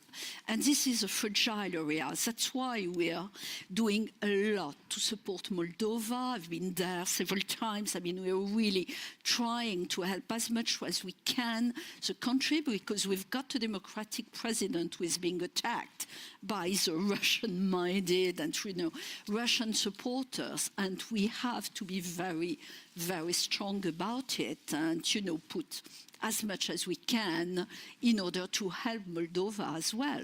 But it's not the only country at risk. But Moldova, in my mind, in our minds, would be the first one at risk. I'm not sure I totally understood your question, and so I'm not sure I've answered fully to your question, but that's fine. With yeah? such little time, we'll be fine. Sorry, Which kind of security guarantees concretely to Moldova? Well, first of all, sorry, we have to be very brief, I'm afraid, yes. we have such First little of time all, left. we've got to help from an economic point of view, because a country which is fragile from an economic point of view is fragile from a security point of view. And then obviously we've got to reinforce our forces, our NATO forces on the eastern flank, especially with troops in Romania, in the eastern part of Romania, and it's also with Moldova in mind. But obviously we support NATO countries. NATO can only be in NATO countries, but we have reinforced the security of that area.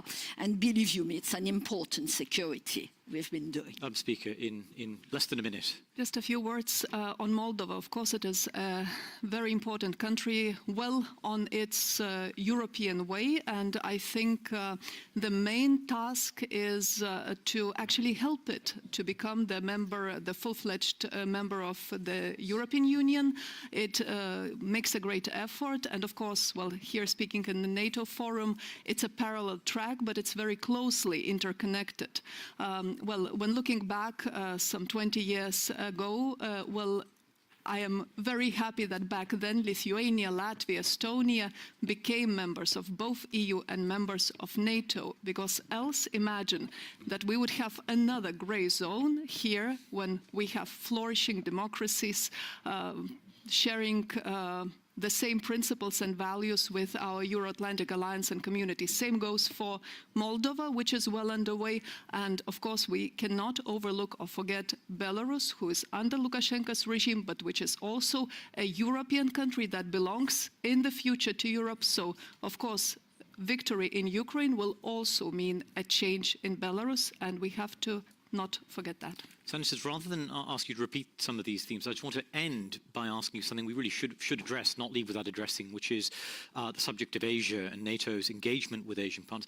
I want to ask you both, are you satisfied, content with what you've heard from European partners on their approach to Asia and particularly the challenges posed by China, given the language last year? Or do you think this falls short, given lingering opposition we still have to a Tokyo office, for instance? Senator Tillis. I think that the outcome of the Madrid conference and the strategic concept and the collective recognition of China's emerging threat was a great start. I think the fact that we have 4 countries here from the Indo-Pacific region is also another indication that the world is small, and that we have to take all of these threats seriously, and we all have I think we're sharing a mutual interest. So I think we made progress last year. I think we're making continuous progress. When you have countries in Indo-Pacific wanting to potentially open offices, I know that may take some time, but start thinking about how that area of responsibility has shared interest with Europe and with the United States is a very good start. And I think it's a good trend, and it will continue to build. Thank you. Senator Sheen, can you offer us some concluding thoughts on that subject? Well, I think the threats are connected. So make no mistake, our adversaries, whether it's China, North Korea, Iran, they are watching what happens to Ukraine. They're watching what happens to the Transatlantic Alliance and whether we can stay together to support our ally. And so we need to recognize that it's all connected and we've got to work together. And that's, I think, what NATO is looking at, not just in terms of the strategic concept that mentioned China, but also in looking at cyber threats, looking at environmental climate threats, all of that, because it's not just the threats that we can see next door, but there are other threats, and NATO is looking at how we can work together to address those. Thank you so much. We've covered an enormous number of topics, everything from NATO's defence posture to winning the argument with publics, to the extended neighbourhood, Moldova, to the Asia-Pacific region. And all that's left is for me to ask you to please join me in thanking our panellists today.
Welcome to our next afternoon session. My name is Christine Bedsinger, and I'm a Managing Director for Geostrategy North at the German Marshall Fund. We are talking in this session about an issue that is at the core of conversations around the summit and on the top of NATO society minds since February 24th of last year. We have looked at Ukraine's incredible valor, bravery, skills on the battlefield, at home, on social media, and there is admiration across the alliance. There's also a widespread sense that the success and troubles of Ukraine are the success and troubles of the communities across the NATO allies. What is the potential for Ukraine? This is a question we started looking at in the morning's panel on Defending Forward, with Heather Conley mentioning the question of, well, what can Ukraine do for NATO itself? This is a broader question. And how do we unlock the potential for Ukraine once we define it? What are the areas that will be so important here? The military element, the potential for Ukraine to help the rest of NATO in whatever happens next, but also this concept of Ukrainian society, of resilience, of civil society, of the lessons and the incredible practices that Ukraine has developed, and more broadly, the whole of society approach. What could Ukraine be after the war? Economically, what is that contribution that Ukraine might play? To tease apart this question, we have an incredible panel for you. Our panel has David Kattler. David is the Assistant Secretary General for Intelligence and Security at NATO. And we have civil society to talk about what it's actually like and the agency that civil society has. Hanna Shelest is the Director of the Security Studies Program at PRISM in Ukraine, and we have Sławomir Debski, who is the Director for the Polish Institute for International Affairs. To get us start a bit on the lay of the land, what is Ukraine, and what is Ukraine in the context of this NATO summit and for NATO allies? We're going to turn to you, David.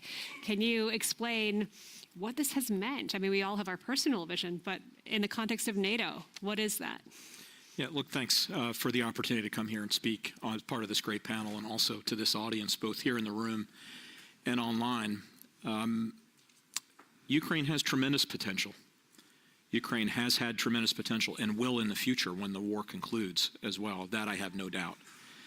I've been in this post now almost 4 years. I have visited Ukraine at least once a year, every year I've been in this role.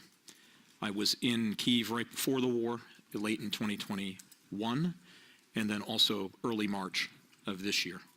And I can tell you, I have been so proud that Ukraine is a NATO partner, that we have been able to come to Ukraine's aid as a group of allies before this war and certainly during it.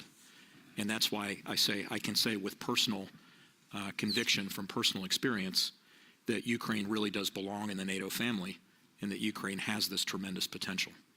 So I'm going to give sort of two sets of remarks, or at least from two directions. One, a bit about how we see Ukraine as a people, and then a bit about how we see Ukraine as well within the context of the alliance. Look, the Ukrainian resistance has been a crash course in the heroic. Certainly as we watch Ukrainians risk and sometimes lose their lives to defend their country, their homes, their principles, their rights, and their future. President Zelensky has been very much admired for refusing to leave Kyiv as the Russian army pressed on the capital, marched within it. But ordinary people have also demonstrated great courage, defiance, commitment, and determination to remain free and sovereign and independent. The Russian invasion has really rallied Ukraine's vibrant, inclusive civic nation and has strengthened an associated sense of duty and commitment to democracy. People have studied first aid, made Molotov cocktails, joined the resistance, help neighbors, and even help strangers. While millions have fled the country, the great majority of Ukrainians remain and participate in that resistance. And polls show that approximately 80% of Ukraine's civilian population, including the refugees all across Europe, are very involved in the war through volunteering, protest action, and giving financial support. Others are also uniting in support of the reforms that will be required by EU accession. The war seems to have strengthened Ukrainians' commitment to liberalism and also to the inclusive ideas of the Ukrainian nation. This rise of civic national identity in Ukraine, an identity that places civic duty and attachment to the country above all else, is one of the greatest achievements of Ukrainian independence. And I think, frankly, it's one of the most amazing things to see when you look at how the Ukrainian civil society has rallied around the nation over the course of the war. This identity, as I say, has been elevated and nurtured by Zelensky and consolidated by the war as it's proceeded. Ukrainians remind us of who human beings can be, what it looks like to stand on principle, why it's worth fighting, whether or not you believe you can win at any given time, because this fight for Ukraine is existential. It's a gift, really, that Ukrainian civil society has given to the world in this, to remind us of who we can be in facing other crises of our time, who we need to be, what our values are, and which of those we're willing to stand and fight for. Now let me talk about NATO's work with Ukraine.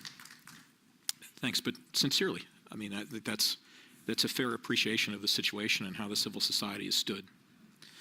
NATO's reinforced its support for capability development and capacity building in Ukraine since 2014, and some allies within the alliance even longer than that. We're now working with Ukraine to transition from Soviet-era equipment, doctrines and standards to NATO doctrines and standards, to make the Ukrainian armed forces even more interoperable with NATO forces, and to help them further reform and modernize their defense and security structures. This will strengthen Ukrainian institutions and help Ukraine move to modern standards. I'd also point out it certainly helps, I think, as well with preparation for EU accession and NATO accession. I'd also highlight that a number of nations appear ready to forge bilateral or multilateral mutual defense pacts with Ukraine, something that no doubt will be discussed in earnest here now during this summit, and are committed to even longer-term plans to build Ukraine's military capabilities. So this will ensure that's a very expensive proposition for Russia to reinvade Ukraine in the future. All NATO allies agree that Ukraine will become a member of the alliance. And as I said in the very beginning, Ukraine's rightful place is in the Euro-Atlantic family, in that NATO family. And even just in December of last year, NATO foreign ministers reaffirmed the Bucharest commitment that was made during the summit in 2008 in that communique, essentially saying that it's not a question of if, it's just a matter of when Ukraine joins the NATO alliance. So you see that that commitment remains and NATO's door remains open. But today, the most important and urgent task still is to ensure that Ukraine prevails as a sovereign, independent, democratic nation.